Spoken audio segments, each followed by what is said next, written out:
my goodness. What's up, everybody? Manny V here with Greg Taylor, and we are coming to you live from the IBA 2011 NMD Pride Stealth Fronton Pro, brought to you by Grand Flavor. And if you are watching from IBAWorldTour.com/live or on redbull.tv, you are in for a treat. Today, it is massive out there. Greg Taylor, bring us home. Well, look out there, man. You can see on the horizon as we're panning this beautiful coastline of Galdar, the sets are massive. We're talking 10-foot bombs rolling into this reef. It's what we all waited for. And there you have the two competitors from the first heat. That's actually not the competitors. You'll find that is Ryan Hardy. We've opted for the board caddy today, Manny, because it is so big, and we've seen what's happened with lost fins and lost boards. It is going to be an amazing show today. This is what it all comes down to on the 2011 IBA World Tour, and there is, I'm nervous. I mean, I've been nervous the entire time, but you know what? These guys know what's up for grabs, a potential world title here today at the Fronton Pro. We are here on the outskirts of Galdar. Galdar is an absolute gem. It is Tenesor Simadan, the last chief of Los Guanches, the Indian tribe that were here before everybody started coming with their own ships and their own people. But Galdar, also known as the Royal City, is our host to this crazy event. Yeah, Manny, Galdar, the people are wonderful. The city, the culture is wonderful, but the reason we're all here is what you see down there, that coastline. We wanted to come to one of the world's heaviest waves for this day, the big waves, and Fronton, Galdar has turned it on. So here we are. Thank you, Galdar. Thank you, Fronton. Now, let's do this, eh? Oh, my Lord. Once again, welcome. This is the 2011 NMD Pride Stealth Fronton Pro. And ladies and gentlemen, this guy right here has all the pressure in the world on his shoulders. Whoa. Why? Greg Taylor, fill us in. Pierre-Louis Costes, he is about to face his destiny. Look at this amazing footage, man. This has come from the Red Bull Phantom camera and just some super slow-mo. We're going to see this historic moment go down on Phantom camera, but there's Pierre looking very relaxed. I was speaking to him earlier today. He's not so relaxed today, but he has his quarterfinal against Jared Houston. If he wins that quarterfinal, simple, he is the new IBA Grand Slam world champion. If he is unable to beat Jared Houston in that quarterfinal, we will be crowning Jeff Hubbard, and here he is. Jeff Hubbard will become he's the three-time world champion. I would not want to be in his shoes. I would rather be, you know, in control of my destiny, and PLC has that in his pocket. But Jeff Hubbard now has to sit back and watch and wait to see what goes down in quarterfinal heat number 4, PLC versus Jared Houston. This is Jeff Hubbard, guaranteed could be a world champion in the future, but can be world champion today here at this event. Well, Manny, he's a two-time world champion already. Will he make it number 3, or will it be the Super Grom, the Super Rookie from France, Pierre-Louis Costes? That is what we're all here to watch today. And, you know, we have some amazing waves. Yes. I'm looking out the window, Manny, and there are ginormous waves rolling in. Yeah, you know what? Let's check it out how we got here with some action from yesterday. Woo! Oh, my.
right, again, ladies and gentlemen, this is history in the making. The last stop on the 2011 IBA World Grand Slam Series World Champion Tour, and incredible here on the outskirts of Galdar. Right now, we have the quarterfinals set up. Heat number 1 in the red jersey, Jason Finlay from Australia going against fellow Australian Dallas Singer.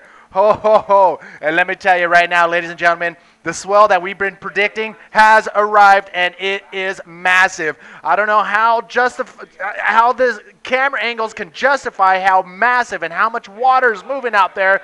We will find out as the first rider drops in on the wave. But there is some technicalities. The 30-minute heat has started. Greg Taylor, what are some of the details, the strategies that could go down? That's the buzzer, Manny. We are off and running. This is history in the making. Within 2 hours, we'll be crowning a new world champion. But in the water right now, we have Dallas Singer from Australia taking on Jason Finlay. For me personally, this was one of the biggest calls I've had to make in my life. Are we running today? The world title on the line, massive waves coming on still a building tide.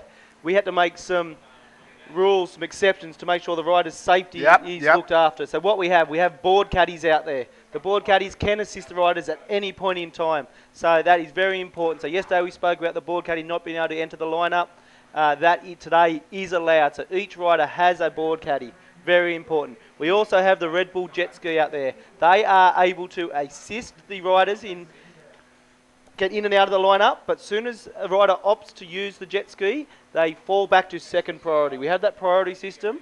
So if you do opt for the ski to assist you to get back out in the lineup, you fall automatically back into second priority, even if your competitor is still paddling out. Very important. We have 30 minutes per heat. Because the waves are so massive here today, Manny, they will not be able to come in on the rocks. They need to go 400 metres down the 400 yards, 400 metres down the cliff just to get in. So we've allowed a little bit of time between the quarterfinals and the semi-finals and the finals to allow the riders to get in. We've got a car waiting there to drive them back up to the contest area. So special day, special conditions. The riders were all briefed. We all sat there, went through it step by step. All 8 riders put their hand up today and said, let's do this. Exactly. I actually went around and talked to a few of the riders, Jason Finlay and Dallas Singer, currently out in the water. I talked to Jason. I'm like, so what do you see? How you feeling? He says, there's a few slabbers out there. And you know what? He's keen. He said, I am keen. It is going to be a good day. Jason Finlay, he's ready. He's out there currently in the red jersey. And it was Dallas Singer. He said, quote, it's a Mel mash. I'm like, what is a Mel mash? He said, Thomas Rigby's dad, Mel, makes a mash, and it's got to be good. The Mel mash has got to be good. So he's out there, and you know what? He said, get out there, and let's do it. Yeah, look, so man, both guys are keen, 100% out in the water, 27 minutes remaining. Yeah, so we're yet to see any sets roll in, but when you see those sets rolling, you can even just look at that. It's intense out there, people.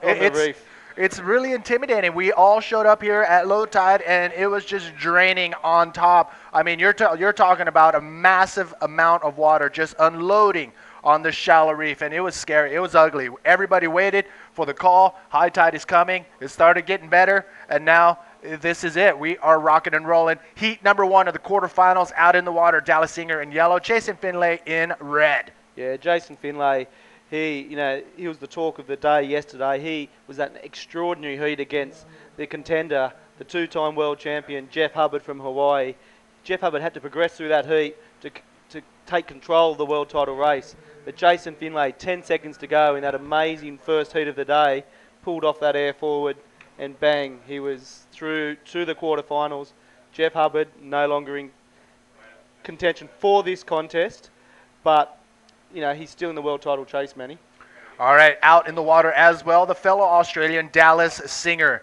Dallas Singer, he's out there right now on his foreplay, Dallas modeled. These guys pretty much all have their own models, and they're out here doing everything they can on it to make sure not only to advance on, but to stay alive. And his favorite maneuver, air forwards. And you know what? We may see an air forward from Dallas Singer. Looking at this, the first wave of the day of the competition, big drop. It is Jason Finlay. He's up, he's looking for this wave. It's just pushed across the reef. He didn't get the barrel he was after, but you just saw that drop, Manny. That gave you a bit of a feel for how big it is out there today. I guess he's the first one to catch a wave out there, so massive respect but I guess he's just playing a little bit safe, feeling his way into these massive conditions. Oh. Look at that one too, Manny. So we are talking some pretty serious stuff. But Jace Finlay would be feeling a bit better. He's ridden a wave out there. He's now got the feel for what's happening. But those, what was it? Dallas Singer's favourite move was the air forward. Yep. If I see that today, Exactly. oh my. Yeah, Dallas Singer. He's waiting now patiently. Again, 30 minutes. Top 2 waves scored. Rider winning the heat will advance on to the semifinals. 30 minutes seems like a long time, but when you have massive waves like this here at El Fronton, those minutes just start melting away. Take a look, Andrew Lester coming up next against. In the next heat against the current world champion from Reunion Island, Amaury Laverne. And I've known Andrew Lester for quite a while, and I've never seen him so nervous, Manny. You can see it there in his face. This is his first time to Fronton. But he's been the amazing story of the contest, all the way from the second round of the trials. He won every heat, every quarter, semi and final, made his way through the leaderboard stage, knocked out Dave Winchester yesterday in round 4, and here he finds himself. But it's just such a amazing experience for him because he hasn't surfed Fronton big yet, and this is his first time on this world stage. So it's going to be fascinating to see how he handles these conditions because they are extreme. Well, Andrew Lester is definitely somebody not to underestimate. He's coming up next against Amaury Laverne. That will be semi or quarterfinal number 2. But currently, waves still pounding on the shallow reef here at El Fronton on the north side, the northwest side of Gran Canaria, one of the 7 islands in the island chain of Canarias. And you know what? It's just facing wide open to the ocean. So the raw power of Mother Nature just unloading on the shallow reef. And 2 guys, actually it is 8 riders who are going to put their skills, talent, and pretty much their lives on the line for today's competition. Yeah, look, it's going to be fascinating. These poor guys are the guinea pigs. Jason Finlay seems to be happy being a guinea pig. Manny! Oh, look at this thing just dumping on the shallow reef. And you've seen it throughout the entire broadcast we've had throughout the past few days, that a lot of the riders take off on which looks like a small wave, but as soon as they get on the wave, that thing just grows, and grows as it starts coming in onto the reef. So amazing, amazing wave. Amaury Laverne getting ready. Well, as I said, Manny, this guy's the current world champion. Unfortunately, today he will be handing over the mantle for Amaury, unfortunately. But he was one of the first riders I spoke to this morning, and he was positive. He said, let's get out there. He's been coming into the Canary Islands and surfing Fronton for many years. But up and riding, Jason Finlay. Oh, look at that airdrop. Gets all the way to the bottom, bounces off the top. And Jason Finlay just holding on. It looked like he just airdropped, was able to maintain and hold his rail and get that speed to get going on that wave. And lucky for him, that lifted and freaking catch him in time. Let's take another look. Drops, man. Like he said, he's still yet to find exactly how to get into that barrel. But look at that ledge in there. And look, he's in there. It'll be interesting to see how the judges score that because he is slightly under the lip, but not quite in the barrel. But yeah, it's just what the conditions we have, Manny. We have 4 hours of competition today. That was a 3.0 for Jason Finlay. So he has caught 2 waves. He has a 1.5 for the first wave, a 3.0 for the second wave. Dallas Singer yet to catch a wave. But what the scenario we have today, we have 4 hours of competition, and the way we've placed the timing of the competition is hugging the high tide. High tide is at, call it 2:50 local time in the afternoon. So we've gone 2 hours before, 2 hours after high tide. Unfortunately for the guys in the water, they're at the lower point of the tide. And so as this tide builds, you'll see more waves being makeable and grinding across that reef. You may even see, or I think you will see, some lefts coming in as well. I know that personally what Amaury Laverne's looking forward to for the next heat. He was talking about he wants to get himself one of those lefts because they're the famous images we see of Fronton in the magazines, in the podcasts, just those monster ledging waves on the left, and good chance we're going to see them coming in as the tide fills in the next hour, Manny. I mean, these aren't the optimal conditions for Fronton. I mean, we've seen video, we've seen photos of Fronton with different swell direction and, you know, calm or offshore winds. So Fronton does become one of these just perfect bodyboarding waves. But today, it is still rideable, still contestable, and now these guys have to adjust to this north swell. Ideally, we want to see some northwest swell come in and just dredge off the reef and form this perfect left-hand wave. But because it's coming from the north, the riders will be more likely to ride on the rights and try to get that barrel and come out with a big move for those big scoring waves. Taking a look, Dallas Singer in the yellow jersey still has yet to catch a wave. Yeah, look, 10 minutes gone in this heat, Manny. We've seen Jason Finlay pick off a couple of the rights, but yet to feel their way into this heat. But look, Dallas Singer, he'd just be looking to get some runs on the board, just feel his way into this. And but Manny, while we got a little lull in the action, how was that highlights clip as we played into this broadcast? We saw some amazing Phantom footage, and hats off and a massive thank you to the team at Red Bull TV who have supplied the operators and the Phantom camera for us. And you're going to see some amazing images. We've got some images of the surfing yesterday in the 1,000 frames per second. But talk me through that basketball in the head. Yeah, we wanted to capture something. We had the Red Bull guys at our facility, the IBA Media House, and we're like, okay, well, what can we do? Let's get some clips while these guys are here. And we just started thinking of ideas, and somebody said, let me throw a basketball at your head, and then next thing you know, it's caught in slow motion at 1,000 frames per second.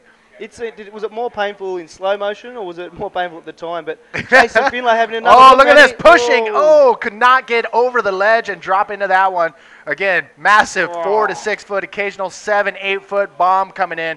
And let me tell you something: you do not want to be in the inside of one of these sets when they roll in, because it will beat you down. Fins will be torn off. Your leash possibly will be broken. This is a lot of water, and I just, crossing my fingers, everybody comes out okay. Andrew Lester preparing for war. Yeah, look, so it's going to be interesting. We spoke about how nervous he was about taking on Fronton in such extreme conditions. We can't forget this guy's grown up on one of the most powerful reef breaks in the world, being Shark Island, so I'm sure he's more than capable. And in my eyes, he's been riding this barrel out here better than anyone, and we've spoken about just that knowledge of riding big right-hand reef breaks where you get into the barrel, but then you head high as it pinches as you get out of there. And to be fair, I think that's the reason Andrew Lester's here, still in the quarterfinal stage, because that experience he's had over the last 12 to 15 years riding big right-hand reef breaks. Jason Finlay's in a similar boat. He was born and raised on the south coast of New South Wales, which is scattered with reef breaks, and it can get quite big. So Jace Finlay, he's very experienced in these conditions as well. All right, these guys right here in the yellow jersey. Dallas Singer still waiting for his first wave in this 30-minute heat with 18 minutes remaining. Jason Finlay has 2 waves under his belt. As they're waiting for the sets to roll in, we'll be right back right after this.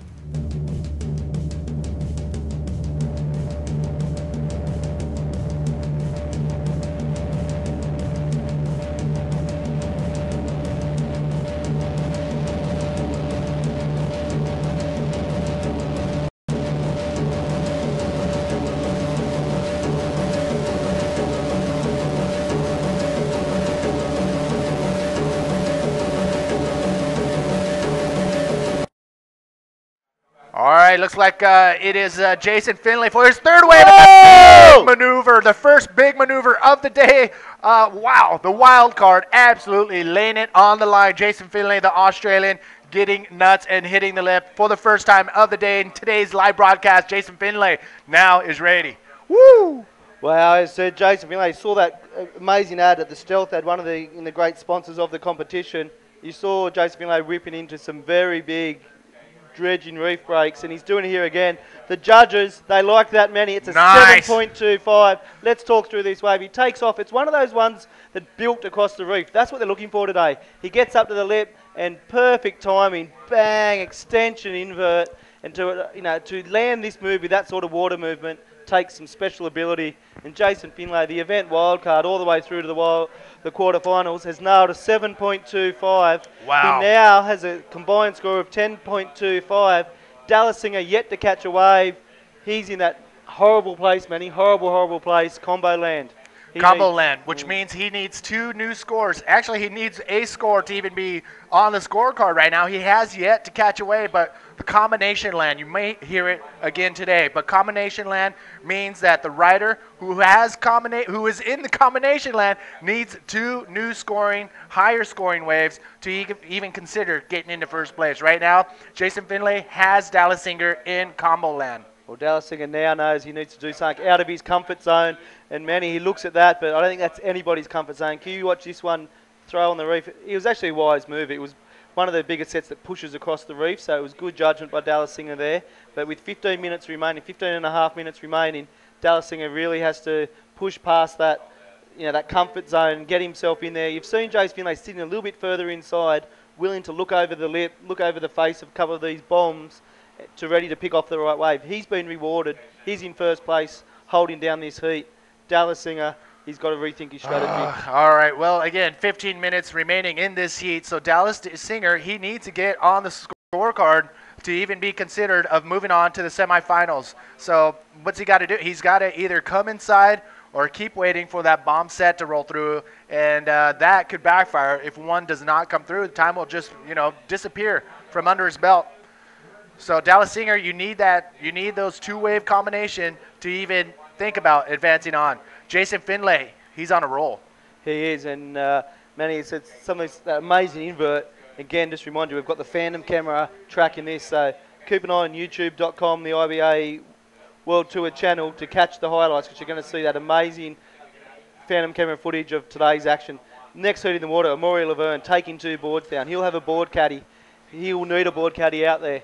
He's up against the Australian, all the way from the trials, Andrew Lester. In saying that, Andrew Lester, former world number 2, former pipeline champion, the current world champion against one of the legends of the sport. I can't wait for that one, Manny. That's going to be an insane heat, because we have the consistent riding of Amaury Laverne, as well as the go-for attitude of, yes, Andrew Lester. And his tube riding skills have been unmatched so far here in this area. Not only Fronton during his free riding and in the competition, but also down the beach, just minutes away. There's an unreal right-hander as well. And last night, Andrew Lester had some fun, and he was just getting some serious keg time. Yeah, there you see him there. And yesterday afternoon after the competition, a lot of the pros went and took on just another reef break just down the coastline here, and many. We're sitting there having a couple of beers after a hard day at the office, watching these guys. And one wave of Andrew Lester was one of the best right-hand barrels off. So we're talking solid 6 to 8 foot dredging barrels, and these guys were just having the time of their life out there. You know what? Galdar, the outskirts of Galdar, right here in La Guancha area. Oh, Dallas Singer taking a look and backs out. He's now, you don't want to go 4-wave, pull back, and then see a big monster set breathing down your neck, because that thing would just dismantle your whole body. So Dallas Singer and Jason Finlay being very cautious on which waves to take. But again, this area, Galdar, also called, the area is called La Guancha. Definitely could be bodyboarding mecca in years to come. Within a 5-minute walk of each other, you have 3 world-class bodyboarding waves, and the bodyboarders pretty much own it. So if you are a bodyboarder and you want to know where your level of bodyboarding is, put this area on your map.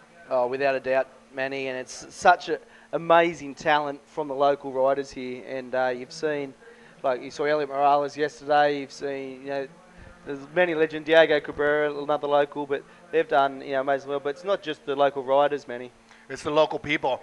I mean, everywhere we've gone as a group or by ourselves, it was the people that were always grateful and gracious, and you are always offering to help in one way or another. So the people here on top notch. And you know what? This area and the south area, north, south, the entire islands of the Canary Islands is just a tourism mecca. If you haven't been here, and if you bodyboard or whether you don't bodyboard, the Canary Islands has it all. Oh, without a doubt, Manny, and we're so grateful to be in this amazing place, and big shout out to the guys of the Galdar Council who have supported this event, and thank you for your support, and just the general people of Galdar and the Canary Islands. But look at that set just heaving itself on the reef. Manny, 11 and a half minutes, Dallas Singer yet to catch a wave, Jason Finlay holding it down. He did that massive invert on that right hand.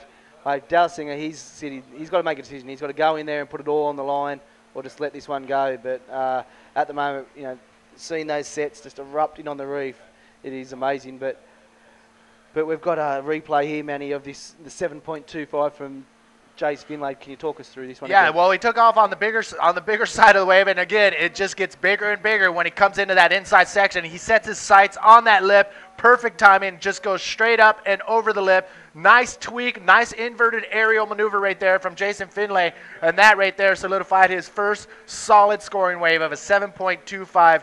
And that's what the judges want to see. They want to see you actually get out there, either get the massive barrel, come out clean, or go aim for a lip maneuver. Jason Finlay read it perfectly. Yeah, we've seen from the outset Jason Finlay's been willing to roll up his sleeves and get involved out there, and he's been rewarded. But you said it exactly, Manny. The judges like to see big manoeuvres in critical parts of the wave. So, and you know, Jason Finlay delivered there. But while we've got a little pause in the action, a little shout out to our sponsors. Said the NMD Pride Stealth Fronton Pro. Massive shout out to each of those brands for their support of the event. And you can find those industry leading brands at all your favourite local surf shops. So, get down to your local surf shop, check these guys out, and, reward them for their support. The other one is Grand Flavour.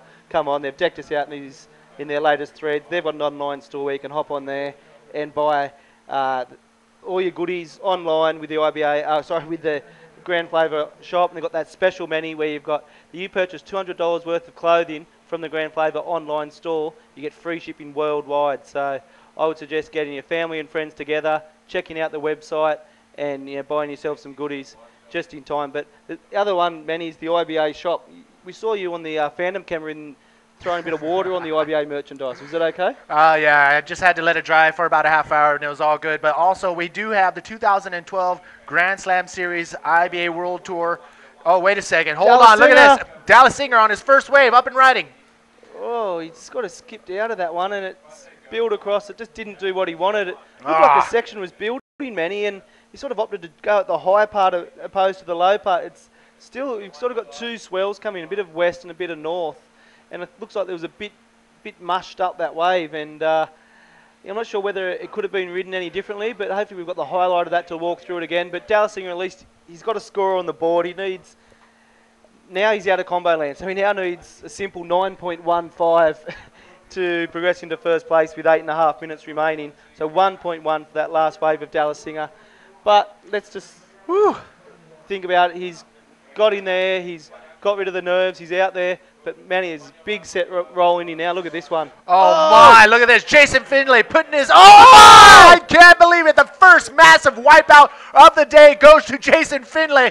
He just did a massive aerial maneuver. Now he's going big, pushing hard. The wind was pushing up the face and just held him up there on the lip. And everybody on the beach is just cheering for this guy, Jason Finlay, the Australian, going big.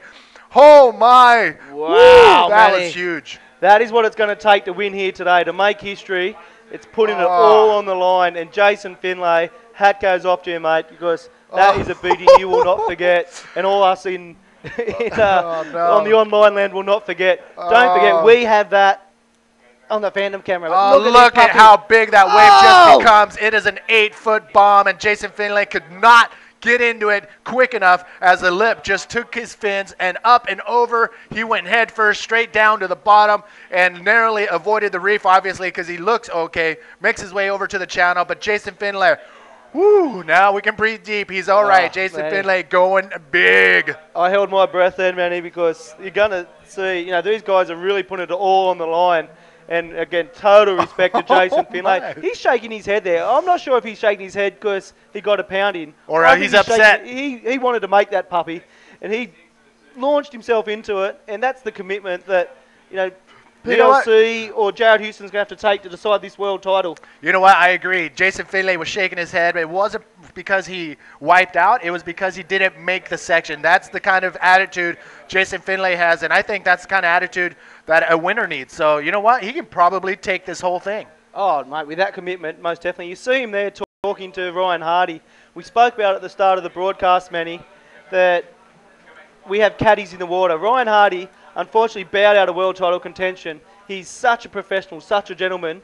We put the hand up. We said, we're going to need board caddies out there today to look after the riders. First guy to put his hand up, the man from Margaret River, the legend himself, Ryan Hardy. Awesome. Put his hand up and said, you know what, I'm going to go out there and help my brothers out. And he told me he's the Aussies board caddy for the day. So he'll stay out there for Andrew Lester in the next heat. He's going to stay there for 4 hours if that's what it takes. But you know what? To see his boys. He's got the best seat in the house. I mean, front row center, Ryan Hardy. He knew what he was doing. He's like, you know what? If I get to sit out in the channel and watch my boys go for it, I want that seat. So Ryan Hardy is smarter than the average bodyboarder for sure, getting front row center. Yeah, look, let's hope we can dig the replay out of the hard drives again, because we could watch that puppy all day.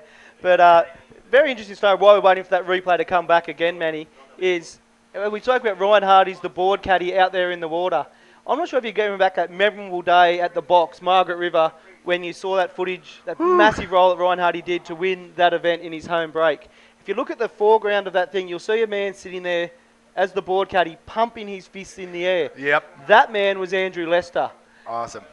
10 months later on the year, here we are. He's in the Roles quarterfinals. reversed. Hardy's out there for Leicester, and I'm sure he'll be pumping the fist just as hard if his man Leicester can do the same thing. But amazing, amazing times.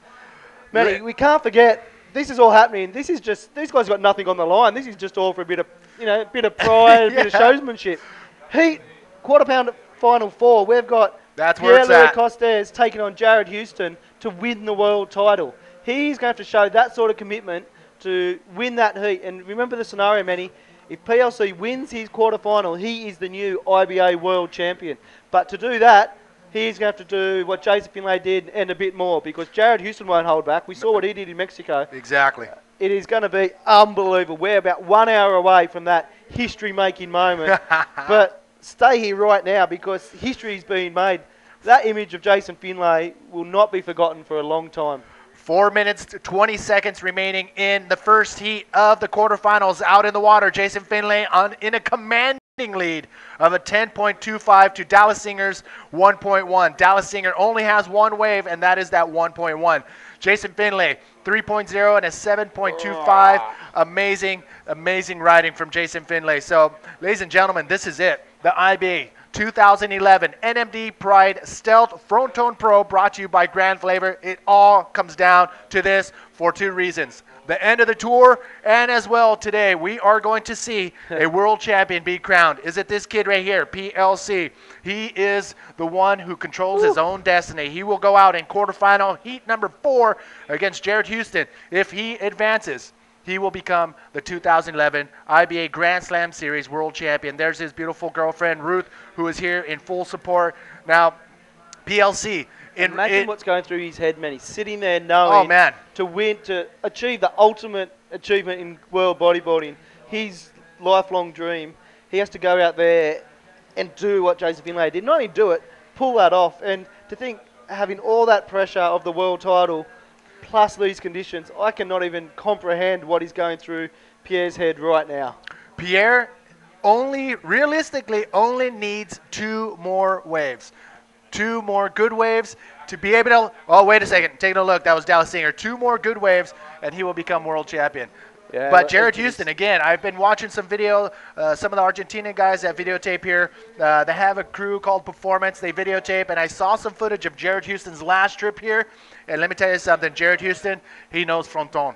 He knows Fronton. He's Look at Dallas this. Singer, familiarise himself with Fronton. He gets up, get up there, Dale, roll it. Unfortunately, didn't get the section. Look, Dallas, he's up on the knee now. He knows. He needs a 9.15. He just hasn't been able to deliver at this heat. And, look, he dominated Ben Play yesterday in round 4. But, unfortunately, here today, with 2 minutes remaining, it's very low probability we're going to get Dallas Singer back out there and into a 9.15 in the next 2 minutes. But Jason Finlay, if nothing else, for that last wipeout, Manny, I'm just getting my head around it. He only got a 1.85 from the judges. So I'm just so happy that he's advanced through to the semi-finals of this contest. So, okay, here's the mentality of Jason Finlay. Even though he knows there's only less than 2 minutes remaining, he's still looking to catch another wave, even though he knows he doesn't have to. Yeah, he's just out here, like he's spoken about, his desire to get on the IBA World Tour and make a name for himself globally. And he's been put on the world stage and he's delivered, and said he was placed here as the event wildcard. His sponsors thought that he could do the brand the most proud by getting out there. They backed the right man, I'd say, Manny, because he's now made himself all the way through to the semi-final of the NMD Pride Stealth Fronton Pro, and he is making a name for himself. But Manny, there is 1 minute to go. I look out the window, and there are some monster sets rolling in. All right, look at this. Jason has to paddle out. Look how big this big wave is. I'm speechless. It's massive. It is just a massive amount of water coming in and just surging on the shallow reefs of El Fronton. Unbelievable. You can't look at that. The whitewash just fills the frame entirely. It is a show.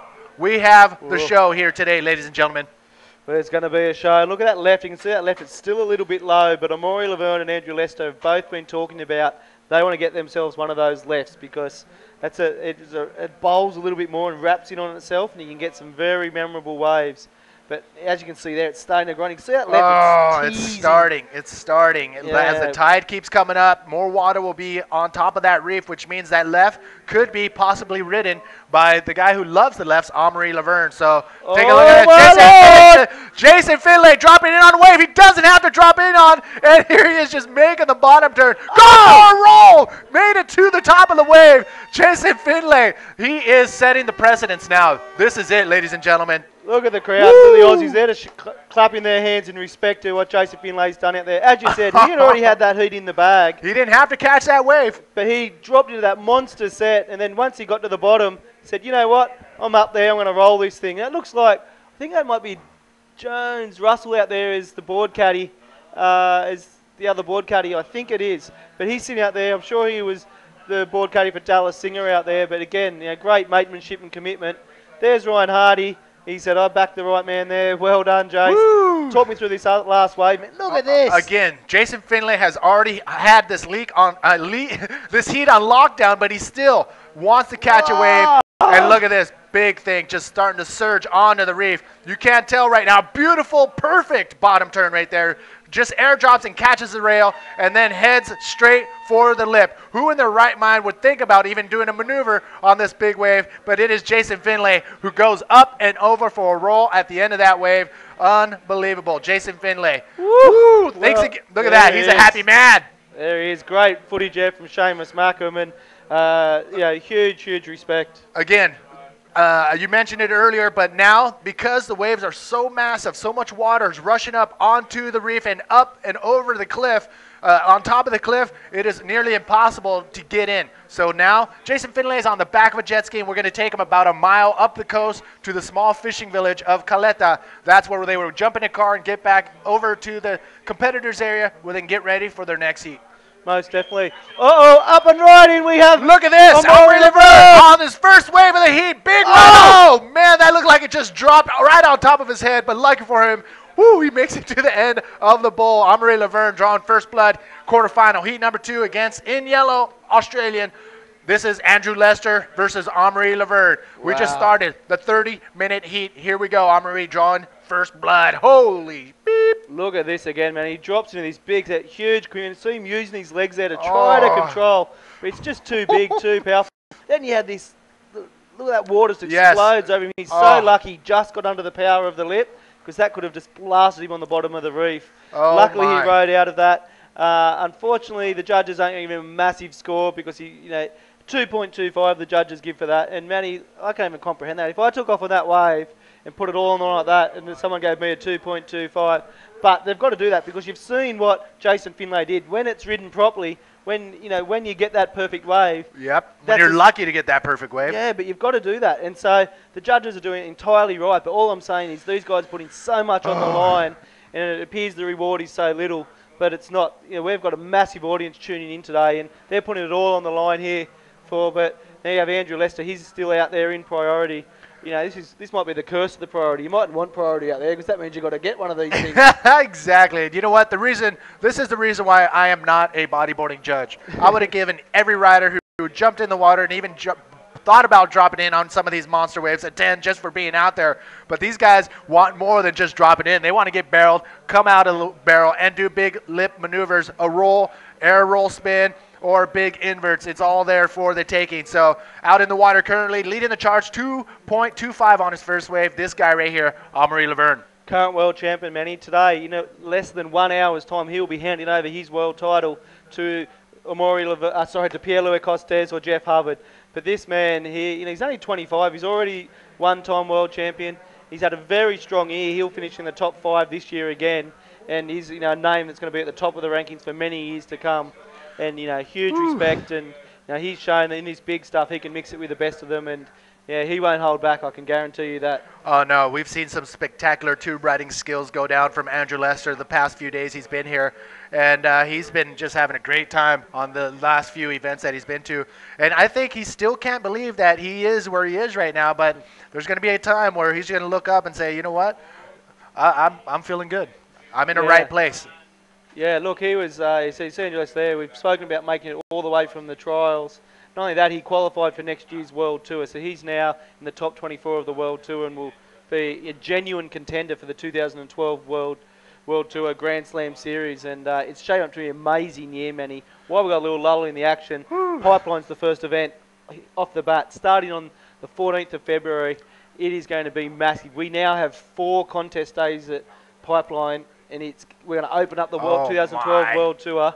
And we've seen how we're already getting bombarded by potential riders wanting to secure their place in this competition. So in the coming weeks, we'll have the entry form online. But what you see right there, Manny, is the calendar for the whole year of next year. You can buy this. Oh my, what was that? Look at this. What is that thing? Oh my. It was like a little whitewash right in front of a big wave that barreled over the small whitewash. And actually, Andrew Lester took a look at that. He took a look at that, and it'll be interesting to see. It's hard to see from here. I think he may have lost priority in doing so because he did have a good look at that, and he actually rode the wave, I guess, for a couple of metres, and that's enough. But so Andrew Lester, still 5 minutes gone. He's yet to get a wave, but as I said, he's now youngest Grom on tour, I think he said, Manny, and he's now back on the World Tour after a couple of years hiatus, and I know Winnie was calling him the Ocky, but you like to call him the youngest Grom on tour. But either way you look at it, he's a legend of the sport, and so many people are stoked to have him back on tour.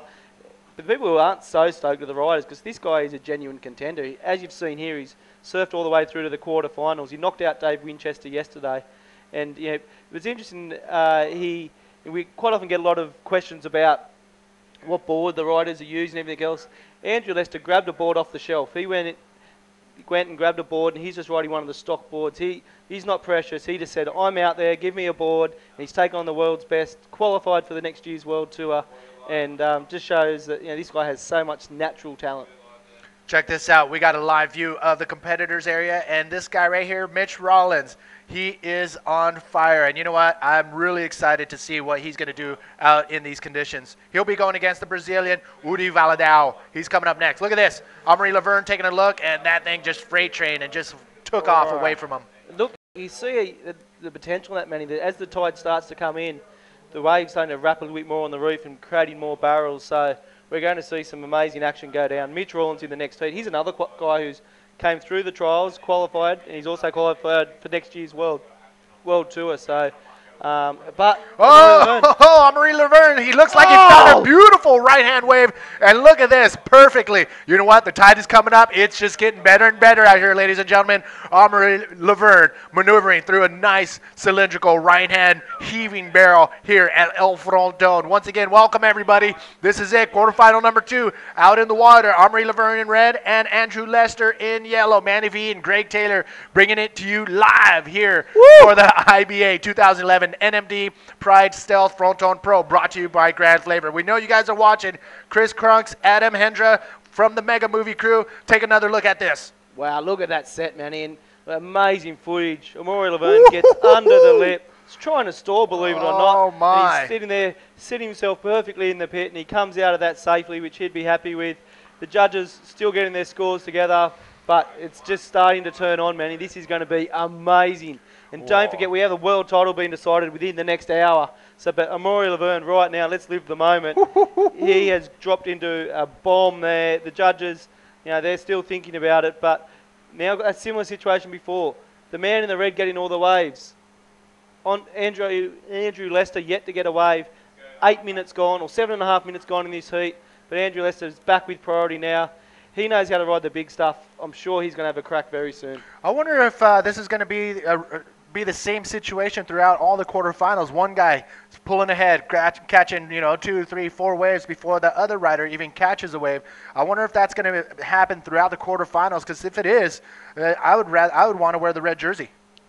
Yeah, well, what is it? Because right Typically now the yellow jersey is the leader's jersey, Manny, but the guys have mixed it up today. And, that's right. but a 6.5 for Amaury Laverne for that last wave, and Wow. he's jumped out to the lead. He said Andrew Lester yet to catch a wave, needs an 8.75 with 22 minutes remaining. But amazing, amazing footage, and it's only going to get better. Let's have a look at this footage again. Manny, talk us through it. Wow, this is Amaury Laverne, a.k.a. Moz, M-O-Z. This is the rider in red from Reunion Island. Sneaks under the barrel right here, a massive barrel. Man, it is a ton of water just going and pouring all around him, and then comes out with a spit. Amaury Laverne with a 6.5 barrel ride here at quarterfinal number 2. Woo! Hats off to the camera team for capturing that, and great work. They said after this event, we've got so many options for you. You can watch heat by heat replays on the IBA YouTube channel. You can watch the highlights packages that the very talented media team put together. But in addition to this, you're also able to get phantom camera footage of this amazing action going down. Unreal. Today. Again, a massive shout out to the team at Red Bull Media House for supplying the camera and the operators. And some of these images are going to go down in history, Manny, and I cannot wait to see those highlights. It's going to be amazing. Imagine watching Amaury Laverne dropping in on that thing at 1,000 frames per second. We don't know what those guys are videotaping, but if they get it, look at this. Amaury Laverne paddling back out straight into this monster. Oh, hold it on. It makes the bottom turn. Hold on steady. Hold on to the rail. Makes it into the face of the wave, and there he is. Pulls it off. Okay, we have to see this again because this is out of control. Amaury Laverne. Oh, my Lord. Unbelievable. Woo-hoo-hoo-hoo. Yeah, no, look. Oh, here we go. Here we go. Here we go. Look at this, just a big drop all the way to the bottom and just holding on, making sure he tries to get that rail in as soon as possible because that's when he's going to get that forward momentum, and he finds it, but all of a sudden he's just surrounded by tons and tons of whitewash, but he comes out ahead of it, and my heart is going to pop out of my belly. Yeah, that was a big one. The judges had, look, only a 3.75 for that one. It was a very big drop, and he did extraordinarily well to get into it, but he just was out ahead of the barrel, so he was unable to get the score. But that was his second best score. But now, all of a sudden, very similar as we keep talking about to heat or quarterfinal number 1. But Amaury Laverne has jumped to a big lead, 10.25. Second wave was a 3.75. Andrew Lester in combo land. But there's the Brazilian former world champion. He's next. Oh, my. This is the Brazilian. Uri Valadão, the only Brazilian still in the competition. And you know what? He has a lot of pressure on him as well. As the sole Brazilian in the event, he has to step up to the likes of Guilherme Tamega in these conditions. Everybody knows what, unfortunately, Guilherme Tamega, Brazilian, he is a wild man out here in El Fronton. I was talking to Uri Valadão the other day. He says, you know what? This is my idol. This is who I respect, and I'm going to give it 110% as Guilherme Tamega does. So to see Uri Valadão out here, I will not doubt that he will put it all on the line. So Uri Valadão coming up next against the wonder kid, the Australian Mitch Rawlins. Yeah, most definitely, Manny. And look, Uri surfed amazingly well through this entire contest. He knocked out the local hero, Diego Cabrera, in yesterday's action, and we saw very solid conditions. So Uri historically was known for his ability in the smaller waves, but not anymore. He's putting it all on line. But Amaury Laverne also making a name for himself in the big stuff. Oh, look out, Amaury. It's careful. But yeah, look, Uri, and we've seen like the Brazilians have been on fire all year. We saw that massive wipeout yesterday by Eda Luciano.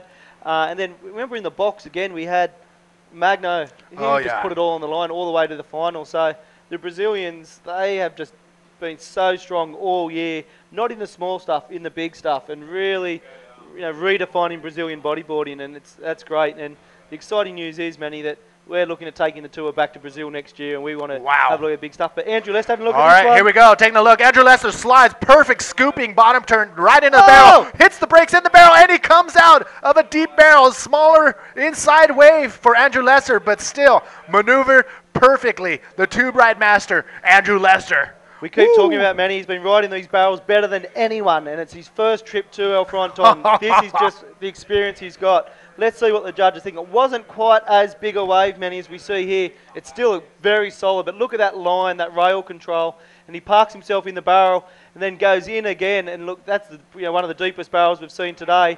not quite as big. But Omari's gone Omri left. on the first left of the day. Oh. Omri Laverne is saying, okay, the lefts are now open for play. And Omri Laverne has shown the other riders, okay, the left is now good to go. The tide is high enough. Now we can play my game. Omri Laverne on the left hand here at El Fronton. Mitch Rollins getting ready. There you go. So still waiting for those scores to drop. But yeah, Mitch would have seen that left there and thought, okay, got to rethink my strategy.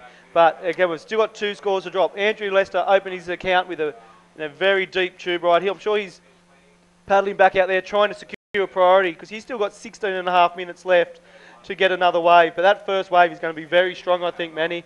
Still waiting for it to drop, but when it does, he will definitely be out of combo land and it'll be game on. Woo-hoo-hoo-hoo.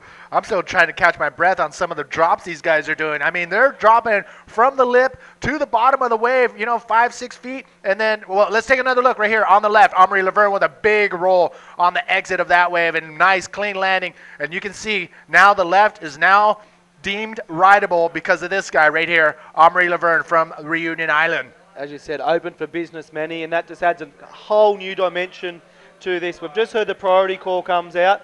Andrew Lester was first back out in the lineup, so he has priority. 6.75 for that last barrel ride for Andrew Lester.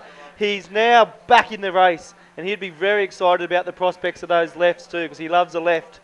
He only needs a 5.0 to jump back into first place, Manny. Still 15 minutes to go, 15 minutes 40 seconds. We're in for a very special quarterfinal here. Anything could happen. Oh my, we still have a ton of time. Ladies and gentlemen, one more time, welcome. This is the IBA 2011 NMD Pride Stealth Fronton Pro here in the massive waves of Mother Nature on the outskirts of Galdar. It is bombing out there. We're looking at anywhere between 4 to 8 foot dredging barrels just dumping and unleashing on the shallow waters of El Fronton's reef. And I'm so happy sitting right here in this chair right now. You can almost feel the thunder from the waves through our seats. You can hear it, man. You really can. You can hear it and feel it. We're perched up on the cliff here, looking at these conditions, just thinking. But I remember I was up there watching with the riders earlier, and they were sitting there, and every time a set come, you could hear it and feel the explosion. You could feel the tension in the riders' minds. But there's Mitch Rollins. He's ready to take it on.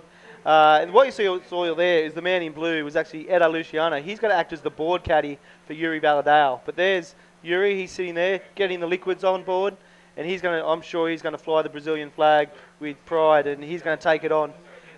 14 minutes when I see him in the water. Can't wait. Very, very interested to see what's going to happen here. It is Uri Valadao. He is putting on his jersey right now. And you know what? We got a little bit of time between sets, so we'll be back right after this.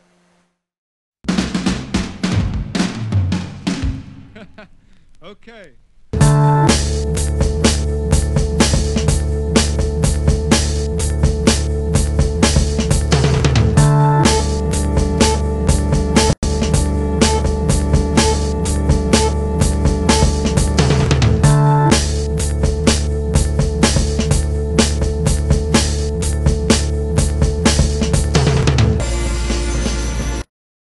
There you saw another amazing advertisement from one of our sponsors, and you saw the amazing footage of the man of the moment, Jason Finlay, who dominated quarterfinal 1 today.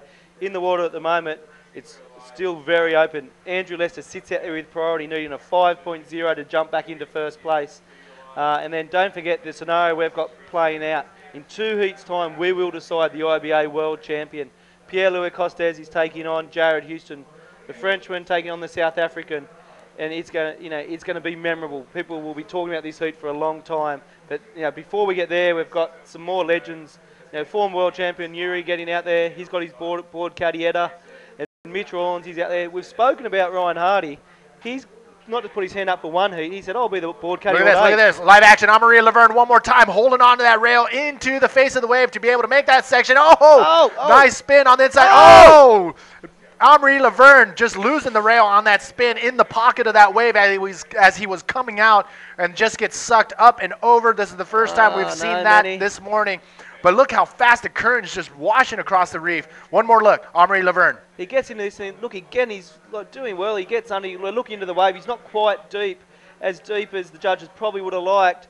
and they'll have a look at that. But then he tries to bank a nice spin. There's just so much water moving. It kicks him off the board. Look at this. Look at if this. you hold on to this replay a little bit longer, you'll see he then gets sucked up and bang. Manny, I was talking to Sasha Specker last night. He was taking photos in there yesterday, and he said if you stand up and take photos, he's not a big man like myself, but he was saying his fins were hitting the reef. So we're talking, chest deep, and these guys are just putting it all on the line. Again, we've been saying this all throughout the entire live broadcast of the event. Not only do they have to be mentally fit to, tackle and battle with these massive waves of El Fronton, but also the physical game. They have to be top form, top athletes to be out here. Oh, these guys are professionals, in all aspects, but these guys are super fit. But now we've still got 11 and a half minutes to the next heat, but let's have a look as the riders will start having a look at. They'll get out the water a little bit earlier than they normally do, but that's the current heat in the water at the moment. We've got Amaury Laverne and Andrew Lester fighting it out. Still 11 minutes to remaining. Andrew Lester sits with priority. He still needs a 5.0 to jump back into first position and to progress into the semi-final. The next quarterfinal, Manny. Oh my, Mitch Rollins, we all know what this can do, what this guy can do in, free surfing, towing into massive waves and paddling into gigantic waves.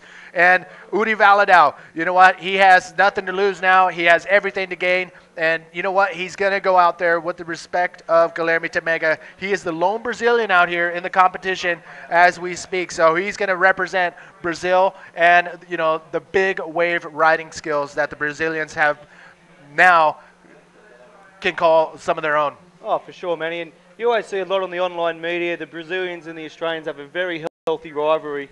They like to tit and patat and like to have a go at each other.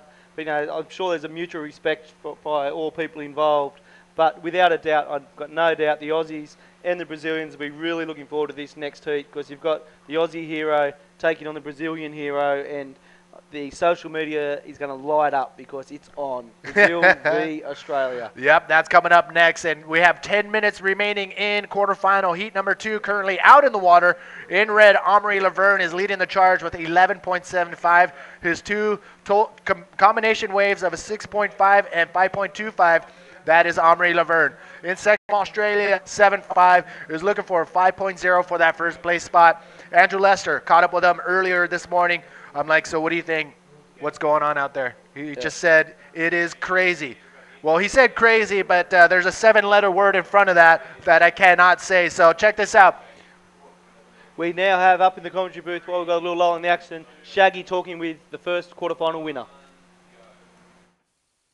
Down here is Jace Finlay. Jace, congratulations on winning your first heat. Yeah, cheers, brother. It's big and heavy out there, but yeah, it's good to get into it. It's going to be exciting the next few rounds. Now, you got off to a good start with a good invert. Talk us through that. Yeah, I was it's pretty hard to get into the bomb, so I was getting a few that were pushing across, and luckily this one had a nice lip at the end. It threw me out a bit. So stoked. And then, geez, how are you feeling after that massive bomb you got at the end, hey? Yeah, my shoulder, I thought at the time it was gone. I didn't hit the bottom, but just the power of the wave kind of ripped my shoulder back. But I'm all good. I'm psyched for the next one. Well, congratulations, mate. Amazing riding. A little shout out to Australia. Yeah, just 2 more heats. Let's be cheering for me back home, eh? Fingers crossed. Back to you guys. Asking for some cheers from back home, because if he was, he didn't have to, because they are a huge fan base right now, are watching live here, the Fronton Pro. Big support for our man Jason Finlay. Yeah, look, he's got a big following, especially down the south coast of New South Wales. I'm sure all the boys down there, they'd be up when it's be after midnight there, but they'd be watching without a doubt, supporting their man. As he said, believe it or not, he's only 2 more wins away from winning the event. He's the wild card. Nobody was really talking about him in the calculations on who's going to win this event. But Joseph Finlay, it's clear in his mind. He said just 2 more, and I can do the unthinkable. And mate, who knows what's going to happen? But Amaury Laverne at the moment in the water with Andrew Lester. 7.5 minutes remaining. Andrew Lester still sitting with priority. 2 different strategies. You've had Amaury Laverne, who's been very busy. He's now had 5 waves, but the top 2 waves, as you've mentioned, combined to be an 11.75 score. Andrew Lester, he's just been sitting there picking off Waves. Here he goes again. Well, here we go. Andrew Lester in the yellow jersey slides under the pocket, gets a high line, able to sneak out through the little doggy door that opened up for him. Andrew Lester, he is stoked. He knows he knew he needed a 5.0, and that long barrel ride could have been it. Andrew Lester is pumped on that one. Manny, we've been talking about it all contests. You can see Hardy Look and at front row Jones center. Russell. Front row center. We spoke about that scenario where Lester was the man as the board caddy supporting Ryan Hardy at the Box Pro earlier in the year when we saw that history being made. But now Andrew Lester playing the smart game. He's just said, I'm going to pick off 2 barrels and I'm going to ride this. He's been doing it all contests. He's been riding the barrels better than anyone, and he's still doing it here today. He needs a 5.0, Manny, but he's just looked at that and he's gone, oh, I don't want to be a part of that. Massive. But the judges, they're still deliberating.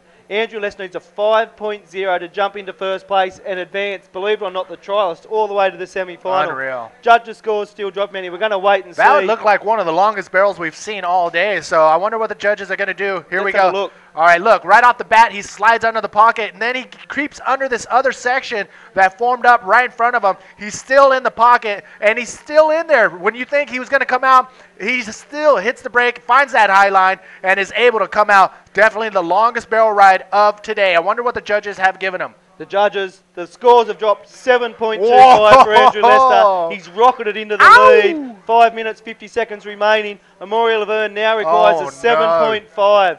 So the tube riding skills of Andrew Lester have come to the fore. He's treating this, we looked at that replay, Manny, exactly like we've spoke about. He rides it like he rides Shark Island. He gets in under the lip, then he heads high because he knows that's the only way out of these things. And the judges, they love it. They've been rewarding him all contest for that strategy. And wow, 5.5 minutes to go. Can Andrew Lester hold on? We've got that scenario. Who would have thought you got Jason Finlay versus Andrew Lester in the semi-final of the Fronton Pro? The trialist taking on the wild card. They weren't even in calculations a week ago. No, not even. Nobody actually wrote these guys' names down to see in the later heats, but now look at this. Jason Finlay, the winner of the first quarterfinal, will go head-to-head against the winner of the current heat out in the water with 5 minutes to go. Andrew Lester in the yellow jersey or Amaury Laverne in the red jersey. And as of right now, things are looking really good for Andrew Lester. Amaury chasing a 7.5. Look at this. Amaury taking a look. Look to the left. What's he going to do, Manny? This is a bomb. He's out of there. He put it all on the line. That's what it's going to take to get through today. He put it all on the line. It closed out on him. Hats off, Amaury. You've still got 4.5 minutes to get back out there. I'm glad he's up and out of the water because it could get pretty scary. Talk us through this big left, Manny. Okay, looked like he had his eyes set on a section up ahead, but then all of a sudden, it just unleashed all the raw power from Mother Nature on that north end of the reef. You can see the water just sucking off of the reef. He was lucky to get out of there just in the nick of time and over into the channel. Yeah, look, I'm just checking there. It looks like Andrew Lester is back in the lineup. So not only did Amaury Laverne put it all on the line, he only got a 2.25 for that incomplete move. Look at that. Who's that in the orange jersey? Oh, he's the madman from South Africa, Sasha Specker. Yes, Sasha Specker, the IBA photographer who travels the world with the whole team to make sure you see all the beautiful photographs and images that you see online and on all the newsletters. So Sasha Specker holding it down. Check this out. Up on your screen are the current standings. There's the scores. We've got a little shout out there. We see Grant Chucky. He's online. He's gone to, come on, Lester. Chucky was over here earlier. He's another very talented photographer who's been travelling with the boys, capturing. He's got some amazing footage of early sessions here at Fronton. He's one of Lester's best mates. He was travelling with him. He went to Azores where we saw Andrew Lester make the semi-finals of the trials. And that was that and his win here in the Fronton trials that secured that world title. Amazing. Ranking for next year. But Chucky, I'm sure he's sitting there with a few more of the Cronulla boys riding Lester home. 3 minutes to go. Andrew Lester is in prime pole position for a semi-final berth. And I'm sure a couple of Chucky's mates, I'm sure the Big Prize and a few of the other boys are all there.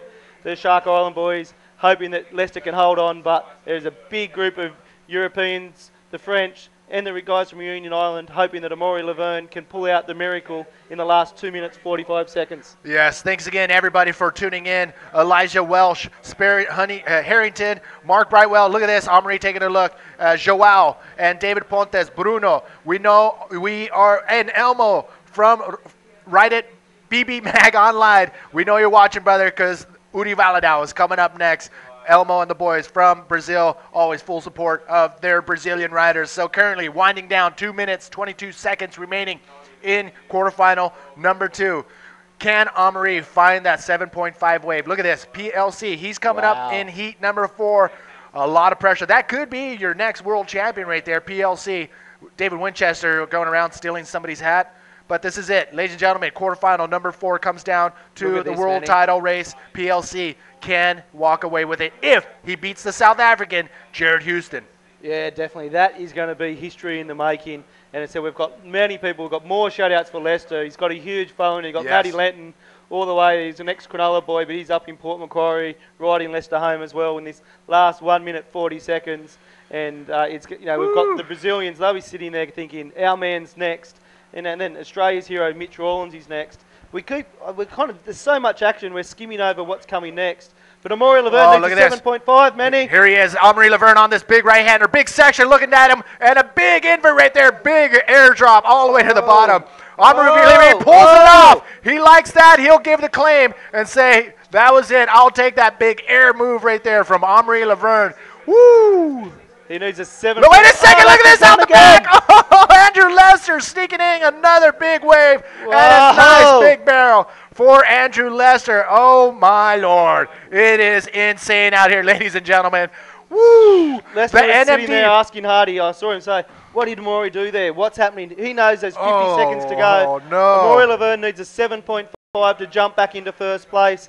But Andrew Lester also got another wave, so we're waiting for that to drop. I don't think that will better his score. So his score will not change. The big question is, was Amaury Laverne's invert a 7.5? We are waiting to see what the judges say. If it was 7.5, let's have a look at it, Manny. He goes a little bit further along the wave. He gets around the section, then gets up there. That may hurt his chances, but he gets up, good projection. Great projection, great Look how much, oh man, he's airdropping like 12 feet out of the sky and then right in front of a big, massive amount of whitewash, but he holds on steady. Scores are still dropping. Hang tight with us, people. Amaury Laverne's score is still coming down the pipeline, as well as Andrew Lester's wave. And as you can hear in the background, the heat is over. So those are the last 2 scores, and we are all still waiting for Amaury's last wave to drop. Still waiting. That's the buzzer. It's all over. It's up to the judges now, Manny. Did Amaury Laverne get a 7.5 for that invert? Keep your eyes on the monitor. Keep your eyes on the monitor. There's one judge's score to drop. It's going to be close, people, so do not go anywhere. Did Andrew Lester progress? Did Amaury Laverne progress? Let's keep that score graphic up. Are the judges' scores in? There it is. He was not enough. Andrew Lester is through to the semi-finals of the Fronton Pro. Oh, Cannot believe it, Manny. Amaury Laverne, massive performance in that quarterfinal. Put it all on the line with a massive invert. It was not enough. Andrew Lester from Australia. Amaury Laverne, you can see there, he's very disappointed. He thought it was going to be close. He got a 6.75 in the end, but it was the tube riding skills of Andrew Lester that saw him through. He's shaking his head. He's pretty pissed off. Oh, Manny, he is. And there's his good friend, Pierre. He's timing. Yeah, he's watching his stopwatch because he is in the next heat.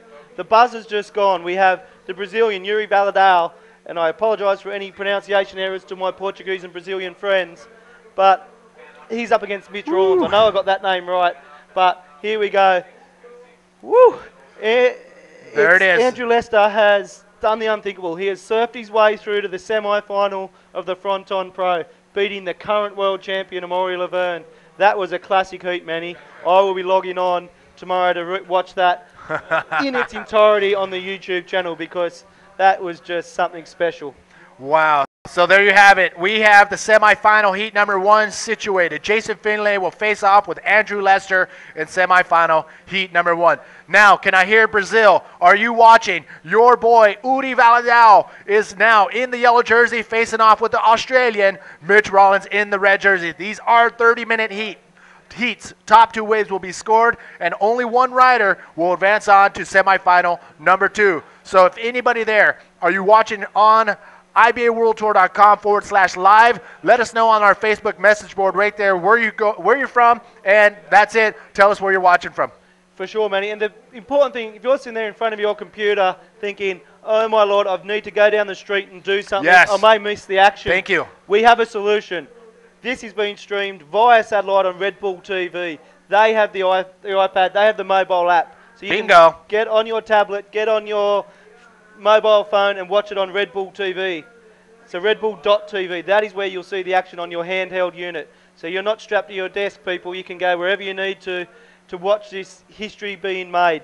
We see the Brazilian and the Australian in the water now. A wave hasn't been ridden, but we are now 30 minutes away from the world title being decided. Jared Houston is going to take on. There's Jared Houston there. He looks Could he calm. be the dream wrecker? He is. You know, he's sitting there. He knows if he can upset Pierre's world title dream. Jeff Hubbard will be sitting there. I'm sure he made Jared breakfast, dinner, and everything else he wanted today. Because if Jared Houston can beat Pierre-Louis Costes, we will see Jeff Hubb being crowned as the world champion. So don't forget that, people. 27 minutes to go. That is the scenario that's going to happen. Wow, look at Jared Houston wearing the same shirt as I am, so I'm going to give him some good luck out there. But you know what? It's a tough call. I want both of these guys to do well out there, but only one will come out on top, PLC or Jared Houston. Woo! And thank you all for tuning in. We know I asked for it, and boom, there you have it. We have everybody tuning in from all over the world. We have Puerto Rico, Portugal. We have the sunny coast in Australia, mate. We also have Maui from Hawaii tuning in as well. Aruba, we see you. Cronulla, thank you all for tuning in. We are also coming to you live in your house, Mr. Green. Manny, we Los have Mitch Angeles. Oh, what's Rollins up going and on? running. Here we go. Mitch Rollins up and running. Gets Shaq in the get out of barrel. there. The longest barrel of the morning. You just witnessed it live right there. Mitch Rollins in the red jersey. Woo-hoo-hoo-hoo. Strike one. First one on the board, Australia. Come on. Mitch Rollins, Wow. very deep barrel. The judges have been rewarding that today, so let's see what they have to say. Yuri Valadao now sits out there with priority, ready to return fire, but Mitch Rollins opens up this quarterfinal with a very deep, well-ridden barrel. Woo. Brazil, over to you. Valadao, but another look at this way. Mitch Rollins, look how deep he is. He's already in the barrel right there after that first section and just hits the brakes a little bit and then finds that speed line again one more time. So he has enough speed to get out of this barrel, draws his line a little higher, and perfect clean barrel riding techniques from Mitch Rollins. What did it give him? Are you kidding me, Manny? This is amazing action. 8.0 for Mitch Rollins, but I cannot get over these barrels we're seeing ridden today. We sat there, it was only 2 hours ago, should we won, should we not? What a call was made. Once again, the technical team nailed it. It is pumping, absolutely pumping. I'm going to go take a breath, Manny. I need a break. I'm going to call in Winnie for you to sit here and keep you company, but enjoy. Yes, Dave Winchester now coming into the hot seat and give us the inside scoops of this guy, Mitch Rollins. Mitch Rollins drawing first blood out here in quarterfinal number 3 against, yes, Uri Valadao, the Brazilian. So now on the board with 8.0, winning the charge with 5 minutes have already passed in this 30-minute heat. Mitch Rollins, hey, Winnie, Dave Winchester, hold on to your seats, man. It is insane out there. What are your thoughts? I mean, you're sitting outside and watching straight down the cliff. What do you see? Oh, it's pretty high octane out there. It's exhausting, isn't it? Yes. Far out. I'm sweating just for Mitch on that one, but I mean, it's Mitch's birthday today, so there you have it. yeah, This could be 29. his birthday present. El Fronton coming alive, and he's getting an 8.0 right off the bat. I know, it's a nice way to start the heat, isn't it? Yep. Little birthday barrel, and I reckon he'd be pretty pumped. All the boys in the channel there hooting him on, so let's see what Yuri's got. There's a few big sets coming in, so I'm sure he's going to go, and yeah, it'd be a good competition, this one. Good heat. You've seen Uri Valadao throughout the entire year. Small waves, big waves. Give us your synopsis on Uri Valadao. What do you expect to see from him today? I mean, he's really, really explosive, and he's really good at doing those big ARSs out of the bowls. So, I mean, you saw him the other day. He got an amazing barrel in one of those heats. So I'm sure he's just going to have to kick hard and push over that ledge, you know. He was world champ back here, and I think it was at 07 he was world champ. Yep. And but he's gonna, he's just got to paddle hard and get over that ledge and get under these lips. So I'm sure he's gonna throw himself into a few. We saw Amory Laverne taking off on a couple lefts. What is the left-hand wave doing out there? What's your perspective look like from high up above? Oh, they're pretty 50-50, those lefts. They're it's not high tide yet, so there's still a lot of water sucking off that reef on the inside. So I mean, they can gurgle out. Some go good, so it's just whether you've got the knowledge or you just have the balls to go. That's what it comes down to here at the 2011 NMD Pride Stealth, brought to you by Grand Flavor. So, It is absolutely unbelievable out here for the end of the 2011 Grand Slam Series World Tour. You know what? We got a little bit of time. We'll be back right after this.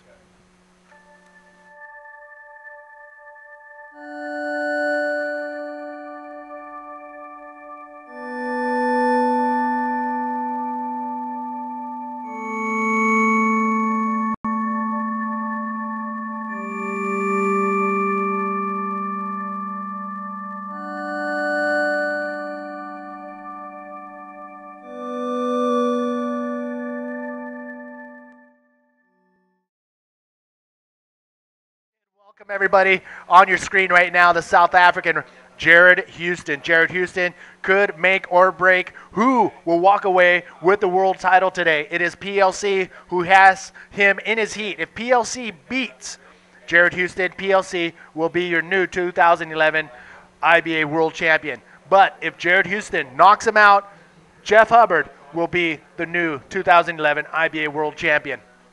Yeah, it's a pretty intense situation, isn't it? I mean, it's a really good matchup. Two up-and-comers. They're young. I mean, they're really known, but they're the young guys on tour. So, and I mean, they've both had amazing years. And, you know, Jared's really consistent. And Pierre, this second half of the year, has been the most consistent performer.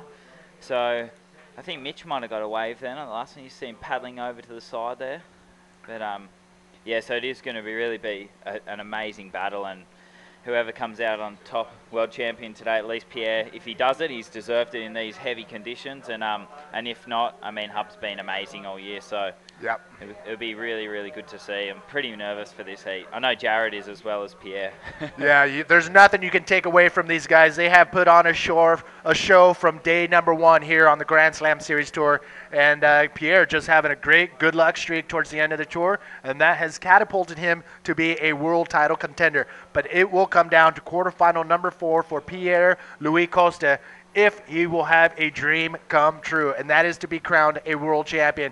That's coming up soon. We have 21 minutes and 21 seconds remaining in heat number 3 out in the water. Currently Mitch Rollins in red and Uri Valadao in yellow, still waiting for that first wave. So you're kicking really hard for that. You've got to start kicking so early for these waves. That water just moves so quick, and as you saw in a few of the heats, Jace, he was kicking as hard as he could, and he couldn't get down in that first one in the heat. And Amori as well, he was free-falling on those ones. So if you're not in on that ledge and kicking as hard as you can, you're just going to free-fall, and it's going to be harder to make.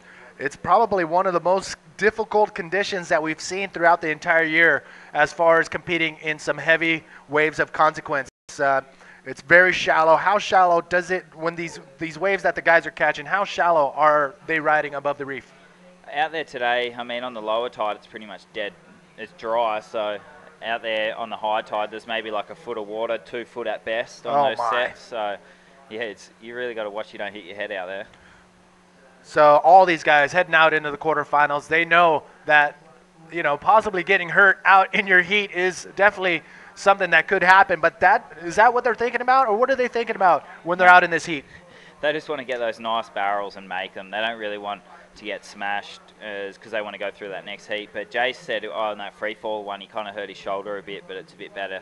He just said the force of the water almost ripped it out of the socket. So, yeah, these waves are, I mean, they're heavier than any other wave in the world, or as heavy. And so I know Mitch has surfed these conditions when it's been really big here. It was almost 10 years ago now that he surfed them like this. So I'm not too sure if Yuri surfed it when it's been this big, but I'm sure he's going to have a go. You'll see him go. I mean, there's 19 minutes left in this heat, and he needs to get a few waves on the board, but you just got to be careful which ones you go.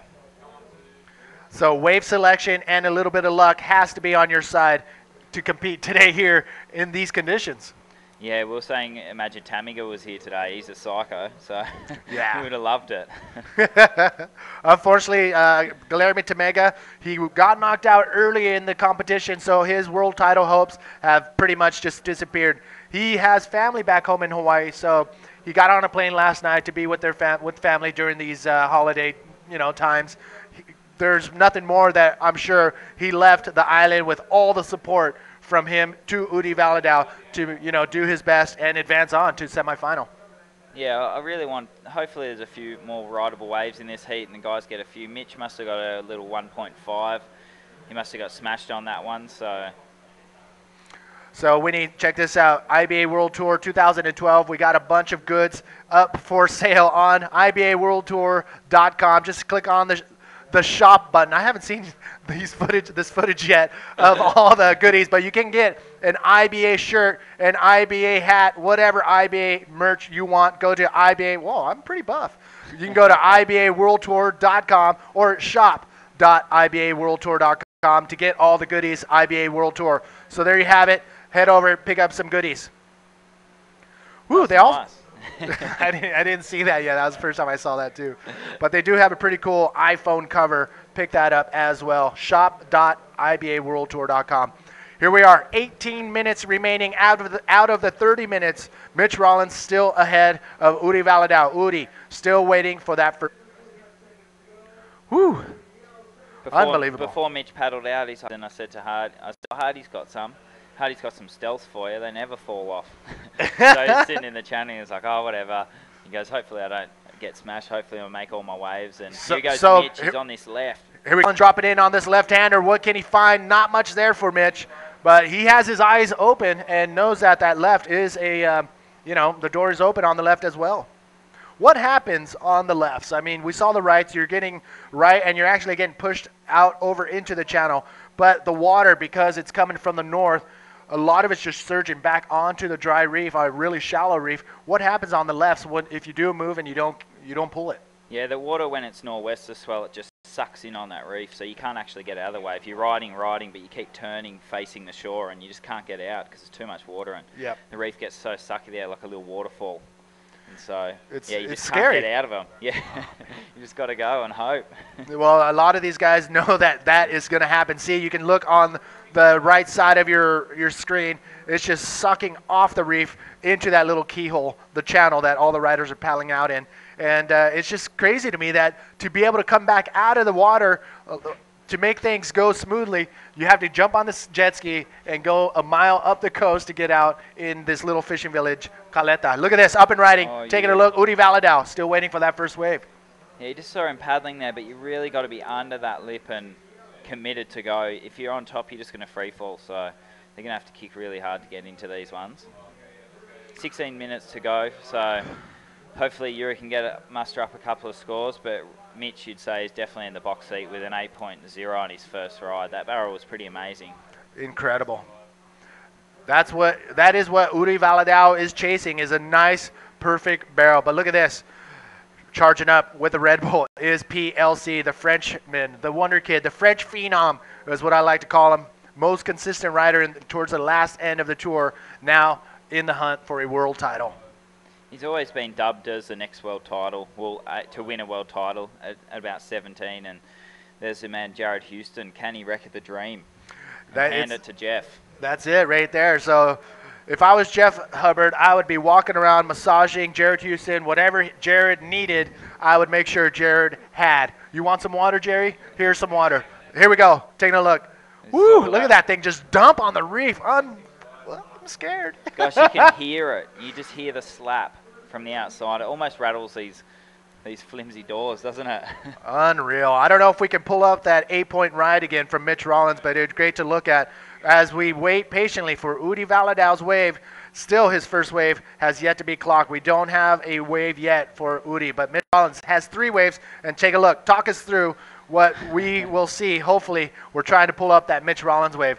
And I think the guys heard me back in the booth, so we're going to look for that and bring it to you. But Uri Valadao still waiting for that 1 wave. Yeah, as you saw there, Hardy was just going, keep paddling, Mitch. He was pretty stoked after that 8-point ride. He's the board and fin caddy out there for him. So I thought he didn't have any extra fins. Oh, he did? No, he's just got to use Hardy's. Oh, okay. Do they have the same feet size? Yes. Everyone's a medium these days. Exactly. No matter what size you are, you're just a medium. Squeeze it in. All right, once again, welcome everybody to the 2011 NMD Pride Stealth Fronton Pro, brought to you by Grand Flavor. Out in the water, heat quarterfinal, heat number 3. Uri Valadao, the Brazilian. This could be his first wave. Oh, it doesn't look like it's shaping up down the line for him. And as you can see, it just closed down. Big whitewash just coming down this section. And it looks like we do have that wave of Mitch Rollins. Talk us through it. he just took off and had the most smoothest line into it. And you can just see him driving, a little stall there, just to make sure he gets right behind the curtain, but still keeping that speed, because you just don't want to get clipped on that end bit. Sometimes it can go a bit thin. You just see him thread the needle there. And I mean, he's a seasoned veteran in waves like that, so yeah, it's nice riding. He'd be pretty stoked on that one. Birthday barrel, so. That is the birthday barrel for Mitch Rollins today. Again, is his birthday. Happy birthday to Mitch Rollins, and I'm sure he's got some birthday wishes from all over Australia as well. Big fan base. I know. I couldn't believe he turned 38. No, no, just kidding. He's 29. Mitch Rollins, happy birthday, brother. Taking a look at this. Could it be Udi Valadal's first wave? Talk us through it. Scooping in. Look, big roll on the outside. Oh, my. Zero projection off the lip, and it looked like he pressed the eject button midway through on that roll. Udi Valadal bailing. He didn't feel it. No, he just wanted that move straight up, but I guess it's pretty hard to tell out there. But from here, it looked like he maybe should have gone down the line, got a bit more speed before he went straight up. He took off here and he went straight to the lip. It's just hard to get projection. He lost speed when he got it through the board and just bailed out there. That looked pretty awkward, didn't it? Yes. Like he was on the edge of the reef, so he wouldn't have got hurt on that one. Now he has to paddle back out on the channel, but he's had to duck dive a couple waves that just washed through right there. You were out there yesterday. How much water, how much power do these whitewash waves have? Oh, it's just crazy. If you get one of those ones, they just drag you all the way to the rocks. They just, as Finlay said, his shoulder nearly got ripped out on that one wave. So, I mean, you can get hurt so easily. So many people have been hurt out this wave, and when it's conditions like this, being northwest, it's really heavy. Woo, a lot of action going down right here. Big things are going down right now. In this heat that you are going to see next, we will determine a world champion. PLC now within reach of becoming a world champion. He has been consistent towards the end of the tour. Now he has a chance to become the world champion. He has to win and beat Jared Houston in this quarterfinal number 4. Jared Houston right there in the yellow jersey from South Africa. He has no pressure, only to get out there and have a good heat. Yeah, it's pretty crazy. I'm really nervous for them. I'll check out that last Facebook thing. Pumping Fronton, Manny. Stop being so cool. My girlfriend loves you. I didn't see that. Good eyes. And Kerr, sorry for being so cool, as you say. Yeah. But you know what? I'm just out here feeling what you guys are feeling. Our goal as the commentators is just to bring you here. Bring you out of your home, out of your office, out of your cubicle, and get here with us because it is intense. Massive swell has finally showed up for the Fronton Pro, and it's up to this guy right here. Will he be the next world champion? We will find out in 10 minutes and 40 seconds as the end of this heat ends. Currently out in the water, we will start the 30-minute quarterfinal number 4 with PLC versus Jared Houston. Look at that as Pierre scales the cliff down, how much white water. If you saw the other days when it was a bit smaller, there's nothing like that on when you look down. Here goes Yuri on a wave. All right, Udi Valadal. Nice one. That's a nice little pit. Can he come out of it? Can he sneak under that whitewash? A lot of water moving, a lot of chops he has to fight through. Udi Valadal. Unfortunately, the wheels are falling off in this heat for Udi. PLC. Here he is. Look at him. Little Frenchman. Look at that. He has the look to kill. He is here for one reason, and that is to become world champion. And you know what? And I wouldn't doubt that he would also want to win the event, the Fronton Pro. Woo, PLC, he's ready and rock. He's ready to rock and roll. Woo, I'm losing my breath, man. Help me out. He's just so competitive, isn't he? I first met Pierre when he was about 12 when we were in France, and he shredded then, and you just knew that he was going to be in this position sometime in his life. So in 10 minutes, we'll see his heat start, and in 30 minutes, either he will be world champion or Jeff Hubbard will for the 3rd time. So I'm psyched. I can't wait for it. No, the world champion. I mean, this tour itself could not have ended any better. We are at one of the heaviest bodyboarding waves in the world. We got some of the big wave chargers of the world. We have the best competitors in the world, and it all comes down to this. Heat number 4, quarterfinal number 4. PLC versus Jared Houston. Who will be world champ? Will it be this guy in the red jersey, or will it be Jeff Hubbard? Woo, hoo, hoo, hoo, hoo. Look at this. Out the back, Mitch Rollins. Mitch, he's looking for something. It's a pretty long one. Should get a good lift. Big, clean roll. Look at that. Wow. It's going to be hard to make. There's a lot of whitewash in there, and he had nice projection, but he was just trying to keep away from that lip landing. I think the lip might have cleaned him up. It did. Let's take another look right here at Mitch Rollins' wave. Talk us through it. See how he had to paddle really hard. He still had, not an airdrop, but a little bump, and he just goes up, and because these waves are so big, he loses a little bit of speed there, where he just doesn't get enough projection to throw out. Like, gosh, that was a corkscrew roll, but as I said, he just didn't get away from that lip. You'll see it just catch up on that him here. section right there is what got him and knocked him off his board, lost his grip, and unfortunately not a complete move for Mitch Rollins. So the scores are going to be a little low, maybe in the 2, maybe 3-point range. So Mitch Rollins heads back out to the lineup. So Udi Valadao now chasing a 6.76. I'm not going to count him out. There's 8 minutes remaining. I know, he still can definitely get that score, but I think that wave from Mitch will help Mitch's cause. So Yuri's going to need more than a 6.76 after this score drops. There we go, 3.75 for Mitch. So Yuri now needs a 9, so it definitely puts him on the back foot. But as we said, these waves that are coming through, you can get a 10. You just got to free fall into one of those big pits and come out. Exactly. So totally doable. Now with Mitch Rollins' waves dropping, it is Udi Valadao now chasing a 9.0 for that first place spot. That first place spot will advance the rider. Look at this. Out the back, Udi Valadao finds a nice wave, but didn't have much tube time on that one. Woo! Udi Valadao. He should get a pretty good score for this. Well, not like he'll be his best score of the heat, but not up near Mitch's 8 or anything like that. But he's definitely in a position with 7 minutes to go to get another scoring wave. All right, Udi Valadao with a quick in and out wave right there. More of a pocket ride, just able to make it to the bottom and slide into the mid part face of the wave, and nice pocket ride for Udi Valadao. Again, it's not going to be a high scoring wave, maybe in the 2, maybe in 3-point range as well. And here it is, a 2.8. So now what does that do? 8.95 is what Udi Valadao is looking for. 6.5 minutes to go in this heat for them, so it's going to be pretty tough for Yuri to get 8.95, but I mean it is doable. Tons of time right now. 6 minutes and 23 seconds remaining in quarterfinal number 3. I think the servers are becoming now overwhelmed with the viewers about to log on to watch the most historical heat to go down in the 2011 tour, and that will be PLC versus Jared Houston. Now, the math is simple. If PLC beats Jared Houston in this quarterfinal, PLC will become the new 2011 IBA World Champ.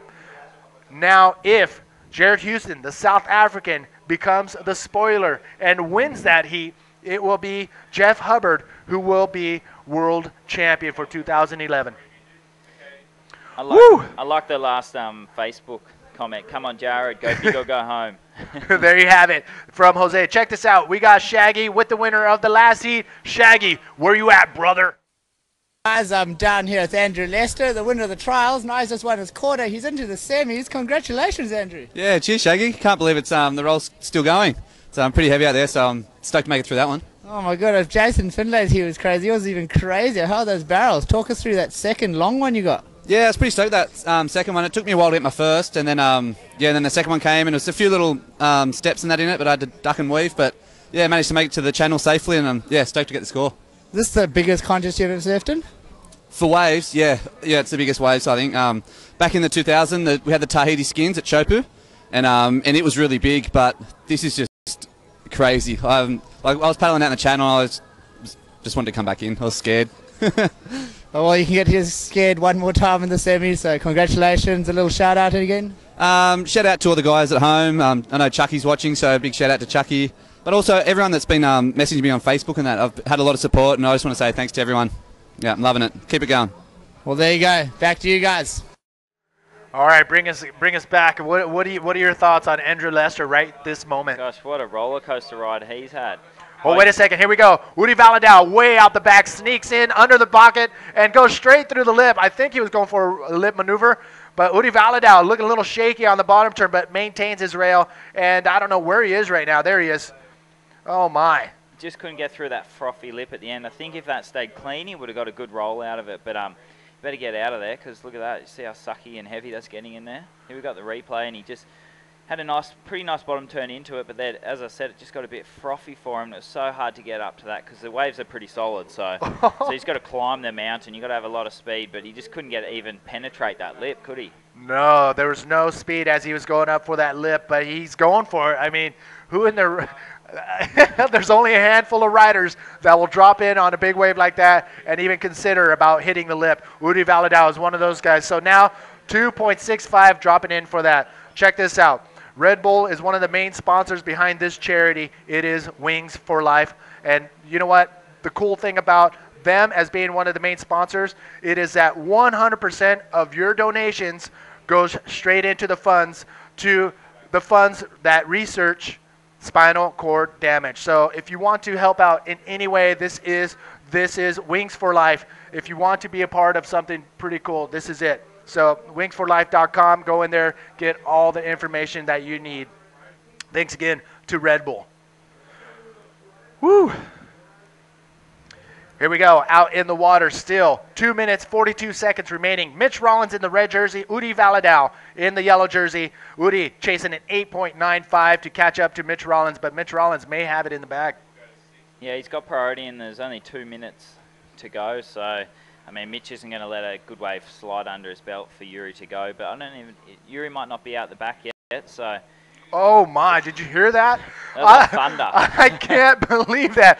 I'm looking at you and then I hear just a big boom. It sounds like, you know, you have those guys with the big souped up cars with those big bass. It sounded like one just went by on full, you know, negative 800 decibels bass just driving by. Unreal. I felt it right here. I'm sweating. I'm like, my hands are, you know, I'm nervous for these guys because it is heavy out there. I know, you think that lip would have dented the reef, wouldn't you? But it doesn't. That reef is so hard and you don't want to be under that lip. No, because you'll be dragged across it. And in fact, I got an inside story. The opening for the Fronton promo trailer, you have Nelson Mora, a local legend, dropping in onto this massive wave. But what a lot of people don't know, a fellow local rider, Nico, they call him Nico, he actually caught the set wave before that, airdropped, just airdropped, bailed his board, came out from under the wave of his wave, got sucked back just a little bit, and that wave that Nelson Mora was dropping in on broke right in front of Nico, and he just got annihilated. You just wonder how they survive those sort of things. I mean, that's like, I don't know how many litres of water, but that lip is so thick and heavy. And I mean, it sounds like thunder when it hits that reef. And if you're getting caught inside by that, I'm surprised he's still got limbs. Yeah, you don't want to be there. You don't want to be in front of these big, massive waves coming in and hitting the shallow reefs of El Fronton.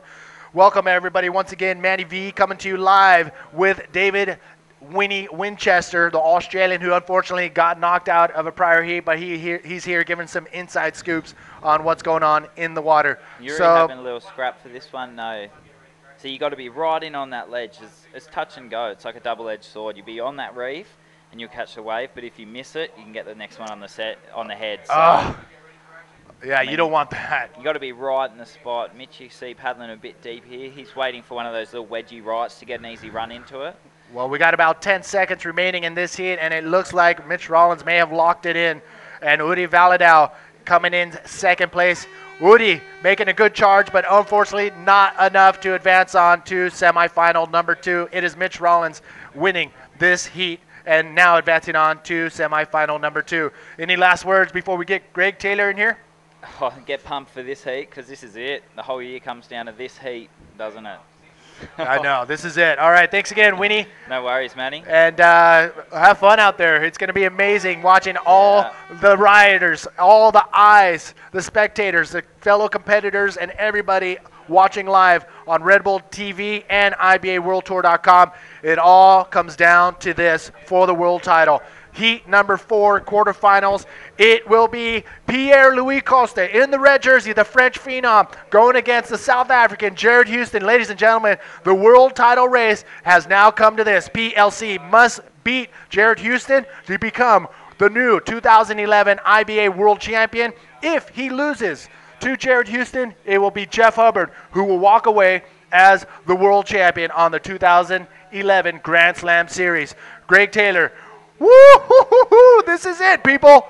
Here it is. It's all come down to this 30-minute heat, Manny. The whole year we've spoken about, 8 competitions, but straight away Jared Houston looking at this one straight into the action. Wow, Jared Houston wasting no time, going straight off the bat. Nice 360 air right there from Jared Houston. Unfortunately, gets behind the wave and cannot pull it off. Jared Houston drawing first blood within the first minute of quarterfinal heat number 4. He is wasting no time. You know what? He's giving it all he has out here. Take another look. Here's the replay. Gets under the lip, but Pierre's dropped into one. Live action. Under the section. Is he Oh, gonna come into that? look at that. Nice Pierre barrel ride. Straight into it.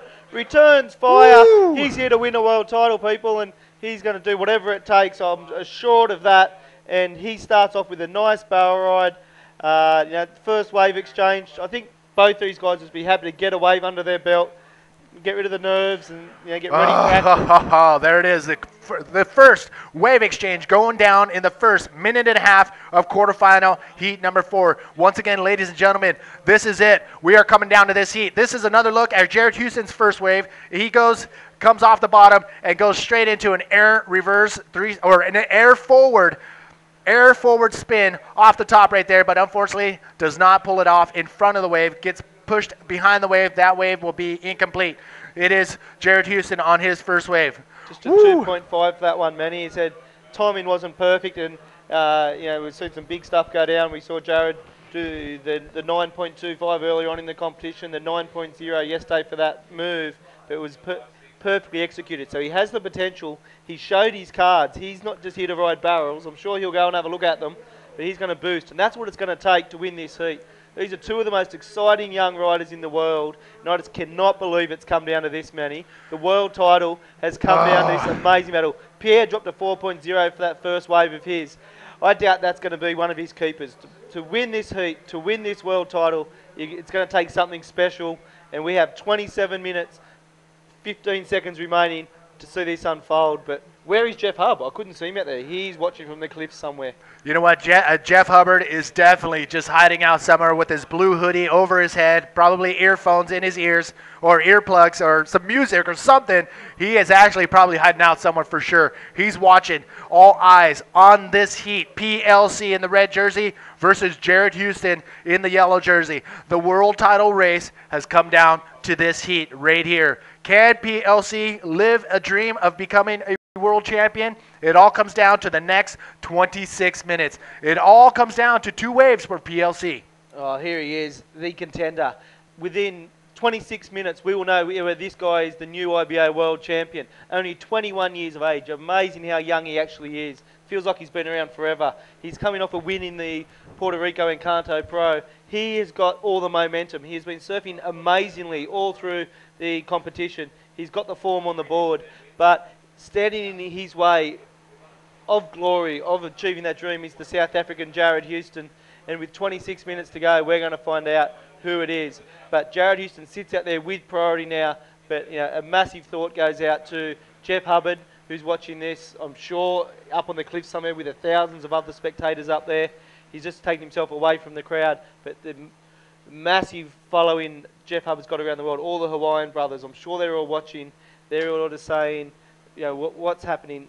Can Jared Houston do the favour and see what can happen? But, Manny, Pierre-Louis Costes. He has been on fire the last few events on the tour, and it was Puerto Rico where he solidified his first Grand Slam Series win in unbelievable middles conditions. It was 4 to 6 foot and perfect. It was like off the wall, North Shore off the wall at middles in Puerto Rico, and PLC put everything on the line and walked away with his first win. That win right there just catapulted him in the hunt for a world title. Unbelievable. Well, we're having a look at this. Remember, Pierre's having a look, and he's taken it. He didn't have priority, but he's looking for a section here, I'm sure. He puts himself under the lip, but it might just swallow him up. So, unfortunately, I don't think Pierre's going to ride out of that one. That one won't trouble the scorers. It was interesting. Jared Houston had priority there, but let Pierre have that wave. He had a look at the potential scorer, and he was happy to let it go. Pierre got gobbled up. Still a long time to go, but strategy's already playing a role. There's Pierre getting washed across the reef. Wow, that massive swell we've been talking about, ladies and gentlemen, has arrived. It is just dumping tons of ocean seawater on the shallow reefs of El Fronton. As you can see, PLC now duck diving some of this water, just so much force and raw power out just yards out in front of us. Amazing. Here's another look at PLC's first wave. Here's Or the second replay, wave. Manny. It's the second wave, and the score's dropped. It's only a 2.5. He gets in there in the section, just didn't open up. Well, it did open up, but I think he may have just been a little bit deeper. He didn't really find his rail to get the speed to get out of that. Very difficult in these conditions. Pierre, I can't even imagine what's going through his mind at the moment. How much pressure. It'll be so physically and mentally draining. He's got all that emotion to deal with, all the pressure, but then he gets washed across this razor-sharp reef at El Fronton. He's got to compose himself, get back out the back, and I'm sure it's all very energy-sapping. We have 23 minutes, 45 seconds remaining. Who will be the world champion? We will know very soon. Oh. And it's down to these two guys who will decide the fate. Oh, my. Just look at how much water is just getting dumped on that shallow reef. I apologize if I keep bringing that up, but ladies and gentlemen, this is it. This is what it all comes down to right here. One of the best bodyboarding waves in the world, and we are winding down here at El Fronton, and it all comes down to the world title race in this heat. PLC in the red jersey, and Jeff Hubbard's standing by somewhere. He's hiding out somewhere. Nobody has seen him, but he is here for sure watching from a distance. This is Ruth. Ruth is PLC's girlfriend who has been, when she can, traveling with him, videotaping, taking photos, and doing everything she can to help PLC live his dream. And that dream, to become a world champion. She looks as nervous as many of us are here. We're all watching, and I've got butterflies. I just don't know how this is going to play out, but all I know is it's going to be marked down in history as one of the more memorable heats in bodyboarding history. And we've got 22 and a half minutes remaining. It's been a slow start, but we have priority to Jared Houston out in the lineup. He only has the one wave at the moment. It was only a 2.5. So we know there's a lot more action that's going to unfold in this heat, but we all wait, holding our breath, man, to see whether Pierre-Louis Costes can secure his maiden world champion status against the young upstart from South Africa, Jared Houston. Well, Jared Houston, he comes from a pretty cool support group, and I think I'm pronouncing this right, but Dirtestein, all the boys from the 3S Teen for Life crew, he's Jared Houston, they're watching, they are behind you 100%. Here we go, taking a look. No, PLC taking a look at the left, but pulls back on that one. So again, thank you all for tuning in. We have a little lull in the action. We'll be back right after this. I'm sweating good.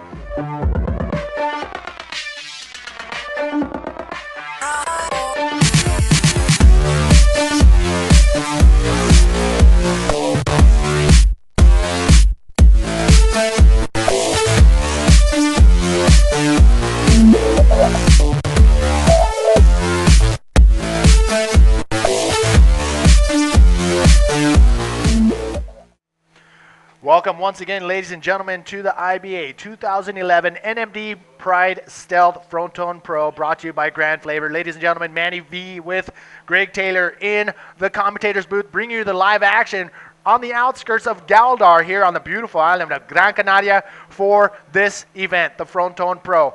There is a world title up for grabs, and will all be determined within the next 20 minutes and 50 seconds.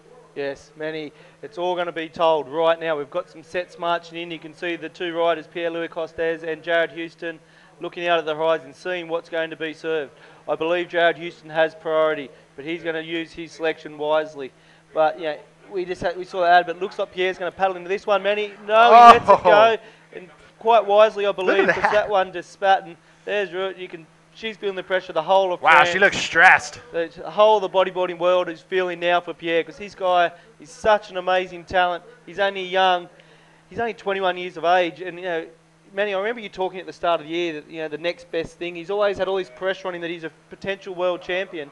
It's all come to fruition today. He has this world championship potential today. In the next 20 minutes, can he bring it all together and do something that we will never forget? Well, you know what? I'm looking at the Facebook message board that we have on ibaworldtour.com/live. And you know what?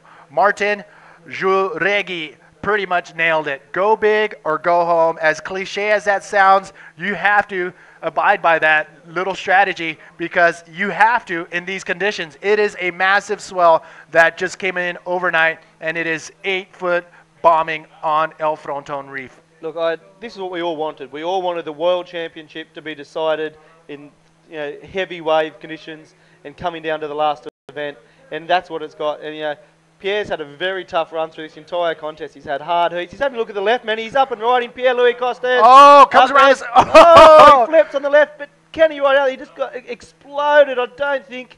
Unfortunately, he's fallen out of the back. Pierre, he's keeping busy. He knows he needs something special. He's doing everything possible. Unfortunately, that's not going to be it. He's only looking to better a 2.5. We keep saying, Manny, it's going to take something special to win this world title, to win this heat.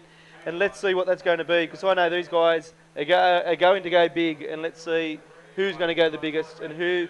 And we keep mentioning Jeff Hubbard. He's hiding in the cliffs, trying to deal with this situation himself. Here's the replay, man. He took me through Pierre's left. All right, not a lot of people are going on the lefts here at El Fronton, but they know that as soon as the water starts coming up from the high tide, but look at all the whitewash. PLC just getting devoured by Mother Nature right there. Ashley just comes into the dry reef, almost dry reef right there, and look at Jared Houston looking back and see where PLC ended up. So, again, PLC opting to go left. PLC is known around the world for his textbook move, the backflip. And there he is trying to go for one on the inside section on the left, but could not pull it off. So, again, PLC in the red jersey, he is the one that has his destiny in his hands. If he wins final number 4, he will become world champion. Yeah, Manny, I cannot believe this scenario we have in front of us. I think we're all feeling the tension and the nerves. We're all just waiting to see who's going to take off on that next wave and what they're going to do. The tension is just so intense in here. You're sweating, I'm sweating. Just watching this screen saying what is going to happen, because we know both these riders are capable of anything, and if given the opportunity, they're going to hit that section, they're going to pull into that pit, and they're going to do whatever it takes. And it's now, the interesting thing is, time's ticking away. It's now just over 17 minutes. The world champion will be decided in 17 minutes time. Pierre is keeping very, very busy, looking for every opportunity, whereas Jared is sitting out there with potential, and he could be the dream wrecker. Yeah, and he could be the spoiler. I mean, this is it. Jared Houston, the South African, has a gigantic support from Dirtestein, South African. And you know what? All the boys are watching for their boy right here, Jared Houston, to come out on top. And you know what? Jared Houston, he knows what's at stake, and he's not going to leave anything to waste. He's going to go big, and he's just waiting patiently right now, because wave selection seems to be the key to today's competition. As you can see, currently out in the water. Oh my, it's just sucking off the reef here at El Fronton. Again, it is heavy out there, and the boys know it, and they just want to stay alive out there. Yeah, look, it's going, we're all sitting here playing 16 and a half minutes. Really, it's actually been, for such a traumatic heat and so much on the line, it's been a slow heat wave-wise, but still 16 minutes to go. And it's really, I believe it's going to come down to one wave, one section. This is going to be something special. Pierre's going to hit it. He's gone on the record from day one saying he's going to do whatever it takes to win this world title. So for section he's presented to PLC, I have no doubt he's going to hit it. But on the other side of the equation, Jared Houston is super competitive, super talented, and he will not let this go without a fight. He knows this is the biggest stage in world bodyboarding. And even though he does travel with Pierre sometimes, has a lot of respect for Pierre, he's not going to give him the world title. He's going to make him fight for it. And Jared Houston, every time he catches a wave, I know the massive group of PLC fans will be holding their breath, because they know anything can happen. Look at this little paddle battle going in, out the back. PLC in the red jersey, Jared Houston in the yellow jersey. They see something. Will they be in the position? No, they just go over this wave. These big north swells sweeping in. There's nothing on them to ride. Just a big mountain of whitewash dumping on the shallow reef. They are now paddling to the outside. Looks like there could be something out the back. This is Ruth. This is PLC's girlfriend. She is standing by. She looks more nervous than anybody on the beach. As I'm sweating. My hands are sweating. I'm sweating. Luckily for this hat, this pride hat, soaking up all my sweat. It is intense out there, ladies and gentlemen. PLC, por todos mis amigos que hablan español y están mirando la batería ahorita. Si el Pierre gane, él es el campeón del mundo. Si pierde, va a ser el Jeff Hubbard. Mira, tenemos 14 minutos. Falta, ¿qué va a hacer PLC? There you go, man. You just broke it down in Spanish, I'm guessing, for a big following of Spanish supporters out there. I think the world knows the scenario here. The whole world's watching. We've got in shout-outs here from not only bodyboarders, just watermen, from around the world. They're sitting here watching this, just knowing that this is history, and just how amazing it is that this world tour of bodyboarding has come down to this one moment, and you've got life-threatening waves at the famous Fronton break, and we've got the world title on the line. And we've got two of the sport's brightest prospects, two 21-year-olds, just doing whatever it takes. Oh, taking a look, dropping in the yellow jersey, Jared Houston, the South African, way behind the shoulder, and I think that section just crumbled in over him. And that's all she wrote for Jared Houston. It looked like PLC and Jared Houston were looking at it. Would PLC be in position to catch the next wave of the set? I'm not sure, but look at Jared Houston still reaching for his board. He just wants to get out of there. Tons of white water just holding you down. Unbelievable. It is PLC. I think I've said unbelievable like 100 times already because it is. These guys are out there taking off on some heavy, heavy situations. It is 8-foot Fronton, high tide, a lot of water moving. Yeah, Jared Houston, it was a big wave. He pulled into it. He really scooped into it, Manny, but he just wasn't able to get up under that lip and fight his way through. He copped himself a good beating. It was only a 2.55 for that last wave. So we've still got Jared Houston in second position. But he only needs a 3.96, Manny, to jump into first and steal that world championship potential from Pierre and hand it to Harbour on a plate. You say only, but well, not only, but let me tell you, I'm sure Pierre is very, very nervous. We've seen Root is very, very nervous. The whole world is very nervous because there is no doubt that a combined score of 6.5 in this heat is going to win Pierre the world title. He has to do something special. He's out there with priority, waiting for that opportunity, the biggest stage in world bodyboarding. It's all here. It's all happening right now. And people, you're watching history. Be excited. 12.5 minutes. We will be crowning a new world champion. And at this stage, Manny, it's anybody's. Yes, exactly. I mean, I don't know what's. I want Jeff Hubbard I want him to win another world title. But again, PLC has yet to win his first one. So if Jeff Hubbard gets that world title, that'll be his third. PLC still on the hunt for his first one. So it's like I don't know. You can go for either one of them. But I know one thing for sure: all of Europe, mostly French and the French-speaking colonies or territories, are going for the guy in red, PLC. PLC, the French phenom. He is known for his backflips from all over the world. Can he pull one out of the hat for this heat? Oh, Manny, he's known for his backflips, but he's responded. The judges said at the start of this contest we're looking for a variety of moves, and Pierre's served that up for them. We've seen him do big air reverses. We did the air forward. He's been doing the inverts. So he's got all the tricks in the bag. Don't worry about that. He's, I think he's known for doing his backflips because I think he does a backflip as good as anyone in the world. But he can do all the other tricks in the book, and he's not going to hold back. If a section comes his way, he's going to hit it. So we now have, Manny, 11 minutes, 10 seconds remaining. There is nothing in this. The world title is on the line. Jeff Hubbard, I can't even imagine what Jeff Hubbard's going through. I can't imagine what Pierre's going through. But hold on, strap on, stick with us, people. 11 minutes.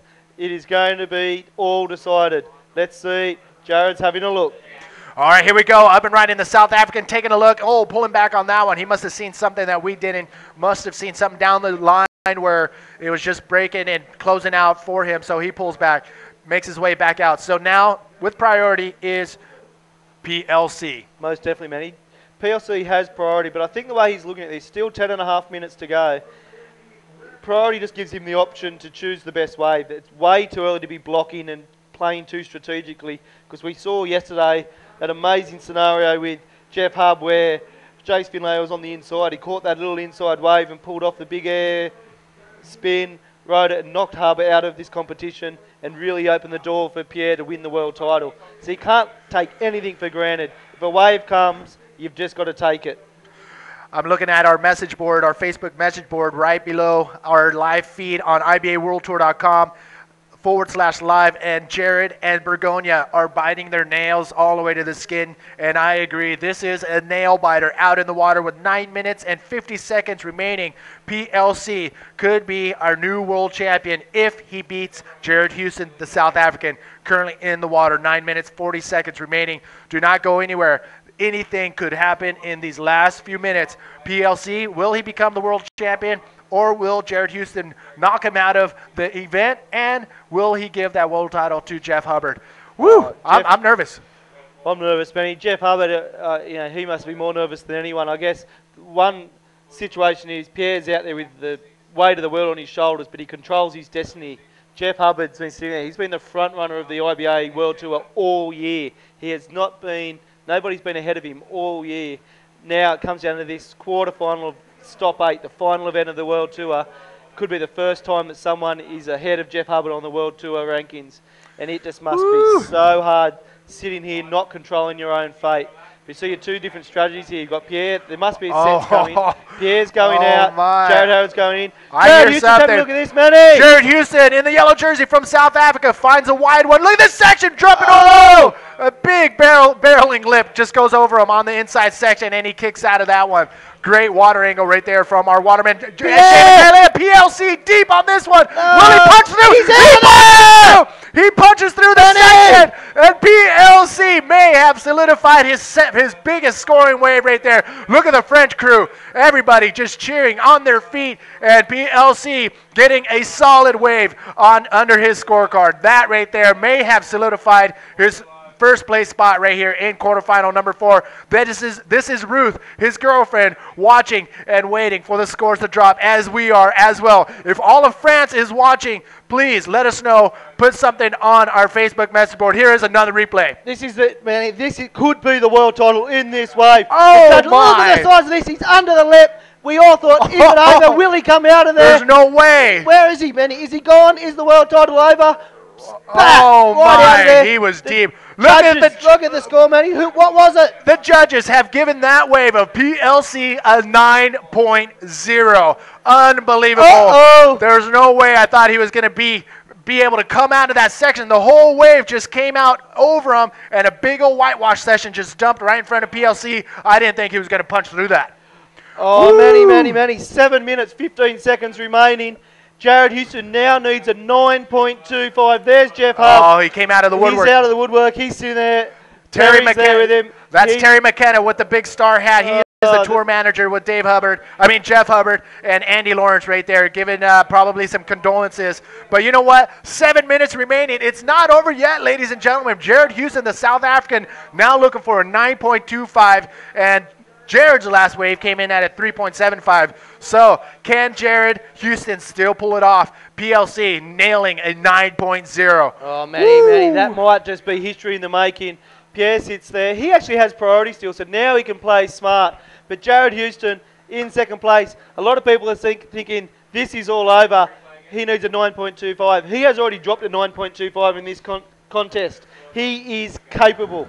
So do not write this off. But here's this wave again, Manny. Talk me through it. You know what? I give all the judges props for being so on it today, because this score right here is justified. A deep, big wave barrel, and it was that section right there where all hope was lost, but PLC was able to punch through inside the barrel and make it through the opening on the other end of that shoulder, and that was PLC's 9-point wave.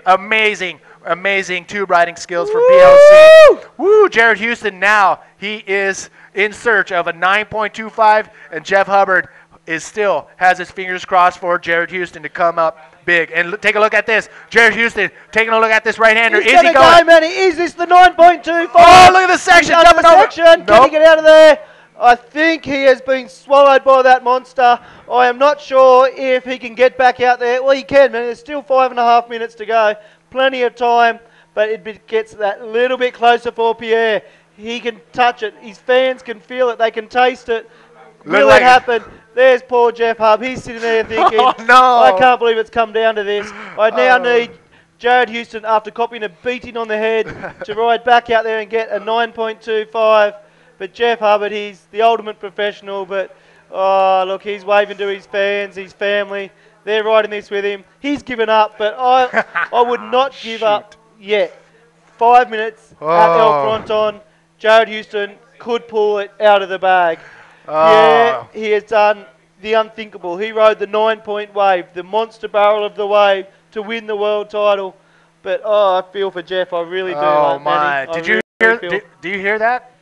What's that, mate? That's 400,000 bottles of wine being uncorked in France and all the French-speaking territories around the world for their own rider, PLC. The French phenom in the red jersey may have just won his world title that he's so dreamed about, and it is coming down to the last 4 minutes, but it's not over yet. It is Jared Houston who can look and find a 9.25 and still take that title away. Look at that. Tom and Mike from uriding.com in the background are watching one of their star riders, PLC, bringing home the world title. Again, 4 minutes remaining. It is not over yet, ladies and gentlemen, so don't go anywhere. Anything could happen here at the 2011 NMD Pride Stealth Fronton Pro, brought to you by Grand Flavor. Again, Manny V and Greg Taylor are absolutely growing hold the gray phone. hairs. It is unbelievable. No, he's going to let that go, but he's Jared Houston on the shoulder.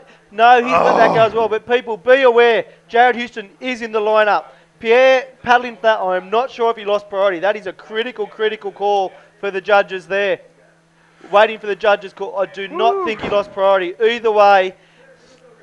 Look at this. Jared Houston. A builder. Jared Houston kicking hard, paddling, and he drops in, gets airdropped into the section. Can he come out of there, into the pocket of the wave? He has been swallowed. Oh, that may be all she wrote. Jared Houston, we told you he would not give it in easily. He's putting it all on the line. He has been belted by that monster on that razor sharp race. He's lost his board. Look at that. Look at the water sucking off the reef. Get his board. Get out of there, because he is on dry reef, Manny. He has done everything possible to change the situation. Oh, he knows he's upset. He can't do anything. Not only does he know that he cannot deliver a world title for Jeff Hubbard, he also knows that he cannot change the situation, but he knows he cannot get back out there. 2.5 minutes. Can it happen? Oh. Are we seeing the crowning of a new world champion?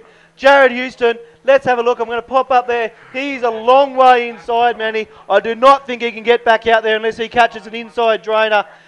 I think it is over, Manny. It's 2 minutes 20. Too early to call. But France, PLC, all your supporters, hold your breath, because Jared Houston, he's got his hands on his head. He can't believe he didn't make that barrel. He can't believe he didn't do what needed to be done. But it's PLC. He delivered. He needed the history-making moment. He's done it, Manny. 2 minutes remaining.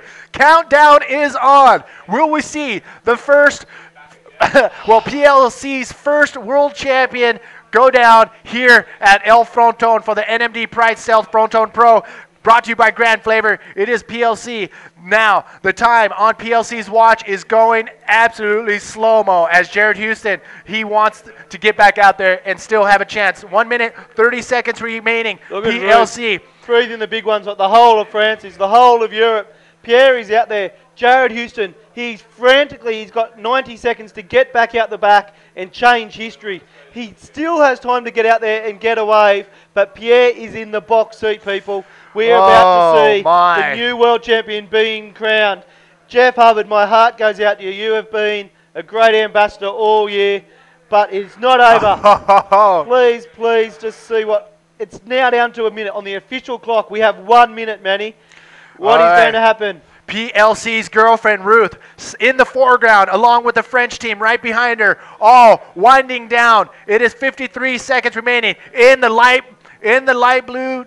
No, that's not Jeff. Oh, where is he? There, Jeff's over the back. I think he's got his hands in his head dealing with the situation. We're now down to 35 seconds on the buzzer.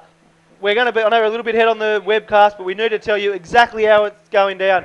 Pierre's sitting out there. There's 20 seconds to go. Pierre sits there. Jared Houston, he's back in the lineup, but he has to basically catch the next wave that rolls in. Otherwise, the world champion has been crowned. It's Pierre-Louis Costes. Manny, counting this one down. 15 seconds. 15 seconds, ladies and gentlemen. Did PLC bring home? 2, 1. It's over. Oh! New IBA world champion. Viva la France! Viva la France! Oh my Lord, Manny, we have seen history. You have the contingent there. This is, I'm going to say it, amazing. I'm getting a little teary-eyed right now in the commentator's booth. I'm seeing his girlfriend cheering up, and I'm almost losing it too. It is PLC. ladies and gentlemen, your 2011 IBA Grand Slam Series World Champion in the red jersey. He is the champion. Oh, Jeff Hub, Hawaii, my heart goes out to you again. One last mention because my heart goes out to you. But we have to focus on the winner. We have to focus on the world champion. He has created history. He had it all to do. He had to pull off the unthinkable. He did it. A 9.0 massive barrel ridden in El Fronton to win the world champion. Is there a bigger stage? Could it have been more pressure on this 21-year-old superstar? It couldn't have, but Manny, he delivered. He did what it took. We say to be a world champion, you have to deliver at the biggest moment in the world. There he is, hands in the air, both hands in the air. Pierre-Louis Costes. Let's have a look at this massive barrel, Manny. This is history. Talk us through it. This is PLC's last wave, the 9.0, and look at how concentrated and focused he is. Big section just dumping right in front of us. A big whitewash dumping inside of the barrel, punch through it, and come out cleanly of this 9-point wave. PLC, you know what? He is on a roll. He's not done yet. He's going into the semifinals, and he can possibly win the entire event as well, the Fronton Pro. So PLC, the NMD Pride Stealth Fronton Pro, is also now on his list to do. He can still win the event. Look at that. The Red Bull's all over. Whoa, he fell off. He fell off. Red Bull, back yourself a winner. This guy is a superstar, not only of the sport of bodyboarding, of the water sports. This guy is a true superstar. 21 years old. He speaks 4 languages. Look at him. He's got all the looks. He's got all the ability. If you are smart, any company out there, get behind it. The shirt's already been made up. What? Pierre-Louis Costes. I need one of those. Bodyboarding champion. Give me one of those. Unbelievable. Oh, man. And look, there you have him with Sasha Specker, the cameraman. He's catching all the action, but he's also a good friend of Pierre's. He's been travelling with him all year. He's got so many fans and friends, but congratulations, PLC. My hat goes off to you. There could not be a more deserving world champion. Let's look at history again. Manny, I haven't talked through this. I want to crack at it. This is the 9.0 wave. He pulls in, sets a perfect line. Looks like we lost him here. That section is unbelievable.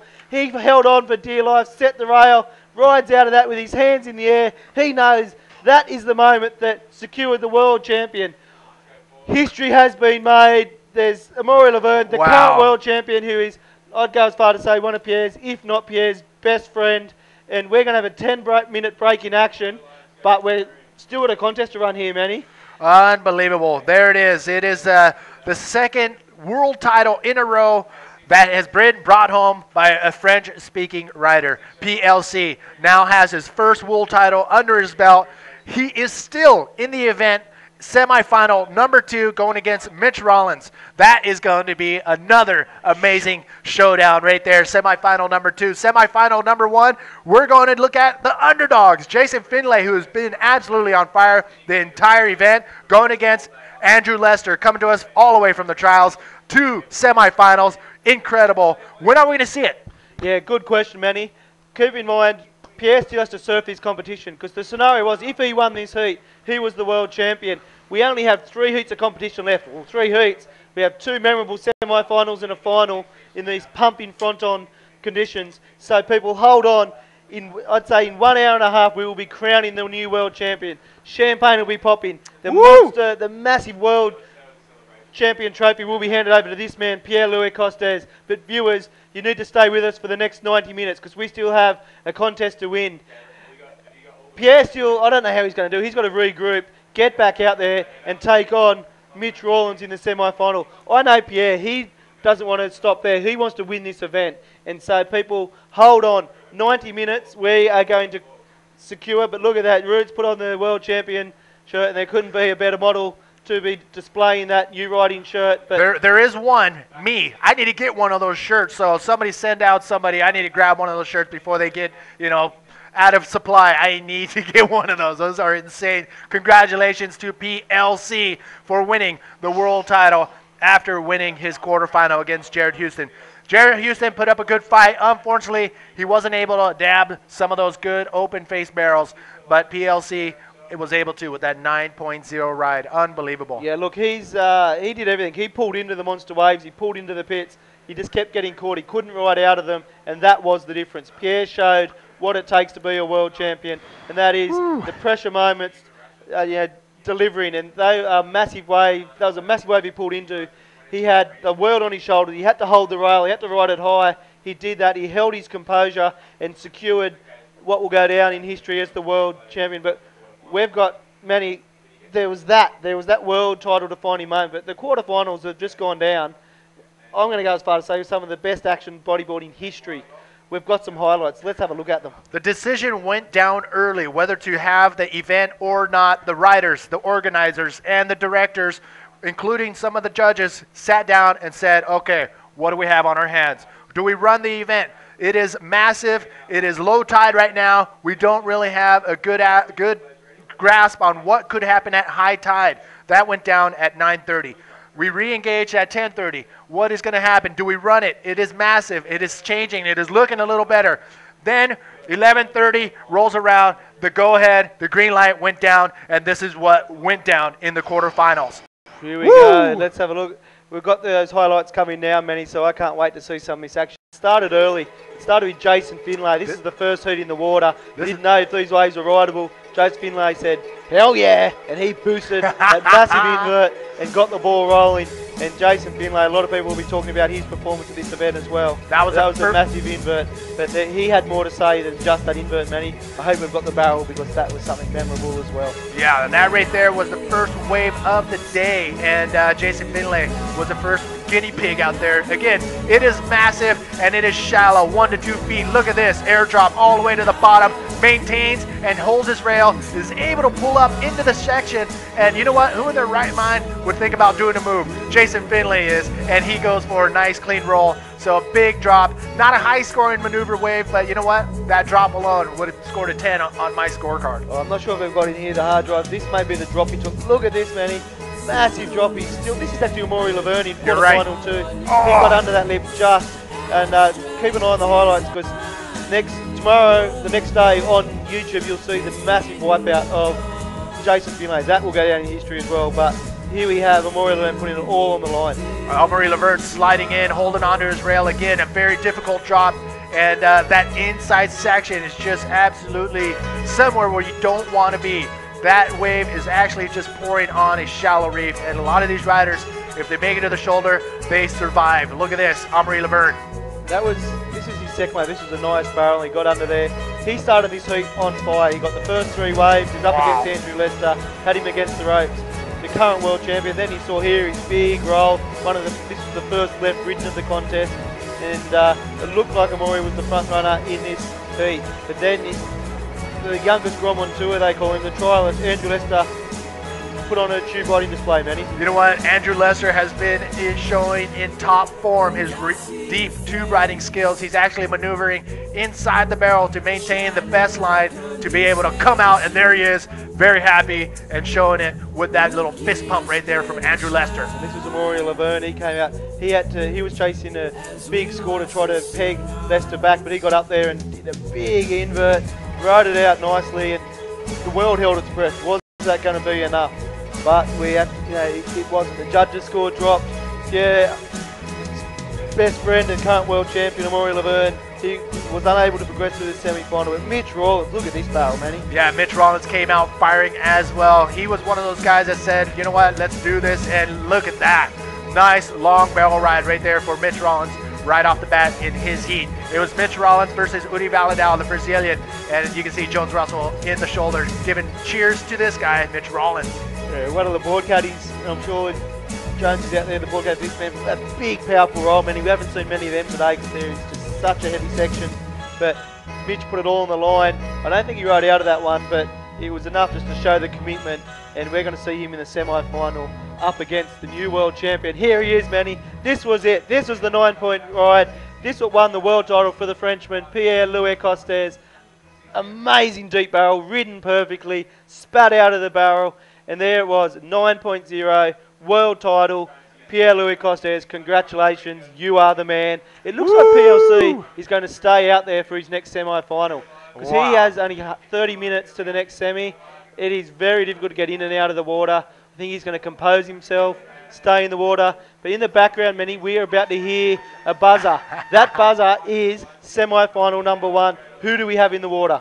All right, semifinal number 1. We have Jason Finlay in the red jersey going against, in the yellow jersey, Andrew Lester. Both of these guys have nothing to lose, and you know what? They're going to go for it anyways. Andrew Lester has been on fire throughout the entire week. I've seen him here. In fact, he was free surfing yesterday and just got some kegs out in front of the hotel where we're staying, and Andrew Lester just in top form. Jason Finlay, another underdog who's out here ready to rock and roll.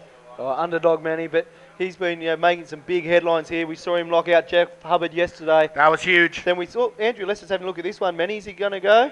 All right, Andrew Lester in the yellow jersey, starting off right here. Final number 1, sneaks under the pocket. Nice little pocket ride, gets into the barrel, and he comes out of there nice and clean again. Andrew Lester, he is probably one of the best tube riders on the planet right now on a bodyboard. Manny, he's proving that it's experience. This guy has tons and years and amazing experience. Look, you know what that is? Pierre's out in the thing, and he's sitting there. His mind's on the world champion. Everyone's stoked for Pierre. Lester, the true thing, he's going, yeah, PLC, it's yours, brother. Look, he's just soaking up the moment. And Andrew Lester's saying, that one's for you. And look at Lester, he's just stoked for him. But he's still got a semi-final to surf.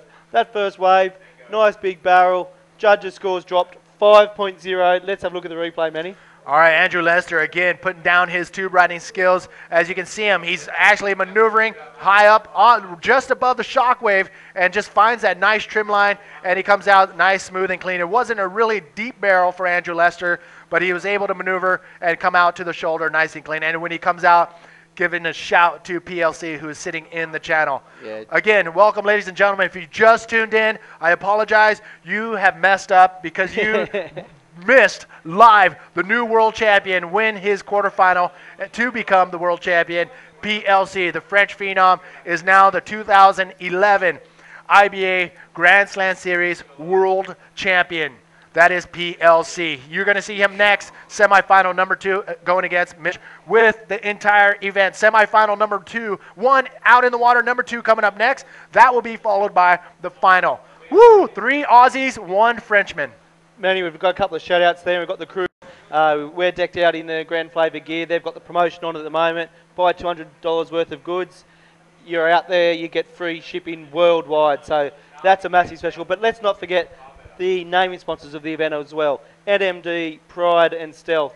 These guys, industry-leading brands, showed huge support to make this event happen. And they're available at all good bodyboard shops, all good surf shops worldwide.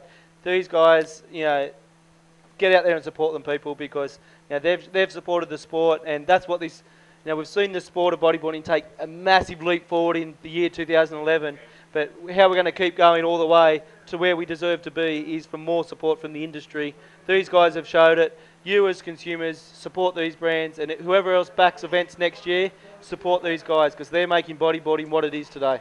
Yes, I totally agree, 100 and 300,000% behind you on that one. Because, I mean, the best part about bodyboarding right here, and I'm telling you this right now, this is coming from being out there with the boys, is that the camaraderie amongst the top riders in the world is essentially the same as you and your boys at your home break. I mean, we're all good friends out of the water, and when it comes competition time, they all know it. They all know they have to put everything on the line, and we saw that with Mitch Rollins and Ryan Hardy. It was very tough for Mitch Rollins to go out there and do what he had to do, and he came out on top, knocking Ryan Hardy out of the world title contention. But that's the thing. All of these guys know it's a contest, so they're going to do everything they can, and especially in these conditions, massive 4 to 8 foot bombs coming into the shallow reefs of El Fronton, and this is it. Semifinal number 1. Look at that. Just massive amounts of water. Manny, look at the water exploding on this reef. We have now seen high tide. We're on the back end of it. It's only going to get shallower from here, so it's going to get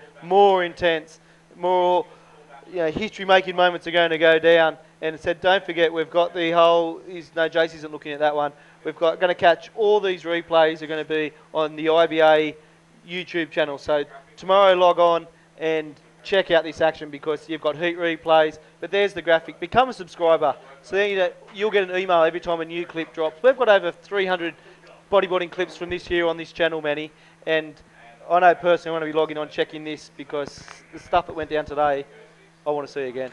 You know what? And if you're going to do anything on the YouTube channel, on the IBA channel, make sure you stay tuned for the next few days because the Phantom camera, the camera 1,000 frames per second is on site right now. So you're going to see some amazing images within the next few days from that camera on the YouTube channel, youtube.com/IBA World Tour. And a big shout out to the crew at Red Bull TV. They've been great supporters all year, and they've brought the Phantom camera action to you. So it's Red Bull that have put it there, but what you have there is Jeff Hubbard. You can see his image on the screen.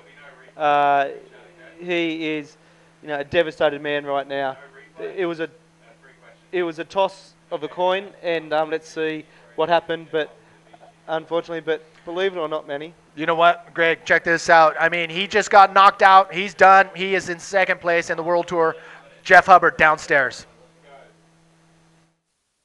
And here's Jeff Hubbard. Jeff, you didn't win this year. No, I didn't. Yeah, it was tough. Just, that was a tough last 3 or 4 contests for me. Just so it just definitely was, in God's hands, and he just kind of was definitely putting it to PLC the last half of the year. I didn't get any results and just couldn't find a rhythm in any man-on-man heats, which is pretty rare, and I was surfing good, and Pierre just, he surfed amazing, and God was just giving him what he wanted, and, this is his time, and it's amazing. Congrats to Pierre, awesome surfing, and, hats off to him, man. He deserves a world title, and, it's a bummer he had to beat me for it, but, hey, that's the way it goes. There's always another year and more contests, and we got a great family, great support, and, Manny and the mic, love it. Thanks, Manny, and, just want to say, thanks to everyone out there for all the support all year. It's been an awesome year.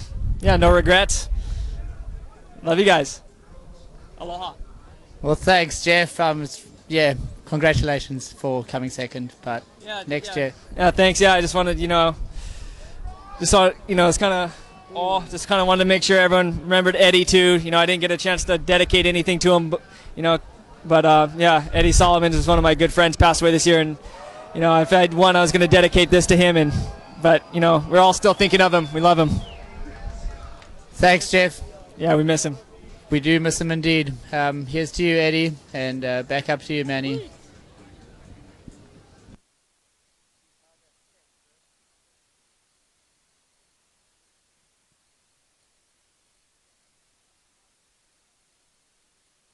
Down at all. He has everything.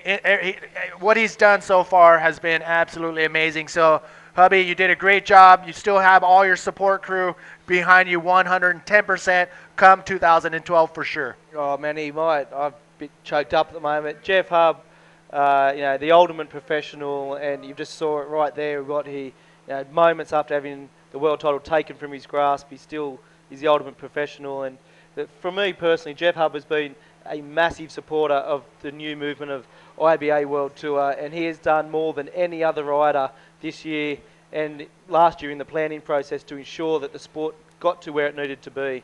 And for that, Hub, you have my respect for life. He's a friend for life, and I'm really feeling for you at the moment, mate. But you're such an amazing person, an amazing rider. I know you'll come back and get that third world title. So stay strong. And he made another classic point that I'd really like to shout out to all the supporters of Eddie Solomon. One of the for sure key players in our industry. We lost him this year to cancer, which was a very sad moment for many people involved. And you're not forgotten, Eddie. And you saw Jeff say the same thing. But speaking from the whole bodyboard world, you are not forgotten, Eddie. And emotional times, man. Big moment. All right, while the guys are, shout out to Eddie Solomon. I want to get back to that, but we got a little break right now in the action, so we'll be back right after this.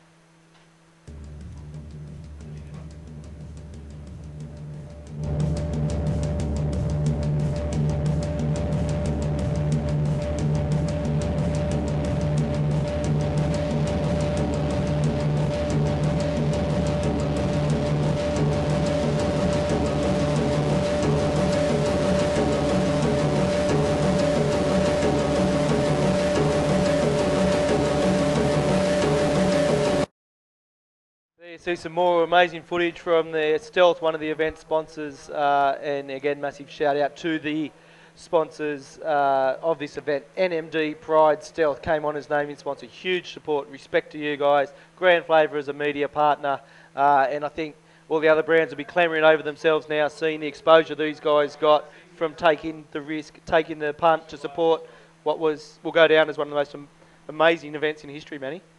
It looked like it slowed down just a little bit here in semifinal number 1. Andrew Lester in the yellow jersey has one scoring wave of a 5.0. We're still waiting for Jason Finlay to start his campaign. We have already gone 10 minutes and 30 seconds into the heat, so stand by for what is going to unfold right here in the next 19 minutes. Okay, yeah, look, as I said, we've got 19 minutes remaining, Manny. Andrew Lester opened up with a 5.0. We thought that wasn't going to be one of the keepers for this score, but now we've got a low heat.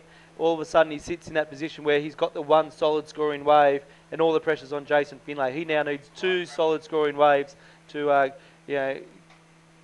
keep the challenge up to make the final. But we've spoken about the scenario here, Manny.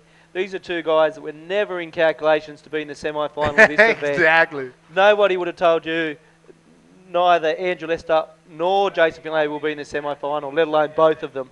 And that is like this Fronton wave. Jason Finlay, he was the wild card. He surfed his way all the way through, and he's played a big part in this event, whether it was knocking out Jeff Hubb and ultimately giving PLC the world title, or whether it was taking those death-defying drops in the first quarter-final of today's action. And again, Andrew Lester, we've spoken about Andrew Lester all the way from the trials. He's put on a big performance, and let's see what the last 18 minutes will deliver.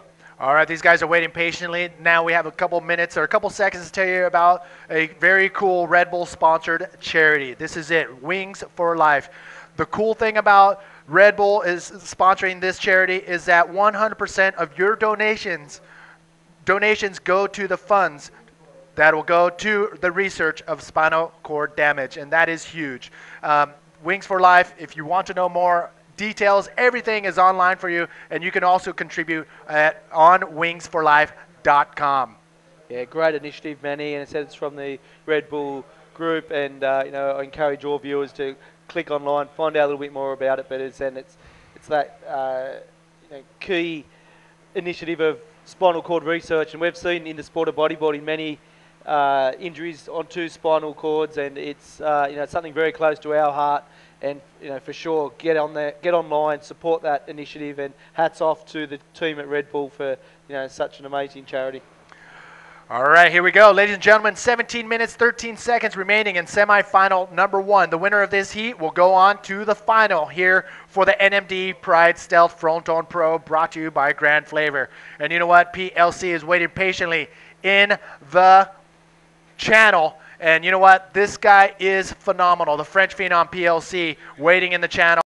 He is known around the world as the backflip master, but he also has an arsenal of air roll spins, big airs, and big rolls that he still has in his back pocket. Will he pull those out in the final or semifinal number 2? We will see. Jason Finlay dropping in. Under the lip, man. He pulls it under the lip. Nice little thing, but it does a little spin out of there. He'll be happy. That's his first scoring wave. It gets him on the board. We are back on the action. Andrew Lester's left out there in priority. But it was, in my eye, we'll see what the judges say. It was, let's have a look at this wave again, Manny. But that's the back end of it. I'm sure we'll get that back into the hard drive. But he got under the lip. Not as deep as some of the other waves we've seen ridden today, such as that PLC 9-point ride. But Jace Finlay is on the board, and we have a contest, people. 16 minutes remaining. Who of these underdogs is going to make it all the way to the final of the Fronton Pro? All right, let's take another look at Jason Finlay's wave right here. Nice scoop, bottom turn into the pocket. It finds a little barrel time right there, still maintaining. Looks like he's hitting the brakes right there, dragging his legs, and goes into his spin before coming out onto the shoulder. So great wave right there for Jason Finlay. Nice stall, got in the pocket, stayed in the barrel for as long as he could, comes out with a spin. So wow, look at this. Now it is on. Jason Finlay's wave comes in at a 5.0. Andrew's first wave comes in at a 5.0. So this is it. Jason Finlay is on the board. We have a dead heat at the moment, Manny, but there you have one of the riders, the wild card, Jason Finlay, we've talked about. He's from the south coast of New South Wales, Australia, and he's really making a name for himself at this event. And, he's proving to all those guys out there who, previously Jason Finlay was a free surfer, and before, they were getting good profile doing that. Jason Finlay realised the spotlight of world bodyboarding now is the IBA World Tour, and he has been put on the biggest stage, and he has delivered, and big respect. But PLC still in the water we've spoken about. I think he's still just coming to terms with everything, and it must be an amazing experience. But the event still continues for PLC. He still has to surf a semi-final against Mitch Rawlins before he comes back into shore. If he progresses through the semi-final, he'll stay there for the final. So PLC may be another hour in the water. But here we have, I think, paddling Jason Finlay. All right, Jason Finlay holding on to that rail. Nice bottom turn. Comes off the bottom and sneaks in high line and comes out of the barrel right there. Another quick in and out barrel with a spin at the end of that. Another good medium-sized scoring wave for Jason Finlay. Now he has 2 waves under his scorecard. Again, these semifinals are 30 minutes long, and 2 waves will be scored. Look at this, man. Great rail control. He's shown this the entire contest, gets under the lip. It was a little bit inside, so the judges will take that in consideration. But very wisely, as we've spoken about, he heads higher the wave, make sure he makes it out of the section. And now he has a second scoring wave, and all of a sudden, 4.5 for that wave, Manny. He's led into first position, and now all the pressure's on Andrew Lester. Andrew Lester needs a 4.5 to return serve, to lead back, to jump back into the lead. Still 13.5 minutes to go. Plenty of time. Still some big sets rolling in. Andrew Lester's gone left. Oh, look at this left. Andrew Lester finds a left, and what's he going to do? Sneaks under the pocket on the bottom turn, and that's all she wrote. Comes up and over the other section. But, man, it's very scary and very intense when you see the riders drop in on the left. What their current is doing is pushing you back onto the reef. Take another look. Look at that rail control, Manny. Under the lip and a dredging left-hand wave. He gets under that. It'll be interesting to see what the judges think of that. There hasn't been many lefts ridden today, but they are the high-risk waves as well. He needs a 4.5 to jump into first. Let's see what the judges say. I'm not sure whether that'll be enough to jump into first, but he's just again proving that there is a left-hand option available for the riders out there. Woo! All right, we are coming at just over 3 minutes. Over the 3 o'clock hour here. The high peak of high tide was at 2:50 p.m. Now the tide is starting to drop. Andrew Lester clocking in a 2.75 on his last wave and still trying to get some of those lefts on the inside. Yeah, definitely. Look, he's smiling there. He's stoked to be in this contest. All the way from the trials we've spoken about, the Shark Island local. And he took a left there, only a 2.75 from the judges. So he's back in the lineup, knowing he needs a 4.5 to move into first position. And first position today, look at PLC, he's stoked. He's got the vibe. He's just enjoying the moment. That is your world champion, Manny. The 2011 IBA Grand Slam Series world champion from France, Pierre-Louis Costes. Unbelievable. Viva la France, viva Pierre. And it sounds like the champagne bottles are clicking and clacking as they're making their way towards the celebration area. We're going to find out. But PLC is still in the contest. That's what we all have to understand. It is not over. The contest is still going on. We just know that PLC is your 2011 IBA Grand Slam Series World Champion. And so that is it. He is still waiting in the water for his semifinal, which is coming up right after this. 11 minutes and 28 seconds. Jason Finlay leading the charge over Andrew Lester in semifinal number 1. 11.5 minutes, Manny. Andrew Lester needing a 4.5 to jump back into first. I think Jason Finlay has priority out there, but again, 11 minutes, it's still a long time in a heat. So he'll just surf the best wave that he's delivered to him, but he has first pick of the crop. Just to explain, Manny, how the priority system works for our viewers. All right, the priority system, it consists of both riders starting off with 0 priority in the water. Soon as one rider takes a look and starts paddling for a wave, the other person who did not go for the wave will have priority. And now that other person will have the opportunity to catch any wave that he wants duration of their priority. So it could be a strategy that could work in your favor, or it could backfire if you wait too long and hold on to that priority as time winds down. Yeah, often called the cursor priority. Sometimes it's not always a good thing. You can see here, Andrew Lester's having a look at this. Jace Finlay's let it go, but up and right in Andrew Lester. Andrew Lester going right, taking a look. Looks like it could section up. Big section forming up. Andrew Lester punches through the lip. Nice, clean, conservative roll through the lip. That was Andrew Lester on the right. Now, Andrew Lester, he was on the hunt for a 4.5 wave, and to get into that first place spot, Andrew Lester, I don't know if that's going to be it, so let's hold off for a second. It was a smaller wave. We haven't seen many rolls in this contest. It was in the critical part of the wave. It'll be interesting to see what the judges have to say about this. Little- It's going to be close either way, but Andrew Lester looking for a 4.5 to jump into first place. And it's a 4.9, Manny. Andrew Lester has jumped back into the lead. Wow. Now he's winning this heat with 9 minutes, 45 seconds remaining. Back to you, Jason Finlay. You have 9 minutes 40 to deliver a 4.9. There it is. And get back into first place. 4.9 is a low score to get in any competition, but you throw in the factor of a heavy 8-foot swell just dumping on the shallow reefs of El Fronton, it's harder than it looks. 4.9 is what Jason is after, There he and goes. let's take a look. Up and riding, he's up for a 4.9. I'm sure he wants a section. Doesn't find the barrel, so that's not what he wanted. He'll be very frustrated with that because he's lost priority. Left Andrew Lester out the back with 9 minutes remaining. Jason Finlay the wave didn't deliver what he was after there. There's still a lot of time. Jason Finlay, very capable rider. He'll get back out there and he's capable of anything. As we saw in the hub heat in round 4, he could bust a big reverse. But there's the crew.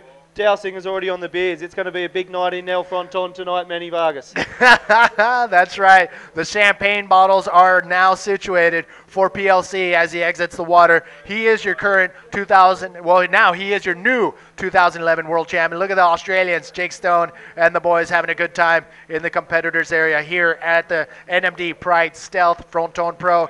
So have to give a couple shout outs. This is from my list for sure. My wife, thank you for putting up with my schedule on the 2011 tour. Billy Thiel has always been tuning in when he can. Neil, we know you're watching. All the Hawaii crew are watching. IB, California, East Coast, Costa Rica, Mexico, and Pascal, we know you're watching from the Dominican Republic. And everybody else tuning in from around the world, thank you for being a part of this great amazing tour, the 2011 IBA Grand Slam Series. There it is. Here we go. We may have the latest shirt right there. That is Amaury Laverne, the former world 2010, champion, 2010 world champion. He's sitting there modelling the PLC world champion T-shirt. It has happened. It is in the history books. Oh, he's wearing it proud. Look at that. Fellow French-speaking rider, Amaury Laverne, supporting you riding and their frontman PLC, your new 2011 IBA world champion. Yes, Manny. We now have the situation. This is the semi-final. The underdogs are out there. Andrew Lester and Jason Finlay, both from Australia.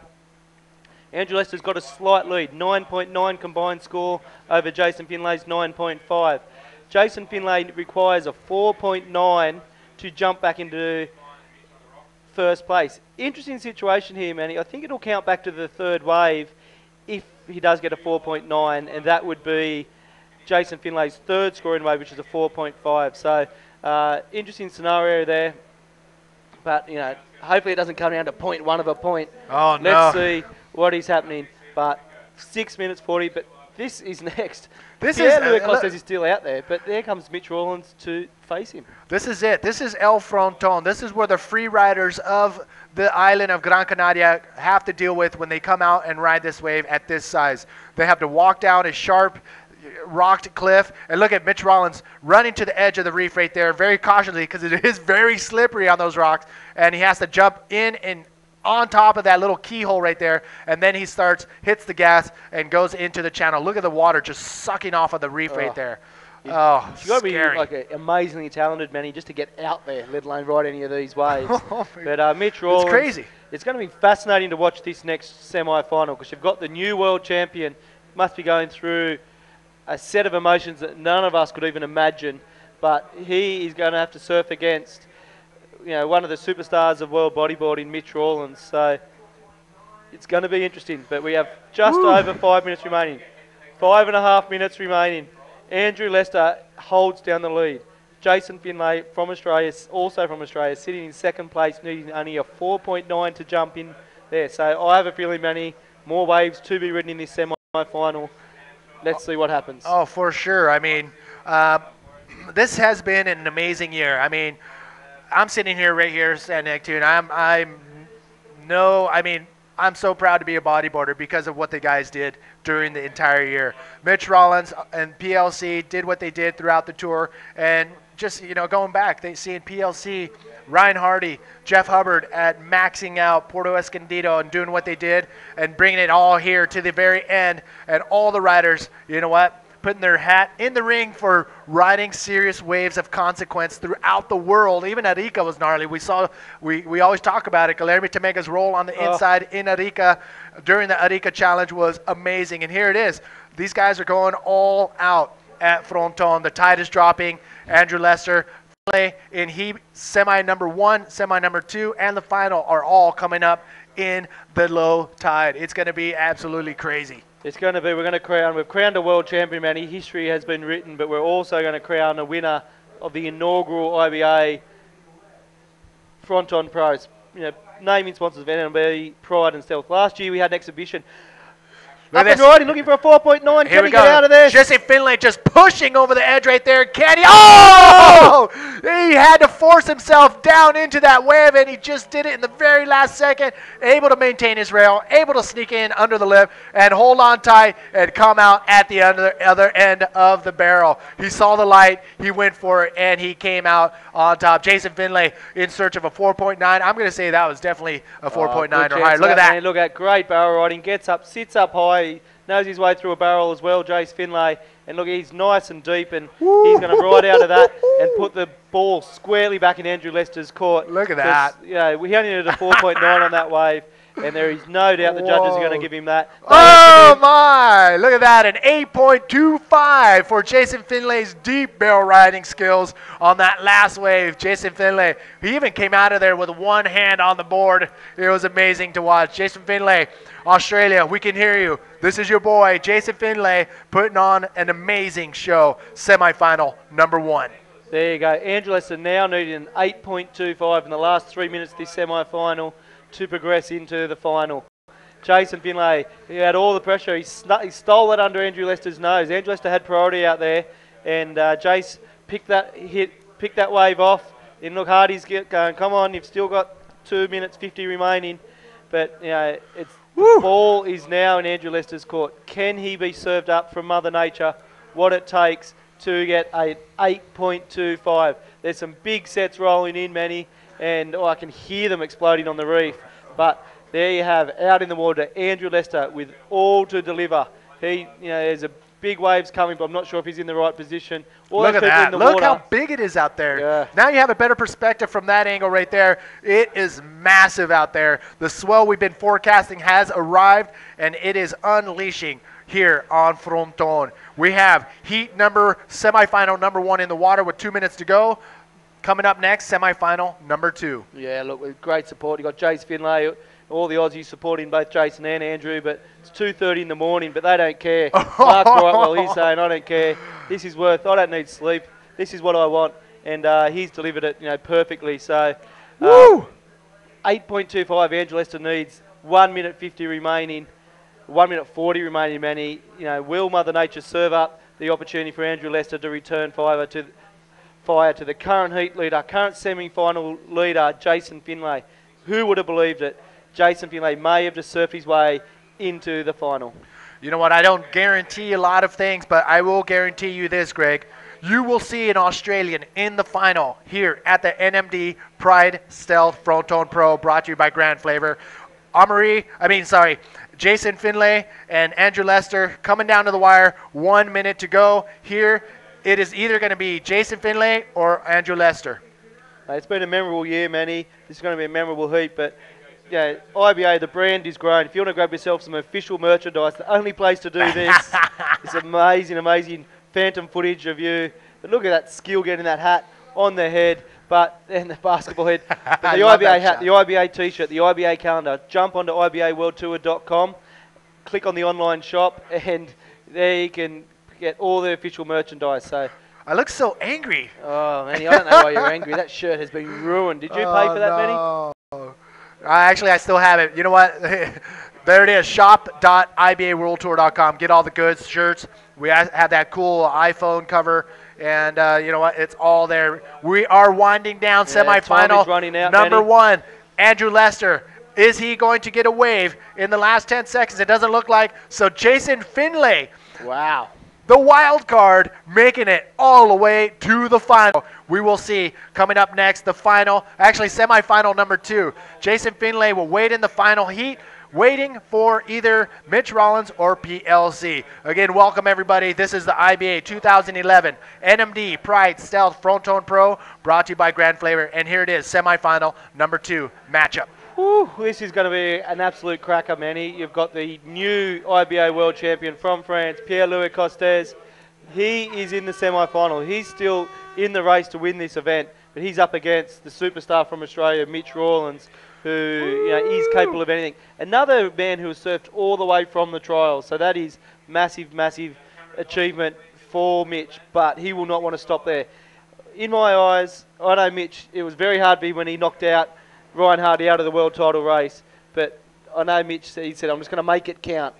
He wants to win the event, so he made it worthwhile for knocking out his mate and countryman. But let's watch it. There you have, look, you've still got Jace Finlay. He's going to stay out there for the final as well. He's got the Aussies, the board caddies in the channel. But Manny, I'm going to tap out, have a little bit of rest. We're going to bring in Ben Player. You got it, brother. Enjoy this. Okay, you got it. Look at this. A beautiful shot on the channel on the right side of El Fronton. It is amazing. You can get a pretty good idea of how big it is just seeing how much water is moving out there. But again, welcome everybody. This is live action. Semi-final number 2 out in the water in the yellow jersey. Pierre-Louis Coste, your new 2011 Grand Slam Series IBA World Champion, going against, in red, Mitch Rollins. And now in the hot seat for this semifinal is the one and only, yes, Mr. Ben Player. How you doing, brother? Hey, everyone. Hey, Manny. How are you, mate? I'm good. I'm a little sweaty. Sorry, brother. Whoa. I'm nervous. It's intense, man.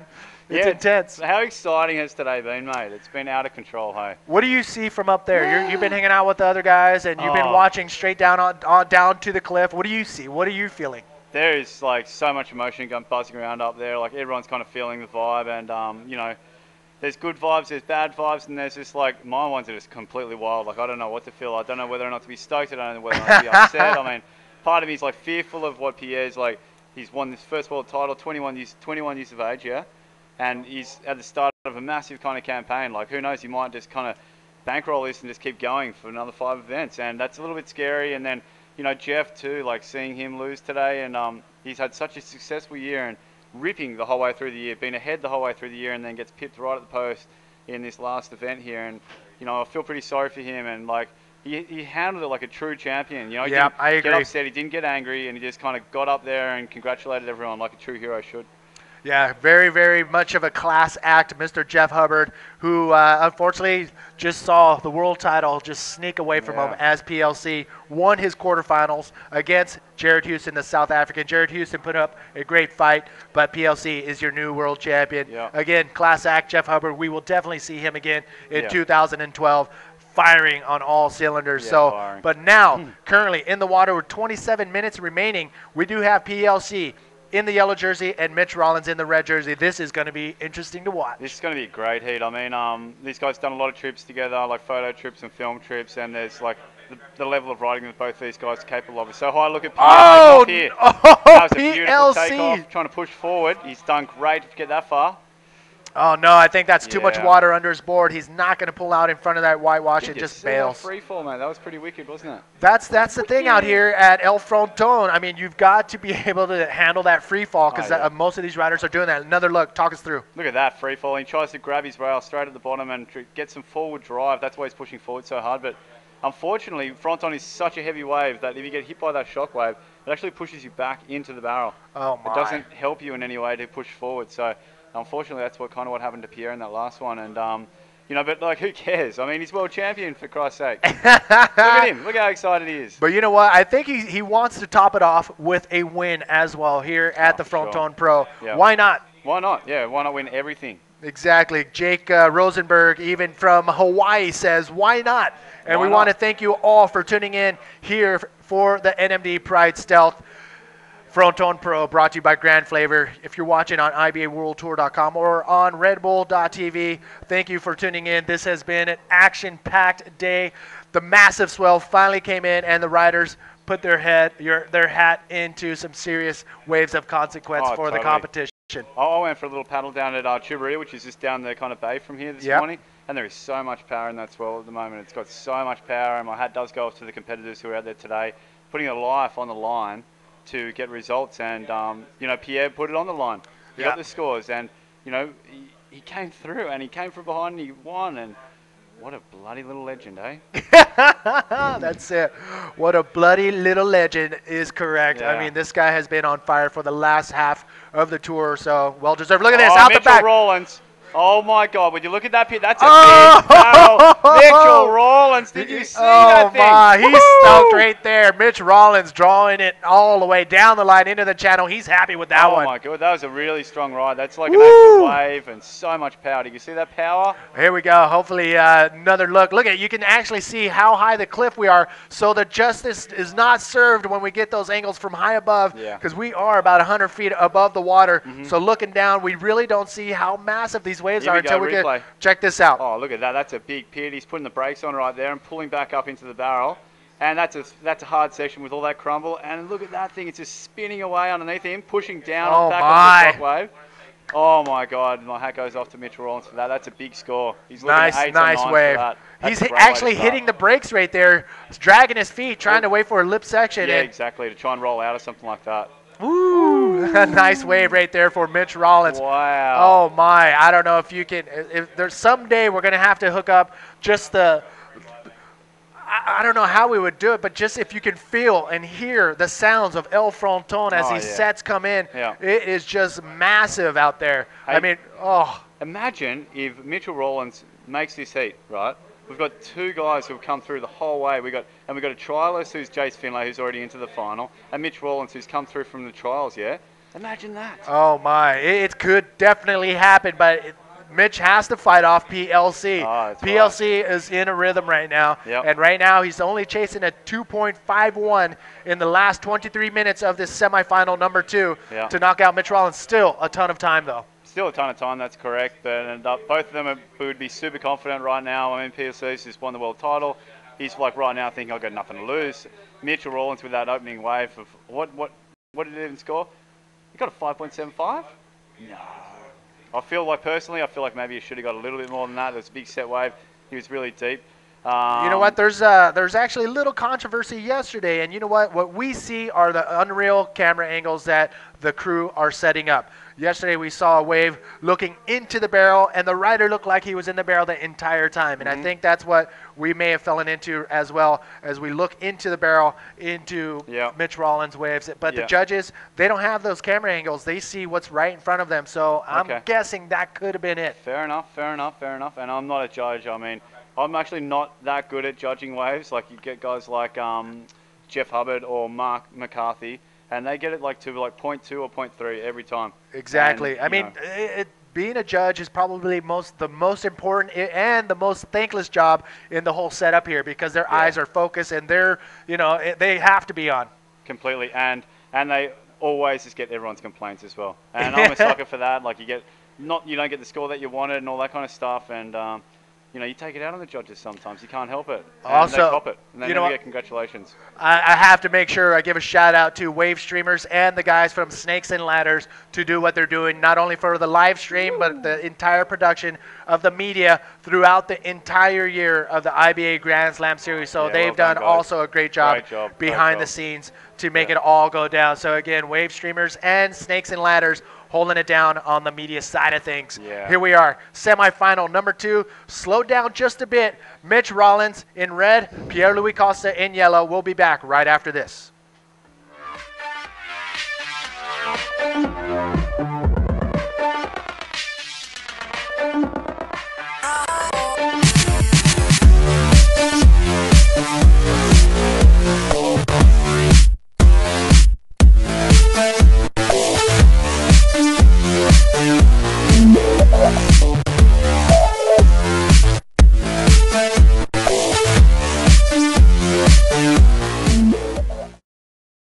We just saw Pierre-Louis just taking off on a wave during that break. Unfortunately, we missed it. It always seems to happen when you go to ads. Guys catch the waves, don't they?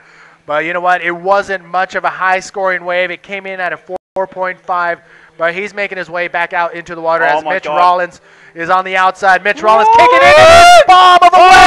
It is massive. He pulled into a gigantic Oh my God. closeout right in front of the reef of Fronton. Mitch Rollins, what are you thinking? That was hectic. He's okay, ladies and gentlemen. He's okay. He's paddling back out. I'm quite surprised. My. Oh my goodness, that was crazy. Well done, Mitch. Well done. Good effort, son. We can hear the crowd on the cliff. Everybody is on their feet cheering for Mitch Rollins for going huge on that one. He's going to adjust his fins as they may have just coming off on that wave. Holy beep. I can't believe that. Did I swear? I might have sweared. I'm sorry if I swore, but that was out of control. That was a big wave. Here we got a replay. Mitch, look how big that is. That is easily a 10-foot bomb drying up on the reefs of El Fronton. Did he really think he had a chance on that one? I would say yes, because he went all out and airdropped easily 10 feet into a gigantic bomb of a wave here at Fronton. Holy. Grande paletas, eh?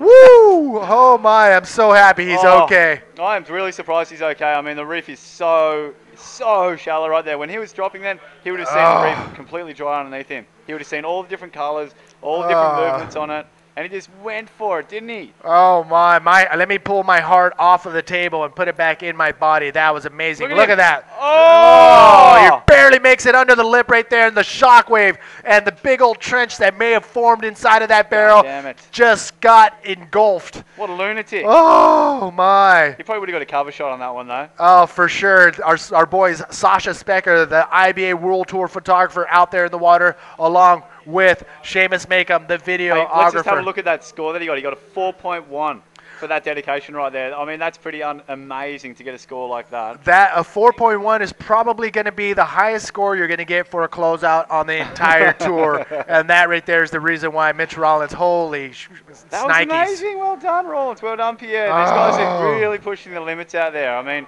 it's personal.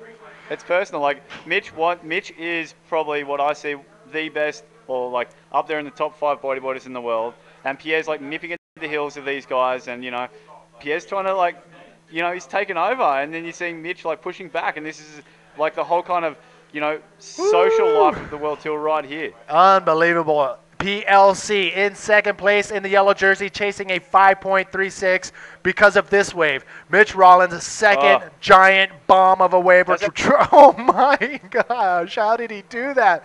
Sneaks on, grabs his rail, sneaks under the lip. If he did not pull up that split second, he would have been annihilated by the lip of Fronton. Mitch Rollins getting a 4.1 on that wave. Now in first place with 2 scores of a 5.75 and a 4.1. Look at this right here. PLC, Pierre-Louis Costa, looking at this one. Wow, Pierre's, you know, I know Pierre. He's going to do something crazy before the end of this heat. It's probably going to be some giant air move. I mean, did you see him yesterday? He was doing the main move on the outside, but what he'd do is carry that wave the whole... Oh, here we got Mitch Rollins paddling. Okay, Mitch Rollins in the red jersey. Talk us through. And he's coming down wide. He's probably looking for a bit of an air set. Oh, wow, he is deep. There's no way he's coming out of that. No. Oh, if he would have came out of that, that would have been huge. Mitch Rollins pulling in deep. I mean, he was deep. He was deep. All right, he's okay. He's come up. Woo, that was heavy. He's going big, isn't he? It is giant out there. I mean, if we can get a helicopter view looking down on the reef, you would see how deep he really was. Mitch Rollins pulling in deep. Oh, look at that. He's got a beautiful little line into it. Then he would be pulling up and trying to bounce over the shockwave right there. But it's just a bit too long. It just keeps reeling away from him. And look, it just doesn't let up, and he just wouldn't have been able to push back over it. If it just had to stop like a moment ago, he would have come out of that, but it just kept peeling away. And unfortunately, it didn't come out. But that right there, that is so shallow in there. All right, ladies and gentlemen, once more, thank you for tuning in live here in the outskirts of Galdar on the beautiful island of Gran Canaria for the 2011 NMD Pride Stealth Fronton Pro, brought to you by Grand Flavor. Luke Mason wants you to say shout-outs to... Yo, Lukey, what's happening, my brother? There you are. We got all of Australia tuning in. We have all of South America tuning in. And, of course, all of Europe is tuning in as well, and all the island states from around the world tuning in to watch the biggest, most historical event to go down here in, I think, bodyboarding history. That's right, man. When the riders had a meeting this morning to see if the event could be held or not, you know, like kind of putting their kind of destiny in their hands, And the guys voted that they wanted to have the event today. And I said to all those guys, I said, man, this is like history in the making. You guys have a chance to write the history books and to shine out from the rest of your peers. And that's exactly what these guys are doing. That's exactly what they're doing. And our boys in Portugal as well, and in Iracema, Flavio and the boys are chowing down and watching live from Portugal. Oh, my, look at that mountain of water just coming into the reef. It Oh, really seems like the waves are starting to turn on Ooh, right now. It's getting a lot cleaner, and the tide's probably just about an hour past high tide. So what you're going to start to see is a lot more waves starting to drain out and push in over the shelf. And this heat's been a pretty good display of that, with Mitch going absolutely hardcore. Pierre getting a couple, hasn't really quite opened up yet. He's probably looking to get a nice wave in order to do some crazy 720 air reverse or something like that. I don't know, but you never know. This is really exciting. exciting. PLC is known for his backflips, and he is the only person to have come close to documenting a double backflip. That could go down, as well as Mitch Rollins' 720 air maneuvers as well. Thanks again for tuning in. Jacob Romero, one of the top bodyboarders to come out of Hawaii, is also tuning in from Hawaii, brother. Hawaii. I know it's early over there. It's 7:47 in San Diego, California right now, so we know it's a little earlier in Hawaii. So Portugal, Hawaii, Puerto Rico, everybody, thank you all for tuning in. Mitch Rollins currently leading the charge in semifinal number 2 ahead of PLC. PLC needing a 5.36 for that first place spot. I don't know if PLC has a thing, but IB does. Boom! What up, IB boys? Okay, this is it. 14 minutes remaining. Mitch Rollins leading the charge. And ripping too and going hard. Sometimes in heats that I've had where, you get a good smashing like that, exactly what Mitch has done, it kind of loosens the nerves and you kind of just go, oh, what the hell? I've just copped as hard a beating as what you can possibly get. And you end up just going harder and harder and harder. And it kind of relieves all your pressure. And that's probably where Rollins is at in his headspace right now. And typically he's a pretty nervy competitor. He gets really frustrated really easy and lets his temper get the better of him, which you saw in the second heat of the trials division. And, he managed to come through that and get to the better of it. But, when he's on, Mitch. He's one of those guys, and he just won the Riptide Pier Pole just like last week, which is an amazing accomplishment for his career. There's just so many guys pushing and going big, and to win that's a really amazing feat. So yeah, it's really exciting, and to have him against the current world champion. We can actually say that now. He's the current world champion, Pierre-Louis. Yes. That's pretty amazing, isn't it? Hey? Oh, no, he's super pumped. And you saw the French team up here along with his girlfriend and his little sisters in the house. So they are all stoked right now. Yeah. Viva la France, viva Pierre-Louis Costa, the new world champion.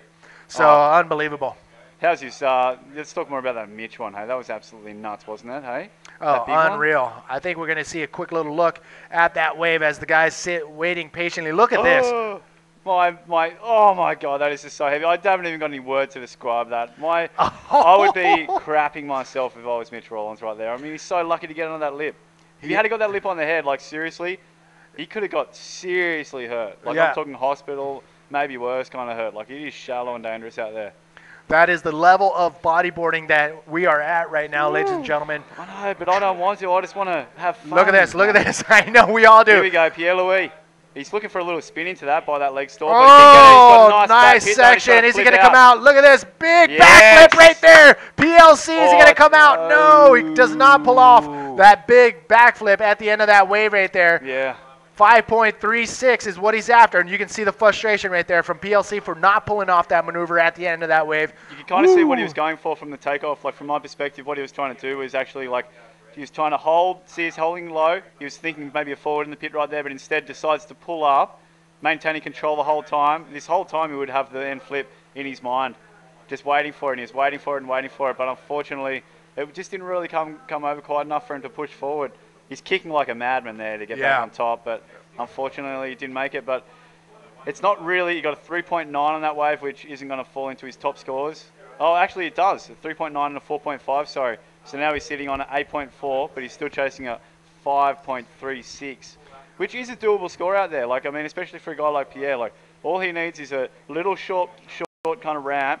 He comes hard off the bottom, banks a massive backflip, and he's going to get a 6.5 pretty easily. Easily. But right now, priority is in the hands of Mitch Rollins, which he has now the priority, which means he has a choice of the next good wave to come through. That's entirely correct. Yes, he does. But see where Pierre's actually, oh my God, would you just look at how heavy that is? Oh, can you hear that? It is absolutely just thumping on the shallow reefs of El Fronton. But Absolutely see amazing. where Pierre is right now, paddling out right there. That's actually a pretty good position to be in if you're in second priority. Because the more west, the more west ones come through over there, and they're the heavier ones that have a tendency to be shorter and heavier and spit harder. So if he kind of just stays around there and lets Mitch kind of own that peak there, he's got a really good chance of getting a kind of 8-point ride from that position on the reef. Oh my! I would not want to be in front of those waves as they come in. No, not at all, not at all. This morning I was actually pretty scared for all the competitors to have to get out there today. I was kind of thinking doom and gloom, and there might be some horrible kind of things that might go on. You know, like being a competitor and knowing that you have to compete in this kind of stuff, it's pretty scary. Because it's all right when you're in a free surf. You know, you can be really selective and pick the ones that you know you want to get, and the ones that you're going to 100% make sure you're going to come out of. But in a competition, you have to push that level a little bit, and you're having to get waves that you don't necessarily want to take off on. And we saw that, I guess, with Mitchell Rowlands. Like, maybe in a free surf, oh, actually, he's a bit of a psychopath, so he might have gone it. But, you know, like, you usually don't want to go those kind of waves. I mean, the better you get, the more you kind of know what is a good wave and what isn't. And the more skeptical and cautious you become. You know what? I know there's a lot of people watching right now. Do the riders change their quiver? Do they have a board for situations like this, or do they use the same board that they use in 3-foot shore break? I change around my boards a lot, depending on flex, especially because if you've got a heavy wave like this, you want a fair bit of flex in your elbows so you can manage to, you know, penetrate at the bottom of the wave. Because if you've got a stiff board, you kind of like hitting corners, you know what I mean? But if you've got a flexible board, you can bend it according to the wave shape. Talk to these guys. Yeah, okay, sorry guys. But yeah, so I definitely changed around my quiver, and something really, really heavy with a really late bottom turn, like Chopa or something like that, to ride a narrow board, which is easy to go from rail to rail. So you stay a lot more in control and you'll sit a lot higher on the wave face. Whereas a fatter board, like a wider board, you'll sit a little bit lower. So if you're surfing like a wedge or something like that, a fatter board is better because you can kind of draw wider bottom turns and come up to the sections more vertically. So in a wave like this, I guess it's a good air bowl with a heavy tube. You kind of want the best of both worlds. So I'll ride something around in between. And most of the time you're actually getting a run-in into the section, or you're taking off on a kind of wedge and backdooring a section, which Lester is really good at choosing those waves. Andrew Lester has been kind of choosing those waves the whole way through the event. And that's an example right there. If you see the wedge on the right-hand side moving into the peak, that was unfortunately. Oh my, that was crazy, man. Those waves, we call them the hammer. Because it just all kind of comes in, you know, like a hammerhead, and it just goes boof and just explodes. And here we got Pierre paddling. He's going to be looking for a little backflip on the left. He's going on the left right here. Nice slides into the pocket right there. Beautiful stuff. Wow. He came out too. Well done, Pierre. That's a nice one. Ben and I are looking at the screen, just speechless, trying to figure out where is PLC, but he was on that wave the entire ride. Let's see if we got a different camera angle. We will see. A question from Rodrigo. We were talking about boards. Do you change the quivers? Do you also change the fins? No, I don't. I just typically use the fins that I'm used to. Because what happens is the rubber gets nice and soft, and you know they get really comfortable, and your feet wear into them. So I don't usually try and change around my fins. So those stealth fins are really good, reliable fins. I don't really lose them that much. They tend to suck onto your feet, which is really kind of good thing. Woo! But yeah, I mean, I've just been so excited this whole day, Manny. Like watching the event, and I kind of felt like crying before. I had like goosebumps all over my body watching all the, you know, here we got Pierre taking off on that wave. Look at that free fall. He just fell straight onto the shock wave. And he was able to hold on and maintain right there. So PLC, I'm pretty sure, for sure had a pocket ride. Did he do a lip maneuver? It will be up to the judges because they got the better view, and it looked like it was more of a pocket ride and onto the shoulder. That wave coming in at a 2.65. That's not going to help PLC. He is still on the hunt for a 5.36. 6 minutes, 33 seconds remaining as Mitch Rollins is still in the lead in the red jersey, the Australian, holding it down. Yeah, I'm sure Rhonda back home is watching this, Mitch's mum. She's a lovely lady and always been the biggest support crew for Mitch, and yeah, she'll be watching him and, you know, getting right behind him. She helps him out with his board company and stuff like that, and they're a good little team. He's a lucky guy. He's a really lucky guy. He's got a great girlfriend and great life, and yeah, he's a good guy, Mitch. He's like got the weirdest little sense of humor, you know that? Like, yeah, I don't think he even knows he's being funny most of the time, but he's the funniest guy. Yeah. isn't he? Hey, That's I the love him. beauty of it. So, you know what? I got another question coming Yeah. in. We do have some. It's a little slow heat, but you know, if we got live action, we always go straight to that. But another viewer wants to know: have you talked to, or have you felt the reef here at Fronton? Has anybody hit the reef? Have you hit the reef? Tell us about how scary it is. It's really scary. The reef over here in the Canary Islands is all volcanic, so it's all lava, which is kind of really sharp by itself. But what happens over here, because the water's quite warm, is that you get these little barnacles that grow on it. And although they don't look like much, you see them on the shoreline here, they don't look like much, but they're really sharp.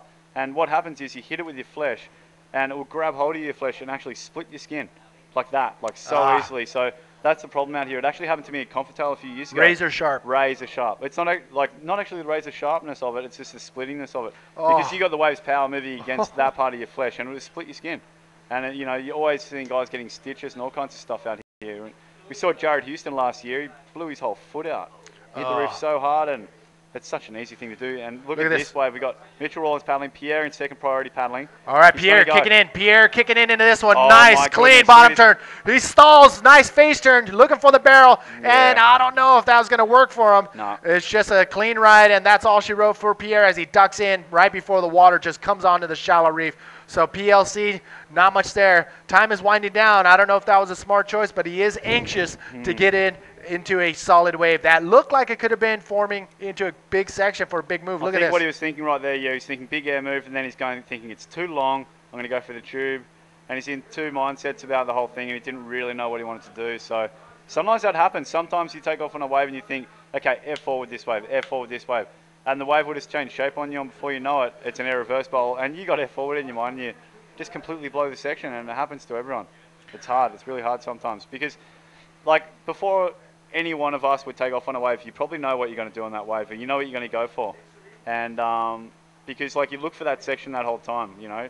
You know, okay, next wave, I want to try an air forward. So the whole time you're looking for an air forward section. Oh, look at this. This is in the channel. All these guys are waiting in the channel. They're board caddies, and they're cameramen, and they're videographers. And look at what they have to paddle over. That means that there is something on the horizon that is following that thing marching into the reef and the shallow waters of El Fronton. Look at this bomb. I'd be worried about the shark sitting out there, wouldn't you? Oh, hey? No. They have there has yet to be any shark incidences here, so yeah. That's what they said in South Australia up until about 5 years ago too. I know, but you know what? The locals have no fear of it, and that actually shows as the riders go out there and show no fear as well. Look at this, winding down. 3 minutes. Good segue, Manny. Real good. 3 minutes remaining in semifinal, heat number 2. Who will meet up with Jason Finlay in the final? Will it be Mitch Rollins in the red jersey, or will it be PLC, Pierre-Louis Costa? Will he meet up with Jason Finlay in the final? We will find out in 2 minutes and 43 seconds left in this heat.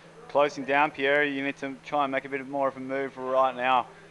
So if I was Pierre in this heat right now and my strengths were the backflip, I'd be trying to sit a little bit further on the inside and trying to build on that score. You know, like he'd be able to get a 5.5 pretty easily, basically, really. He just sits inside Mitch. See, what Mitch is trying to do, Mitch will sit on the outside because he's got first priority, right? And he'll let Pete kind of catch whatever waves he wants, but as soon as Mitch sees one that he thinks is capable of a 5.36, Mitch will take off straight away.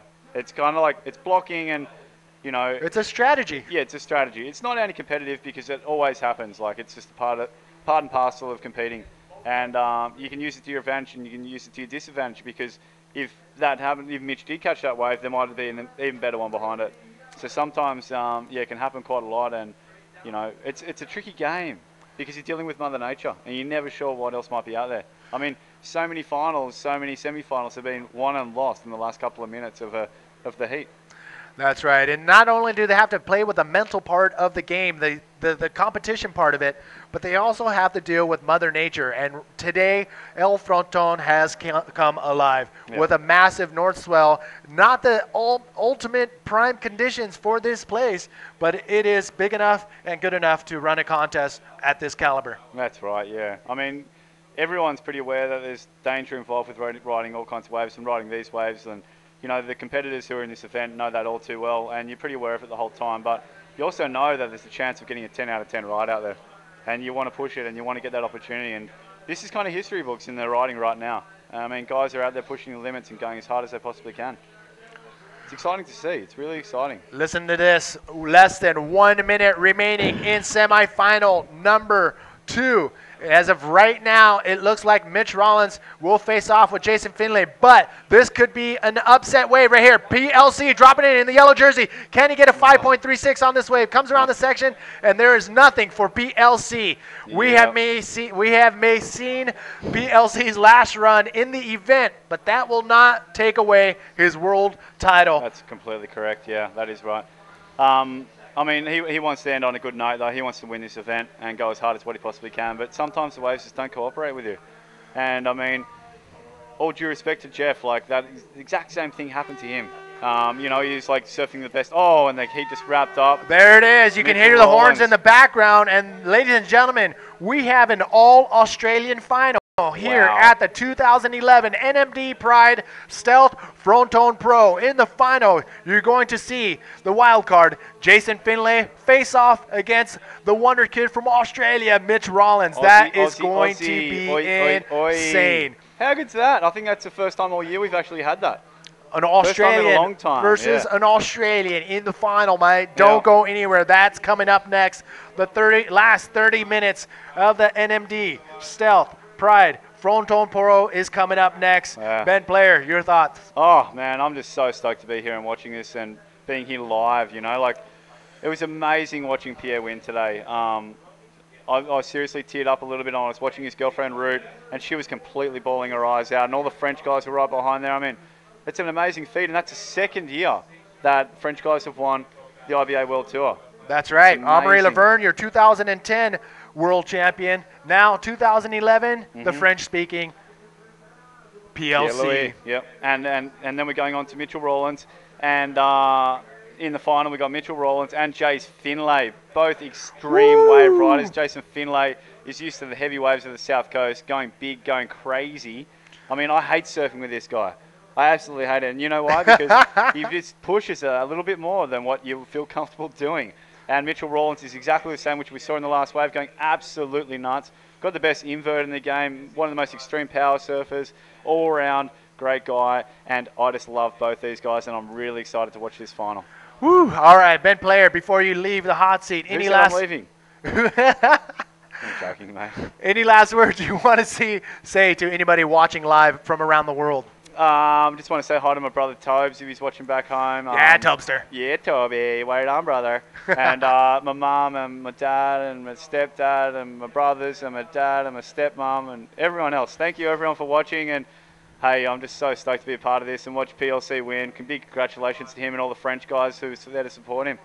Good on you guys. Hey, you. All right, Ben Player, thank you very much. We will see you in the after party going down tomorrow night. That's going to be a special event as well. So, Ben Player, once again, thank you for sitting in the hot seat during the semifinals. And coming up with me now is Greg Taylor. Greg Taylor and I, Manny V, will bring it all down to the final of the 2011 NMD Pride Stealth Fronton Pro, brought to you by Grand Flavor. Ladies and gentlemen, don't go anywhere. We are bringing in the competitors who did not advance on, and we are getting ready to rock and roll for the final. There will be a short little break before the final. It is Jason Finlay versus Mitch Rollins here at the NMD Pride Stealth Fronton Pro. That final is coming up soon. Look at that. The ferry boat heading over to Tenerife from Las Palmas here from Gran Canaria. This event, this location, and the people, the food, everything has been stellar. Absolutely great event for this Fronton Pro. Woo! Amazing. Thank you, guys. And we're coming down to the wire. This is it. Greg Taylor, what do you hear? Look, everyone's stoked. We've got the wild card and the trialists come through. Everyone's really excited. But what's getting really exciting, Manny, I was just up there prepping the presentation stage. You're going to have there's champagne, there's massive trophies, there's a massive crowd. It is going to be history. Stay tuned, because after this final we will be crowning the Fronton champion, the Fronton runner-up, but more importantly Pierre-Louis Costes as the new IBA world champion. It'll all go down within the next 45 minutes, so stay tuned. Big presentation stage is set, big crowd has gathered. It is going to be history. This is it, ladies and gentlemen. Oh, the look at most that. historical day in bodyboarding, probably in all of bodyboarding history. You saw the highest caliber of riding in these conditions. We had the best. Champagne, Manny, the trophies. Look at the champagne. I love Look it. at the I size love of those it. trophies. And why are you covering up the trophy? You know, it's got to keep the surprises to the end.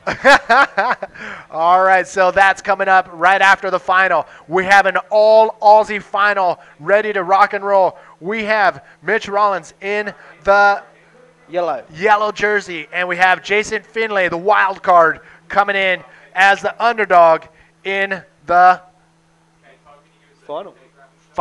It is the final, Manny. It has all come down to this. We are here, again, we keep talking about this scenario. There's 4 contenders for a world title coming into this, and then you've got the other top 20 riders in the world.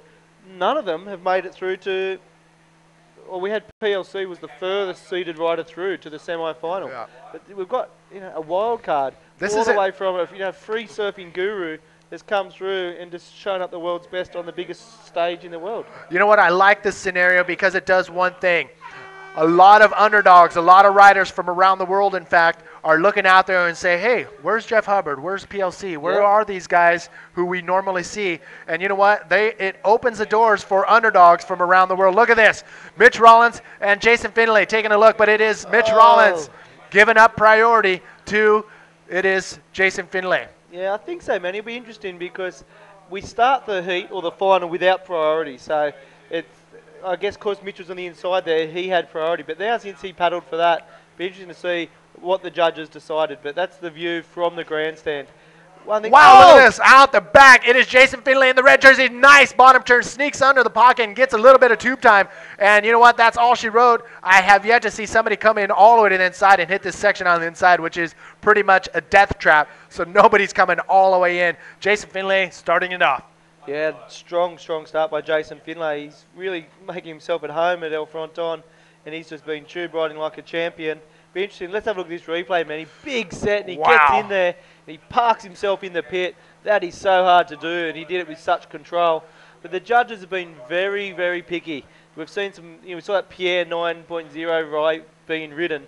So ever since that, that's the benchmark. And without a doubt, that wasn't as strong a wave as that. So the judges scale it back. And let's see what it is. But either way, it's a very strong start for Jason Finlay. And he's out of the, here he is, the wild card from the south coast of New South Wales, Manny. You know what? I caught up with him earlier, and he pretty much said, you know what? It's going to be a good day. And right now, Jason Finlay is actually abiding by those few words, and he's having probably one of the best days of his life. Oh, without a doubt, without a doubt. So who would have guessed? And I said it's really just throws open the gauntlet to all those free surfers in the world that, if you think you can match it with these guys in the big, heavy conditions, we've got some amazing breaks on the world too. We've got Pipeline, you've got Mexico, you've got Chile, you've got El Fronton. There's no excuses. If you think you can ride the big waves, come and prove it to the world. Bring your A game. Joseph Finlay was invited as a wild card, and he's brought his A game, but this is the ultimate stage, and I invite all those people out there to come and join the IBA World Tour and really show the world what you've got. The 2011 IBA World Tour definitely changed the face of bodyboarding. They saw the best riders in the best waves, and it was absolutely amazing through the entire 2011 tour. All the stops were phenomenal. All the riders put it on the line, and now here we are on the very last stop, going out with a bang, and look at that, a big spit from her very own El Fronton. All the local riders are happy that it is going down in these conditions because this is what we all came for. Oh, Manny, this was the whole, we thought the planning for this tour started over 2 years ago. We all had big plans, big aspirations. A lot of negative people out there in the world, a lot of knockers, and people doubted whether we could do it, and we have delivered it. And, who would have dreamt that we'd be here on the final day of the World Tour, crowning a new world champion in these conditions, which are just breathtaking. They really are. And the thing that excites me the most is how much further this sport can go. And this has been, we've redefined the sport this year, but as a group we've got to collectively move forward and take it to the next level. And you know what? Another thing I want to bring up is this little area right here, a 10-minute walk from Fronton, just to the west. You have a handful of just world-class waves, and I wouldn't doubt that this area will become the new mecca of bodyboarding. It is unbelievable, the talent that is coming out of this area. We've seen it throughout the entire event. Elliot Morales, Yaray Martinez, Genesis, they all wanted to be in this day where they get to compete in the big waves just on the outside of Galdar. Galdar is a very special place. Just right up behind us are some of the most historical archaeological finds on the island. The last chief of La Guanches Indian, Tenesor Simadar, called Galdar his home. Look at what he got to look at just thousands of years ago. Yeah, look, very, very lucky man who first founded this, and the locals, they have paradise, but my heart goes out and my hat goes off to locals for how welcoming they've been to invite the bodyboarding world to this piece of paradise. And it's not just, it's the Canary Islands has become the hotbed of global bodyboarding talent, but we have now seen a situation where the last 2 world champions have been from Europe. And I've spoken about this in the past, Manny. We all know the grassroots of bodyboarding started in Hawaii, and that's where the founding fathers of the sport were. Then you saw a bit of a power shift where the Australian companies and riders and brands were driving the industry forward, but now it really has. Europe has taken this by the horns and is delivering the riders, the brands, the brakes, the world-class brakes, and it's just exciting. The other one we can't forget is South America, Brazil, Chile. No, I mean, every tour stop we've been to, it's just been amazing. I mean, the bodyboard following around the world is absolutely. Laura's watching from a cold, rainy day in Cornwall. And you know what? A shout out to the riders. Alexis Diaz, Nelson Mora, Diego Cabrera, and the local rider right down the way at La Guancha, Yuyo, all these guys this is what they do. This is what they ride during their free ride sessions. They go out here and have a good time in this stuff, which is absolutely crazy to me. I brought it up the other day. Where I come from, it's nice, warm, sandy beaches that lead into nice, cool, fun water. Look at this, up and riding. Mitch Rollins in the yellow jersey finds a little one, but the little ones may have a better section for big moves like this. Nice invert right there for Mitch Rollins. It was a little, you know what? It's a wave. He doesn't have a wave. He needs a wave under his belt, and that's what he had to do to start his campaign. 23 minutes remaining. Yeah, let's have another look at this, man. He said it was a smaller one. You can always see the different ideas clicking through Mitch's head here. What do I do? Here comes a section. Do I do big? Do I play it safe? He got up there, which become a bit of a trademark for Mitch now, the big invert. It was perfectly executed. And look, 4.75 he was trying to beat. 6.0 the judges given for that. So the judges really like that. They like to see they want the moves. Being hit. They want the moves. And Mitch has been rewarded. 6.0, jumps into first place, and all of a sudden the pressure's back on Jason Finlay out in the water. Look at that massive set rolling in, man. Didn't want to be caught on the inside there. And hopefully Mitch has worked his way out to the shoulder, which I has. But Mitch Rollins all the way from the trials, Manny. That's going to help him out. That 6-point ride right there. Mitch Rollins, he knows he had to do some type of maneuver because the barrel rides are only scoring so high unless it is one of those massive ones that come across the reef and get you in there as deep as possible. Mitch Rollins putting on the first move of the final right there with a big invert and pulled it off cleanly. Yeah, no, look, Mitch Rollins, one of the superstars of the sport, and you're really seeing the cream rise to the top. If you talk about two of the biggest superstars in the sport, you probably talk about PLC and Mitch Rollins. And we've seen PLC be crowned the world champion, and Mitch Rollins is through to the final. Very, very. It just proves that the champions, when the challenge comes, they rise to the top. And respect to Mitch Rollins, Jason Finlay, and PLC. If you had one wish, one birthday wish, would it be to win the Fronton Pro? Because I think that's what Mitch Rollins is wishing for right now, because it is Mitch Rollins' birthday. And he would love to go out with a birthday gift. That would be first place here at the NMD Pride Stealth Fronton Pro, brought to you by Grand Flavor. So Mitch Rollins on the way to a beautiful, perfect birthday gift. Could be a win of the Fronton Pro. Yeah, definitely. We spoke about earlier, Mitch was really focused. I said he did knock out Ryan Hardy from the world title race. And he said to me, after that day of competition, I've just got to make it count now. And so that's what he's doing. He's saying, look, if I'm going to play that role in history, I just don't want to make it all in vain. So that's what he's doing. He's surfing for himself, for his birthday, but he's also surfing for what is the bigger moment, his mate Ryan Hardy as well. All right, here we go. 21 minutes remaining as the guys paddle over like a little 6-foot dredger on the inside. And you know what? The wind also has been a factor throughout the entire competition. With the swell, we do have winds, and the winds are coming from the east, which kind of give it an offshore feel on the lefts, but a lot of the riders know that it's about the rights. The right-handers are the ones that are more makeable and are the ones that are going to bring it home. Yeah, you've seen a couple of riders take on the lefts, but yes, they've just been pushing across, and the judges really haven't rewarded it. So I'd be very surprised if we see any more lefts ridden in this final. But there's some big sets marching in. Mitch Rawlins is sitting out there. I believe Jace Finlay has priority. Everyone else races out the back to get over the waves, not Jace Finlay. He sits in there and makes sure he gives himself every chance to catch the wave and takes that risk of copying one on the head. So, no holes barred, Jason Finlay. All right, looks like a little action has slowed down just a little bit for our final, and that's Mother Nature. The one thing we cannot control in the entire tour is Mother Nature herself. So right now we are just standing by with 19 minutes and 55 seconds to go. Now Mitch Rawlins and Jason Finlay waiting steady. Check this out. We got the replay of Mitch Rawlins' massive drop in earlier today. Look at that. Manny. Huge air drop all the way to the bottom. He keeps his eyes open and pulls up on his board just in the nick of time before just getting clipped from just this thick, heavy, ugly lip of El Fronton. If that thing would have got him, we would have seen the ambulance, the helicopter ambulance definitely come in. He barely, narrowly escaped that. Woo! And just keep in mind, he went straight from there, and now he got a final straight back to back, so he would have drained a lot of energy doing that, but he's still doing it.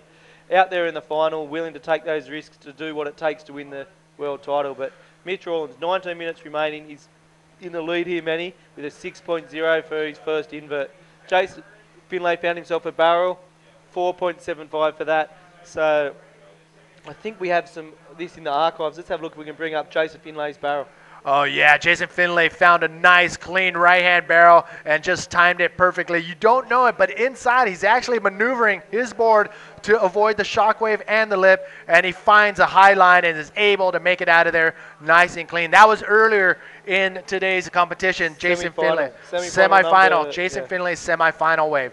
Again, this is the final 18 minutes. 32 seconds remaining in this heat. Mitch Rawlins leading the charge in the yellow jersey, and Jason Finlay now on the hunt for his second wave of 1.26. Woo! Yeah, and sorry. Nah, not at all, man. Look, there's the world champion. Wow, here we go, ladies and gentlemen.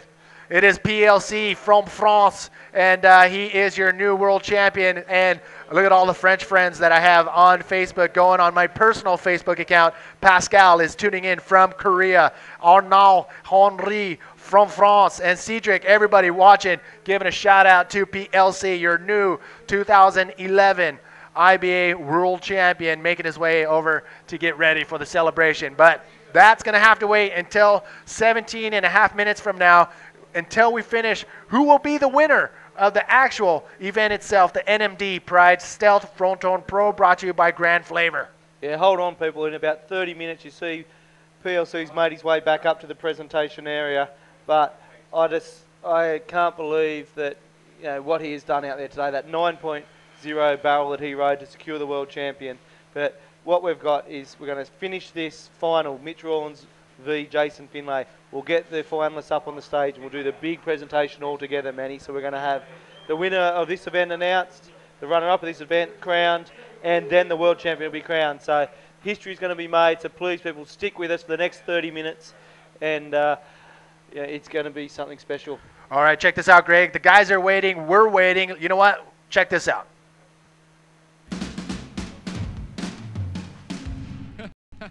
Okay.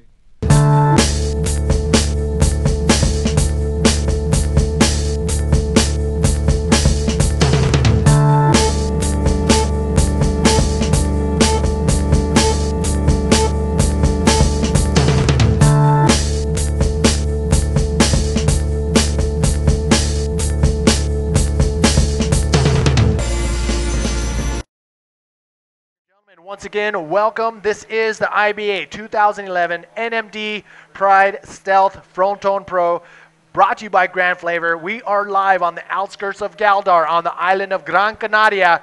Again, Manny V with Greg Taylor. Greg Taylor, we're winding down the final. 16 minutes to go.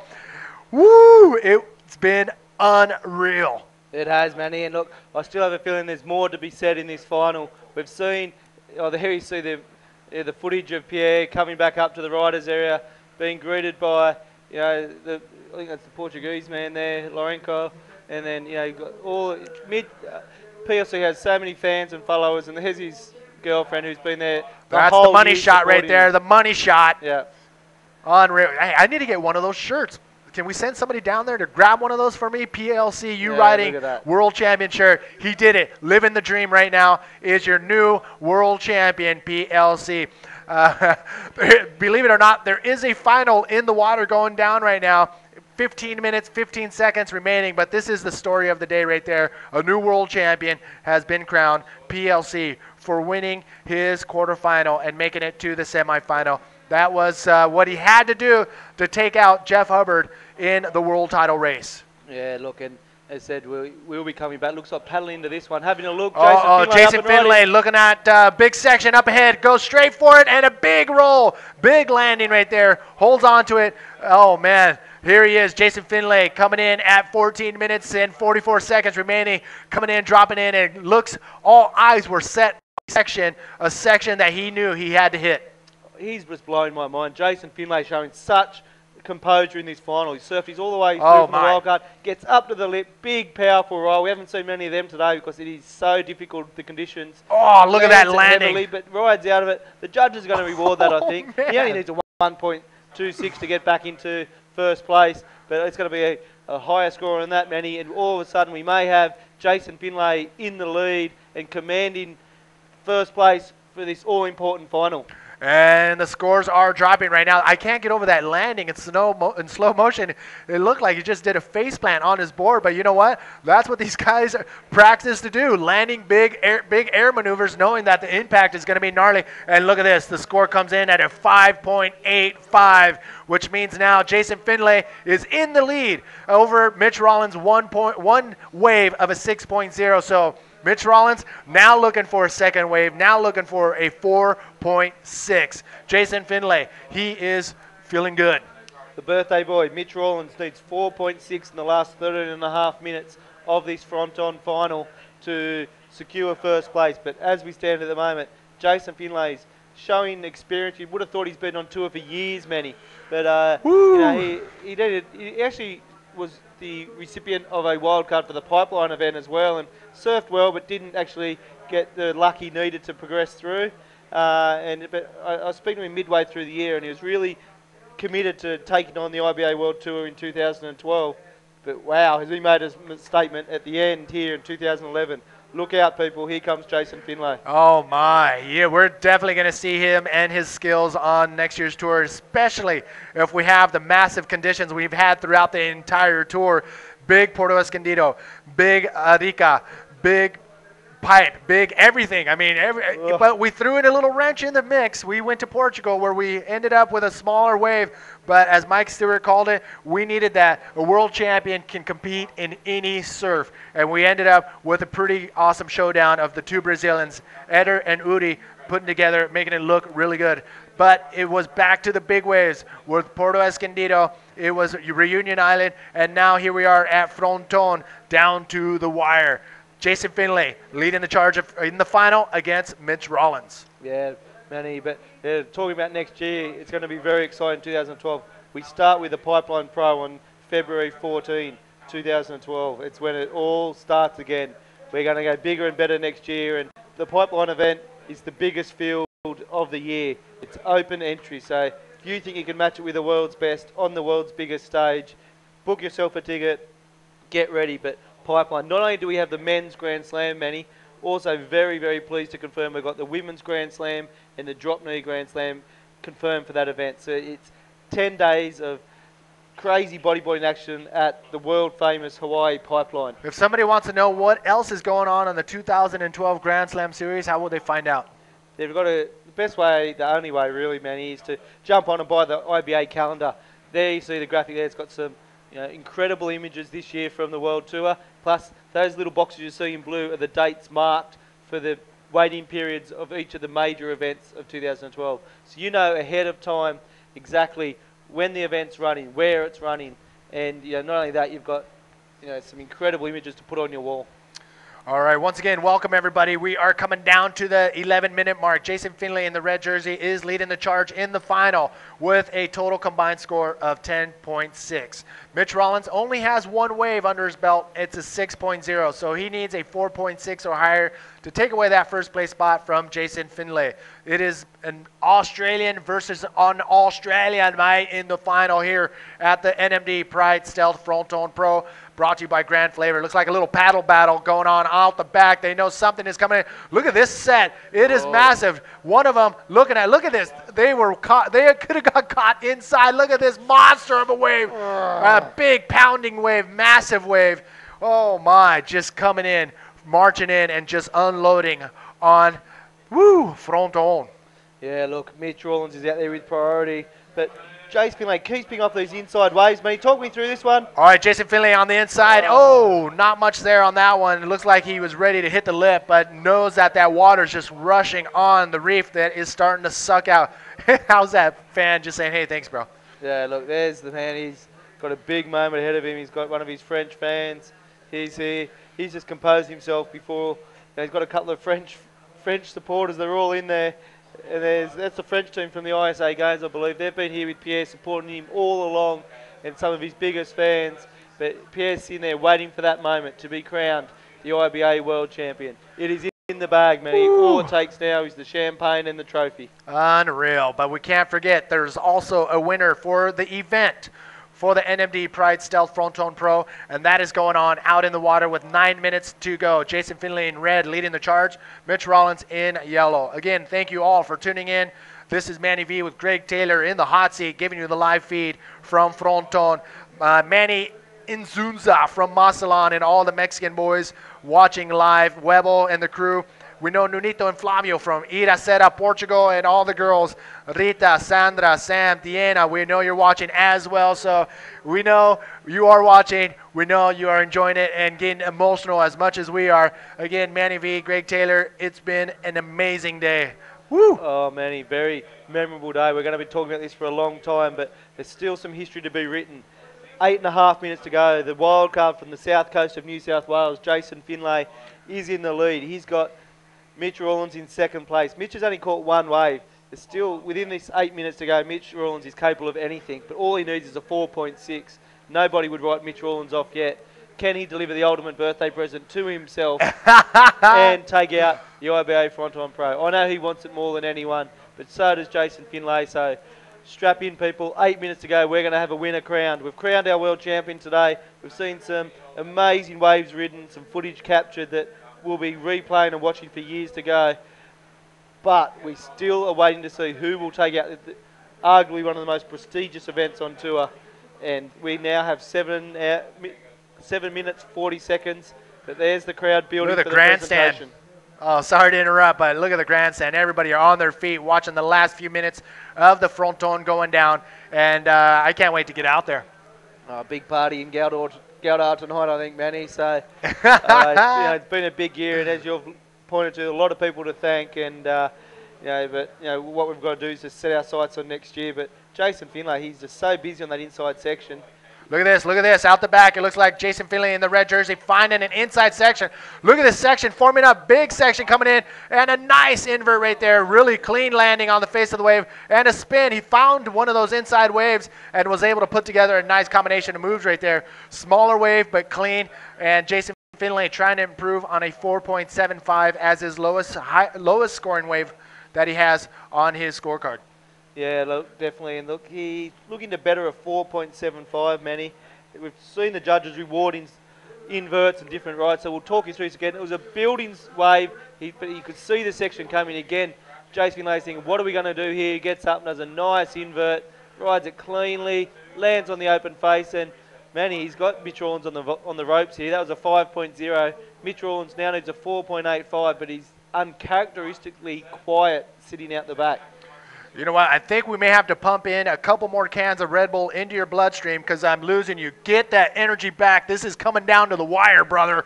We can do it. Jason Finlay in the red jersey, Mitch Rollins. We are going to crown a first place to an Australian. You should be pumped. Mate, I am excited. Not only for the Australians, but for the bodyboarding world. We're it's such a subculture of a sport that people, they are so proud of it. Now they have something to point to and say, I'm a bodyboarder. This is what we do. And as the IBA says, we are bodyboarding. And from all around the world, we've got massive followers in Portugal, yes, France, Spain, all over the world. South America, the support has been massive all year. I love it. Brothers in Chile, Brazil, legends in Brazil, Australia, all over the world. Massive following. And thank you to all the supporters, and stick with us because there's big plans to come. Yeah, I'm excited for 2012. That's going to be another amazing year to go down. Now that a lot of big names are ready to rock and roll in 2012, it's going to be amazing. Jeff Hubbard, he wants another world title, so he's going to come back all cylinders firing. But right now, we have 5 minutes remaining here in the final at the NMD Pride Stealth Fronton Pro, brought to you by Grand Flavor. Jason Finlay is leading the charge, and you know what? The 5.85 and his last wave coming in at a 5.0 solidifies him right now into first place. Mitch Rollins, he needs to step it up. There are 5 minutes remaining, and he has to catch a second wave. He's only chasing a 4.85. I say only because this kid can definitely pull it off and can get it. He can also pull off a 10-point ride in the last few minutes. Capable of anything, Manny, but it said 4.5 minutes. This is going to be action-packed. Anything can happen. It's still very close. Mitch Rollins has only caught one wave, but he got a 6 for that. That's still the highest scoring wave of this heat.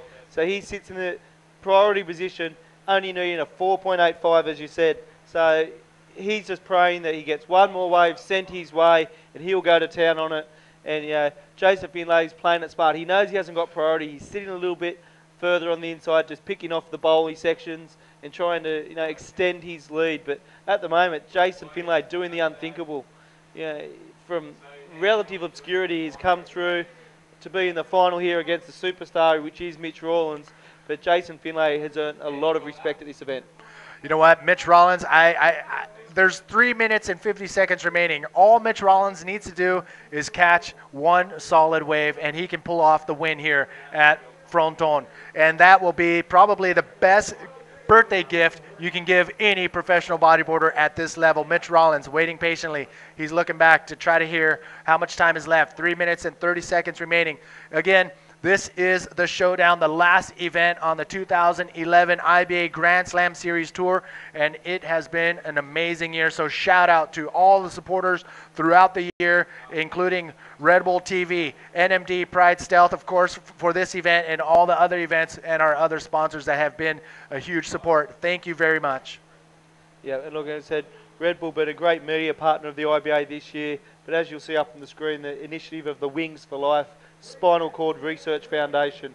Website there with all the information and the ability to make a contribution, www.wingsforlife.com. Check out all the information there. Make a contribution for saying it is a very worthy cause. Thank you, Red Bull, for that. 2 minutes, 40 seconds remaining, Manny. Who is going to take this out? Will it be Jason Finlay, the wild card from New South Wales? He's up against the birthday boy, but he's a superstar of the sport, Mitch Rollins. Mitch just needs a 4.85 in this last 2.5 minutes.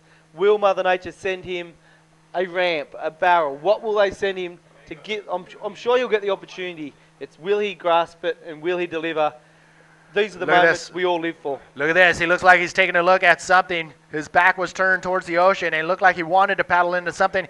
He knows what's at stake right here. He knows he's chasing a low-scoring, any wave, actually. He needs a second wave. He's only got one wave. Here he is, Mitch Rollins getting in position. Is he going to paddle in? Is he going to drop in? No. Oh, man, that thing just sucked up off the reef, and it was just too much for Mitch Rollins, I think, on the inside. And you can see it just double-lipping on the inside.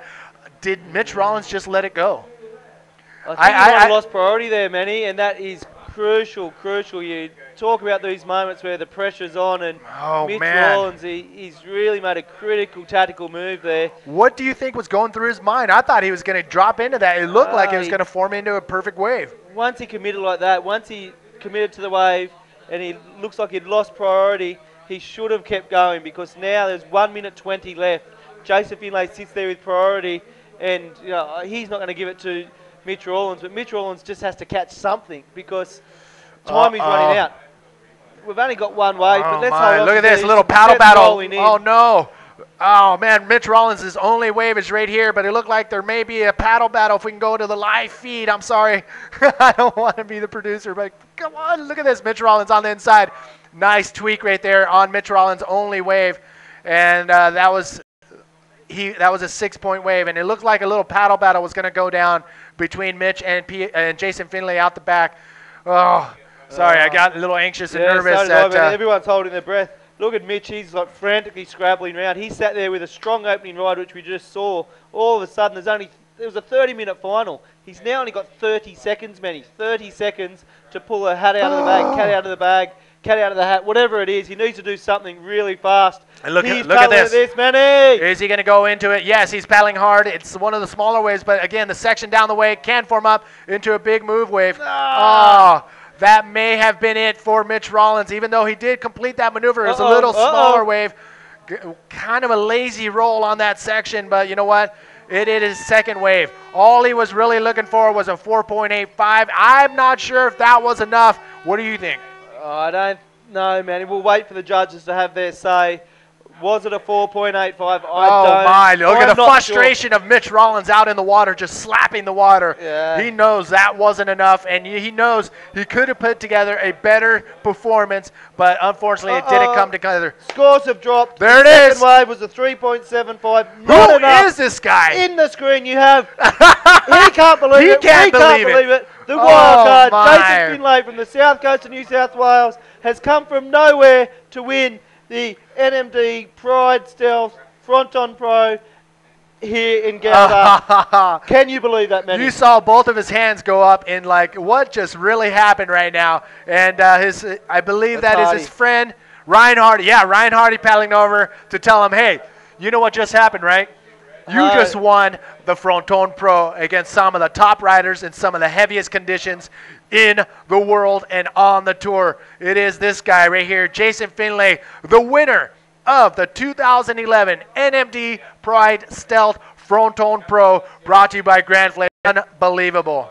There you go, Jason Finlay. I don't think in his wildest dreams he thought he was, going to pull this achievement off, and he's still sitting there just in disbelief at what he has pulled off. And he played a big part. He knocked Jeff Hubbard out of the world title, and he made it count. He made it all the way to the final. He knocked out some very big names, took on some very big sections. That, in my mind, Manny, that first quarterfinal today, he was the first heat in the water. He was the first person to catch waves. He was charging hard. He came here with the attitude to win, and congratulations, Jason Finlay. Wow, decisions have to be made to give out those wild cards, and guess what? They hit this one right on the nail. Jason Finlay, the wild card, wins the NMD Pride Stealth Fronton Pro, brought to you by Grand Flavor. We are here on the outskirts of Galdar on the island of Gran Canaria for another spectacular day of bodyboarding. Went down today. It was massive. The big waves of the swell finally arrived and just dumped on the shallow reefs of El Fronton. The best riders in the world went out and said, let's do this. Jason Finlay, your winner. Yeah, no, absolutely huge. It said there'll be a big party on the south coast of New South Wales. Well, I can't even guess what the time is now. I think it's around 3:45 in the morning. So I'm imagining that party's been going for a few hours and it's going to kick on. And look, these guys have got to look at this. I'm sure they've got huge respect for Jason Finlay. He's come from the south coast of New South Wales. The people of Fronton, the locals of Gouda, have welcomed the world of bodyboarding to their local break and presented this opportunity. Yeah, the people of the South Coast need to keep that in mind, and they've got some very high, world-class waves there, and the bodyboarding world tour would love to get down there in Jason's hometown and showcase that to the world. But let's focus on the man of the moment, Jason Finlay. He is, I'm sure, just in disbelief. I'm in disbelief. We've got some replays, Manny. I think this was the invert that he got the 5.85 for. Well, Jason Finlay was lucky enough to catch one of those nice clean waves that formed up where he can actually hit the lip. His timing was perfect. The landing was harsh, but you're dropping out of a 10-foot aerial maneuver. Of course it's going to be harsh. Jason Finlay holding on to his board and actually throws in a spin at the end of that wave. Jason Finlay, he was here and he meant business. Yeah, Jason Finlay said all that's going on, but that's just such a memorable day has gone down today. He's now making his way on the Red Bull jet ski back to the presentation area. Look at this one, man. This was a beast. He puffed himself under. And look at that. I can't wait to see the water footage of that one. And he's just going to be looking into the jaws of a monster. But he came out of that one, and that is just, as I said, he's consistently all through the event performed at the highest level and deserves his win here today. Look, he's still fighting this froth monster, and he's just, Jason Finlay. But let's not forget, we also crowned a 21-year-old world champion from France, Pierre-Louis Costes. Here's Jason Finlay, another big invert. This was the invert you were talking about earlier. Look at that, how much air. It was textbook. I haven't said textbook all day today, but you know what? That was a textbook air. Nice, clean line. Hit the section perfect and landed perfectly on top of the wave and to get back into the power zone to do a nice tight spin on the face of the wave right there on the inside. Jason Finlay with a nice performance in the final. He is your winner here at the event. So a big quick shout out to all the people that have made it happen. Danny and the staff making it happen, the organizers, wave streamers, snakes and ladders, our production crew, the judges for that thankless job and maintaining a cool head throughout the, the mayhem. Viewers, fans, and my wife, Miley, for putting up with this entire year. Thank you. And I'm sure you got a few people to thank too. You got the mic because once he gets to shore, it's going to go crazy. Yeah, definitely, Manny. Look, again, a lot of people have played a big role in the World Tour today to get it where it has been today. But let's talk about this event. And as you said, the local Denny Hernandez, he played such a critical part in ensuring this event happened. And as I said, brought the World Tour to Gouda, to El Fronton. And hat goes off to Denny and his partners who have made sure the local men, the promoters who made this happen, Javier and David, they haven't been at the forefront of all the media, but they did such an amazing job to bring this event. Look at this event structure. We've got a 3-story structure up on the cliffs. Amazing. Best we've seen all year. It sets the new benchmark for the World Tour. But there you have images of Jace Finlay. So he's just gone down we said about 5, maybe half a kilometre down the coast just to get back into the beach so he can get in there, and then he's like, where do I go? In there? Yeah, serious? Exactly. And then we go straight on, and then he'll come up to the presentation area. We will be crowning not only the winner of the El Fronton Pro, we will also be crowning the new world champion, Pierre-Louis Costes. Big day in history, Manny. Yes, don't go anywhere. Ladies and gentlemen, we will have the celebration. We will have PLC and Jason Finlay with a few words and the celebration. Look at that view. Unbelievable. Check this out. We have some more replays. Oh, this will be some amazing action, Manny. Here are the replays from today's action, and there just has been some memorable moments. This was Andrew Lester, I believe, in the quarter-final, big barrel, and he came out of that, and one of the stories of the event, surfed his way from the trials.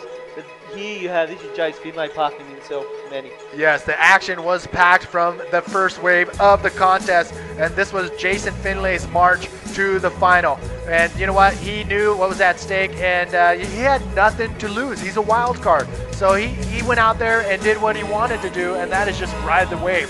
He waited patiently for the waves, and they came to him. Andrew Lester, another underdog. Andrew Lester got up with a big, powerful roll here. It wasn't enough to secure the quarterfinal win, but Andrew Lester, big performance. This is the barrel that was the death of Andrew Lester in the event because he got an 8.5 for this, Jason Finlay. A one-handed exit right there as well. Look at this. This was PLC earlier sliding into that barrel. Looked like he just airdropped, but maintained his rail and was able to get back onto the face of the wave, but all of a sudden the whitewash said, see you later. I'm going to take control of you.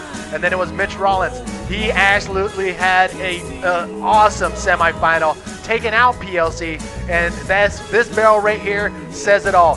Mitch Rollins is here to stay. He had an absolutely great performance in the semifinal, and that's how happy he was right there on that wave. PLC on this one. Well, PLC, this is one of the building sets he comes across. He'll get up to the lip here, and big spin. Unfortunately, well, he went on top of the wave and rode it down. This wasn't that perfect execution. We could have seen him serve through to the final. But, you know, who's going to worry about that? Pierre-Louis Contest is the new champion of the world. Champion de Monde. Woo! Oh my! This was that big wave of Mitch Rollins just airdropping from the clouds and hold his rail. Was able to pull on his board and get in and under that lip before that. If that lip would have just clocked him in the head, it would have been all over. We would have had to most definitely bring in the helicopters. But Mitch Rollins came back and head back out and grab this wave. It was a deep barrel. I thought he was going to come out for a second, but it just clipped him inside. The shockwave, the water, everything. This is the one, man. Look at this. Woo! PLC, big yeah. barrel. This was actually PLC. wasn't the wave. This wasn't the one I was thinking of. This is another barrel he got. I thought that was the 9.0, which effectively secured him the world title. He was just another fielding right-hand barrel, which he not only scooped around, even thought he'd busted the ARS off there just for tricks. And PLC actually took off on a left in his heat, but it looked like more of a pocket ride. The wave didn't really form up really good for him, so he just held in there and rode it out to the shoulder. This was big. This is the one. This is where he hit the brakes, thought he would be able to get it in and out, and then he hit the brake one more time, and he was able to ride out of this one. But there was not much there, not a high-scoring wave for PLC on that one, even though it was a big wave, great performing wave. And now this was in the final, I believe. Mitch Rollins. Yep, Mitch Rollins. To get that big invert here. He got a 6.0, but this was in the first couple of minutes of the final, Manny. We did not really see another proper scoring wave from Mitch Rollins in the final 30 minutes. And that was the reason why he finished second place and Jason Finlay took out the event, because Jason Finlay was busy. He got 4 waves, combined score of 10.85. He just surfed. You know, he surfed like a true professional. You would have thought he's been on tour for years. Yeah, I mean, he came out and he was just smooth riding through every heat and makes it to the final and actually takes the win. Jason Finlay on top of the world right now. But also on top of the world, wait, Mitch Rollins, this was actually Mitch Rollins' last wave. I'm getting ahead of myself here. I'm already talking about PLC and Jason Finlay. But Mitch Rollins tried to put something together at the very end of that wave, at the very end of that heat, but it wasn't enough. He was in search of a 4.85. It came up short with a 3.75. So Mitch Rollins comes in second place. You know what? Second place at Fronton, but it is Jason Finlay who was on fire the whole day. This is your event winner right here, Manny. He opened up with a big, powerful roll, and like even throws in a spin here like a seasoned competitor, linking his moves together. But again, he just surfed like nobody would have believed. Look at this big set he get under there. Again, passed himself under a ginormous section. Doesn't quite get as deep as he would have liked, but not many people could have ridden that wave full stop. He fights it all the way to the end, Manny. You know what? I gave these guys all 10 points on every single wave they try to drop in on, because it was heavy out there. And if you were able to do a move like an invert or an error or whatever, I'll give you 11 points. But you guys, I'm going to give all the props in the world to all the quarterfinalists and all the competitors for coming out to Fronton and doing what they did. Look at this. Coming up is the celebration. The celebration. We're going to be crowning your 2011 IBA World Tour, and as well the winner of the 2011 NMD Pride Stealth Fronton Pro. That is Jason Finlay. So Jason Finlay and PLC standing by for the celebrations. But check this out. We do have a pretty cool recap. Well, how do we get here, Manny? We've crowned the world champion, PLC. It's been an amazing year. 8 stops of the World Tour, 8 of the world's best breaks. And we've got a little piece here that just summarises how PLC and the year played out. Unbelievable. Check this out.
Wow, what a year. I'm just looking at Woo! that, getting goosebumps, thinking, what have we just experienced this last 12 months, Manny? You know what? I said it earlier in the broadcast today during the semifinals, I think. And you know what? I'm going to say it again. I personally am proud to be a bodyboarder in 2011. It's been an amazing year. The best bodyboarders in the world, throwing it down in some of the heaviest waves in the world. And you know what? It's a new generation. Oh, it is a new generation. We have a 21-year-old world champion, Manny, and in the next couple of minutes we'll be crowning that world champion. Here he is on screen. Rock star, good looks, speaks 4 languages. This guy, you know, he has it all, but more importantly, it's what he does in the water. He's one of the most talented bodyboarders the sport has seen, and he has a massive future ahead of him, Manny. He's only 21. Yes, this is PLC, the French phenom. He is your new 2011 IBA World Champion, and you know what? Well deserved. He's been on fire for the last half of the tour, and he's actually won the last few heats that he's entered, so big shout out to PLC. Woo! He's deserved it. Oh, deserving world champion, and you know, great ambassador for the sport of bodyboard. You see the crowd building, and there you go. You have the crowd waiting for Jason Finlay. We know PLC, he's already on the stage. He's waiting for the ceremony. We saw the champagne. We saw the trophies. It's all going to go down in the next couple of minutes. There you have, I think you got images of Craig Haddon, the head judge. He's up there for the party. Nice. I'll be up there soon for the party, Manny, but we're waiting for Mitch Rawlins and Jason Finlay. The runner-up, Mitch Rawlins. The event winner, Jason Finlay. That's right, the event winner, Jason Finlay. Oh, my. Oh, my. The underdog, the wild card. Again, I've said it before, there is a difficult decision of who it will be the wild card. And it is up until this event where the wild card has stepped up to the plate and said, you know what, I'm worthy. And now Jason Finlay is the winner of the NMD Pride Stealth Fronton Pro, brought to you by Grand Flavor. It has been an amazing event to wind down the 2011 Grand Slam Series World Tour. For sure. And look, on that wildcard, Manny, that wildcard was made possible for Jason Finlay because his sponsors, NMD and Stealth, got behind the event, and you know, they present him that opportunity. It's an opportunity money can't buy, really. It's just such an amazing opportunity to be put here on the biggest stage in global bodyboarding against the world's best riders at one of the most challenging waves, to take it on, and he did that. And you know, for anyone else doing, how do I get a wild card? You know, 2 things: write to the IBA and tell us why you think you should be the wild card for the next event. But more importantly, have a word to your sponsors. Say, come on, boys, back the next IBA event and back me to do what we have just seen Jason Finlay do. That is the path to glory. You know what? Jason Finlay pretty much opened the door, as well as Andrew Lesser opening the doors to all the bodyboarders who think, you know what, I'm going to throw my hat into the ring. They all have a chance. You have a chance. If you want to be a contender with the best bodyboarders in the world, you do have the opportunity through the Grand Slam or Grand Qualifying Series or the trial rounds of the Grand Slam Series. So it's out there, people. Just got to be a part of it. Yeah, just grab it. You know, be a part of it. Get to Pipeline next year, February 14. I think the trials start on February 11, actually. So, but here we are right now. We're in Galdar. We actually have a representative from the Galdar Council coming to present the trophies for the event winners. I'm going to have to get out of here soon, Manny, and run up and do the world title presentation.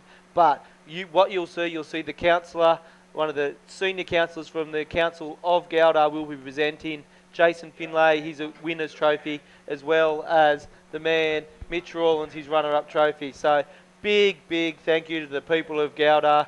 You've proved to the world that you open up your backyard to the IBA, and you know, we can showcase it in a way like this, but still shows the respect to the local people and the local environment. Yes, definitely a shout out to all the people in Galdar for not only sharing El Fronton, La Guancha, Agujero, all their beautiful bodyboarding waves, but just everything. They've been absolutely perfect. And you know what? If you ever get a chance to put a to-do list together on where to travel as a bodyboarder, you have to put Galdar on that map. I mean, again, the people are nice. The scenery is nice. And if you want to take a break from the big waves of Galdar, right on the other side is this place, Sardina, where there are just a bunch of cool people just hanging out on the beaches, and you can actually rent a boat and get out there and do some fishing for yourself. But it all comes down as a bodyboarder to be here in Galdar, the beaches of Galdar. You know, it's just not just bodyboarding, man. There's so many. You talk about the history of this place, the archaeological sites that just litter the coastline right in front of you, the amazing mountains you see in the foreground there.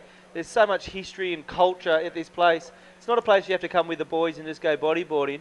Bring the missus, bring the partner, bring the family. It really is the ultimate tourist destination. It's a cultural experience, it's a historical experience, and why not? It's a bodyboarding experience as well. Yes, I mean, and you know what? I totally suggest learn Spanish, because if you learn Spanish and come here, you're only going to be that much, the locals are going to love you that much more. To do the celebration speech. Look at that Let's thing. see if Jace Finlay's touched up on his Spanish and he can deliver. What you haven't seen, you see that big event structure there, and there you see there's a lot of people up there. What you don't see on screen now is the cliff. The cliff face is littered with thousands of people from all over Gran Canaria have come to watch this event, because the coastline goes all the way along, builds a natural amphitheatre. When I was out there before, Manny, I was blown away. As far as you can see, there's people all along the cliff just watching this historic day go down in bodyboarding. And, you know, it couldn't have worked out more perfectly. We didn't know what we were going to get when we got to El Fronton. The forecast looked promising, the riders promised a lot, the media promised a lot, and we have delivered.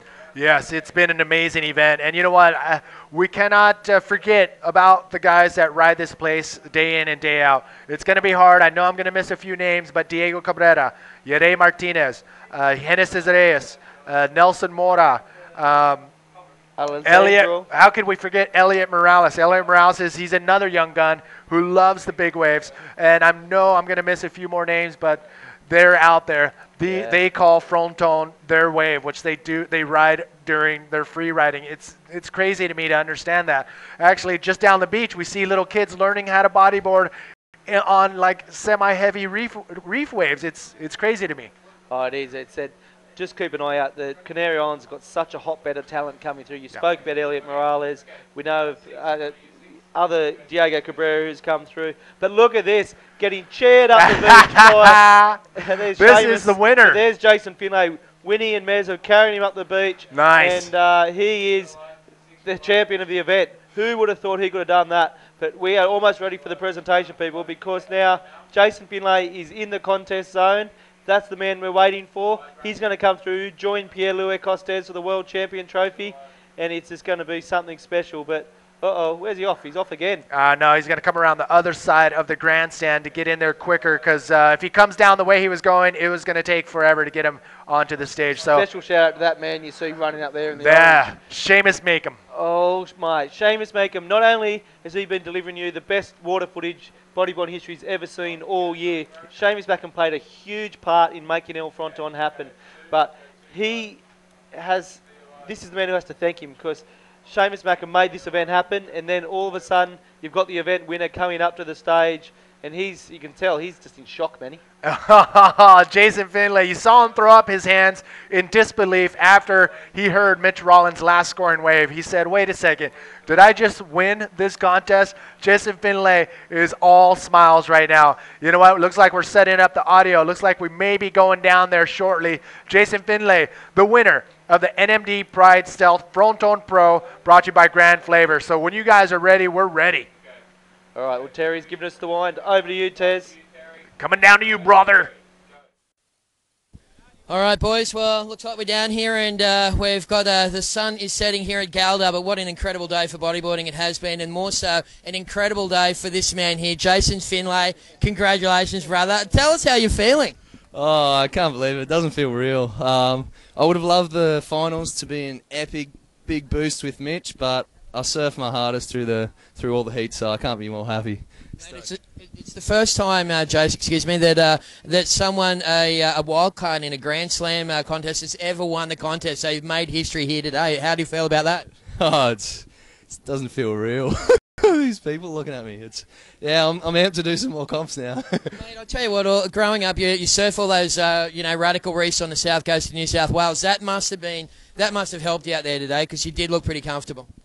Yeah, I think they're the only kinds of competitions where I can have a chance at. I mean, these guys doing the world tour, they're like so consistent in all conditions, but I just love the big stuff, so I'm stoked I could have a win at Fronton. It's, yeah, incredible. Yeah, that is insane, man. I tell you what a day it has been for bodyboarding. I do believe that we have the counsellor from Galdar is here. Is that right? Do we have the counsellor from Galdar? Yes, if we can get him up here, and could we give him a big round of applause? This is Carlos Ruiz. Can we make some noise for Carlos Ruiz?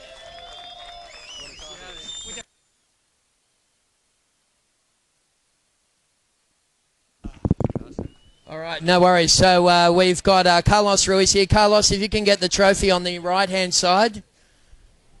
And we're going to hand this off to Jason Finlay. This one on, yes, that's the one. Perfecto. And that is the trophy for the Fronton Pro. Carlos, could you please hand the trophy to Jason Finlay, who is our champion. And Jason, hold that nice and high, buddy, because you are the champion for 2011. Hold it up to the crowd. Go up the front there, mate, and hold it proud, because that is the first time ever that anyone who's been a wild card in the Grand Slam Series has taken a victory. And what a fitting victory it was for Jason Finlay from New South Wales. Jason, please stay here on the stage, because I don't know if we've got Mitch Rawlins here. Did Mitch make it back, our runner-up? He's still coming. So can we have a big round of applause for Mitch Rawlins, please? Yeah, look, we're going to acknowledge Mitch at the presentation, of course, but right for now, I think it's only fitting. Yeah, I think that it's only fitting that we call up our brand new 2011 IBA World Chair. Actually, here he is here, Mitch. Mitch Rawlins, come up on stage, mate.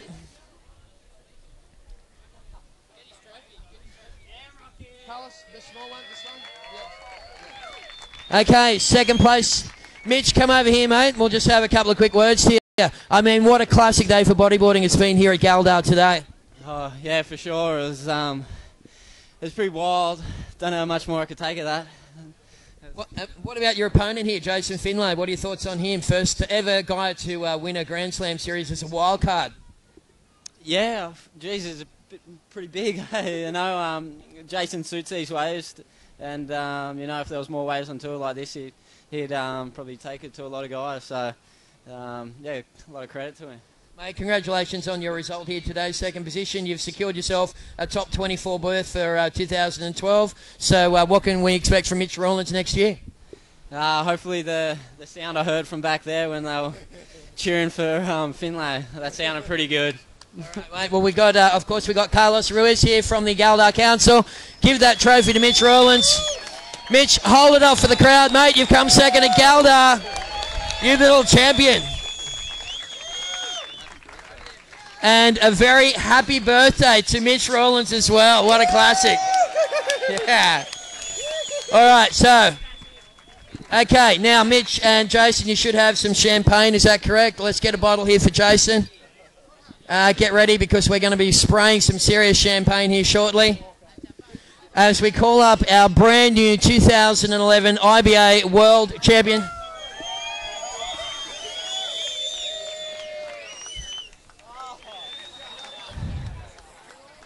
All right. Grab another bottle. All right. Hey, we're going to get you guys to hand out to do the same to Pierre. All right. So we got more champagne to go for Pierre. Yeah, one more bottle each. And stay here, fellas, because we're going to keep you on stage to do that. Okay, we crowned our brand new 2011 IBA World Champion here today, folks. It was an insane heat. Who could forget that 9-point ride? What a worthy way to win. Give it up for Pierre-Louis Costes, the 2011 IBA World Champion. Woo, yeah, bro. Too good.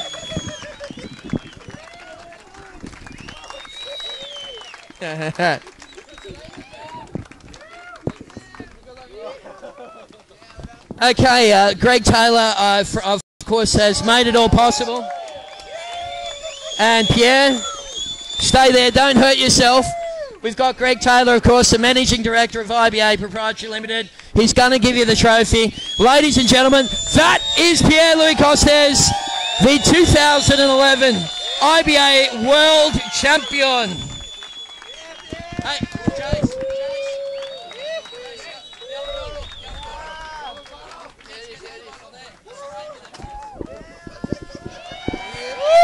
Make some noise for him, everybody. All right, hey.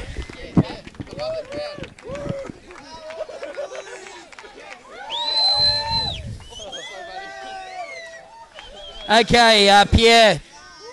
All right, mate, you've got the French flag. Let's just have a talk to our new world champion. Mate, tell us the emotion that's going through you right now. Well, it's indescribable. Well, this year was insane. I think everyone will agree on this. We had so many good waves, so many amazing venues, and winning a tour like this is insane. Winning here at Fronton, one of my favorite waves, it's crazy. I feel like I'm still dreaming, and I feel like I'm gonna wake up, but it seems pretty real, and it's insane. Yeah, mate, listen, last year when we crowned Amaury, of course, one of your best friends, I saw you just looking up at him, and at that moment I could see in your eye that you wanted to try and hold this trophy here in 2011. Is that true, and have you thought about this moment all year? Yeah, when Amaury won last year was pretty amazing, and I gotta say, Amaury is here right now, and I want to say thank you, Amaury. You gave me so much inspiration to achieve this dream. I don't think I would have won without him. Like, I don't know, I wanted to do like him so much, and well, thanks, Amaury. Merci, Amaury. What about? I mean, this is a back-to-back victory for world titles for France. What a great day for French bodyboarding. Yeah, I can't believe it. 2 Frenchies, 2 years in a row. It's insane. Yeah. And finally, look, it has been a long journey. I remember when you turned up in Australia with Amaury when you were just 14. You know, you were touted as a future world champion, and it eluded you for a couple of years, but you've got it now. You must have a lot of people to thank for this long journey that you've been on. Yeah, of course. So much happened since, like you said, since that trip in Australia. It's so many. I met so many people. I've been had so many inspiration for so many different people. And all this, you know, it's a main. I don't have enough word to talk. What about? You've surely got people you want to thank. Yeah, of course. I know my mom and my dad are watching right now. My mom did so much for me. It's insane. And my dad too. Je veux juste vous embrasser très fort, maman, mon papa, toute ma famille, tous mes amis en France. C'est génial. C'est énorme ce qu'on a réussi à faire, et puis voilà, quoi. J'ai hâte de vous revoir. Et there is some people, of course, in the crowd right now that I want to thank. Amaury, thank you. My girlfriend, of course, she's here. She's been so supportive, and we just achieved a dream together, and it's insane. My sister is here too, and she was waiting for me, you know, in the car when I was surfing 5 hours in winter in France, like so cold. She was like 9, 8. She was freezing, and she deserved that title so much, and it's for her too. And all my friends are here, Emmanuel, Jeremy, all my club, Michael is here. Everyone, so many people to thanks. We'll take a book, you know. All right, Pierre Louis Costes, mate. All that I can finish on here is to say you are a worthy champion. We're very proud to have you as our world champion for 2012, and good luck for next year. Thanks, Terry. Thanks, everyone, all the competitors, all the organizers.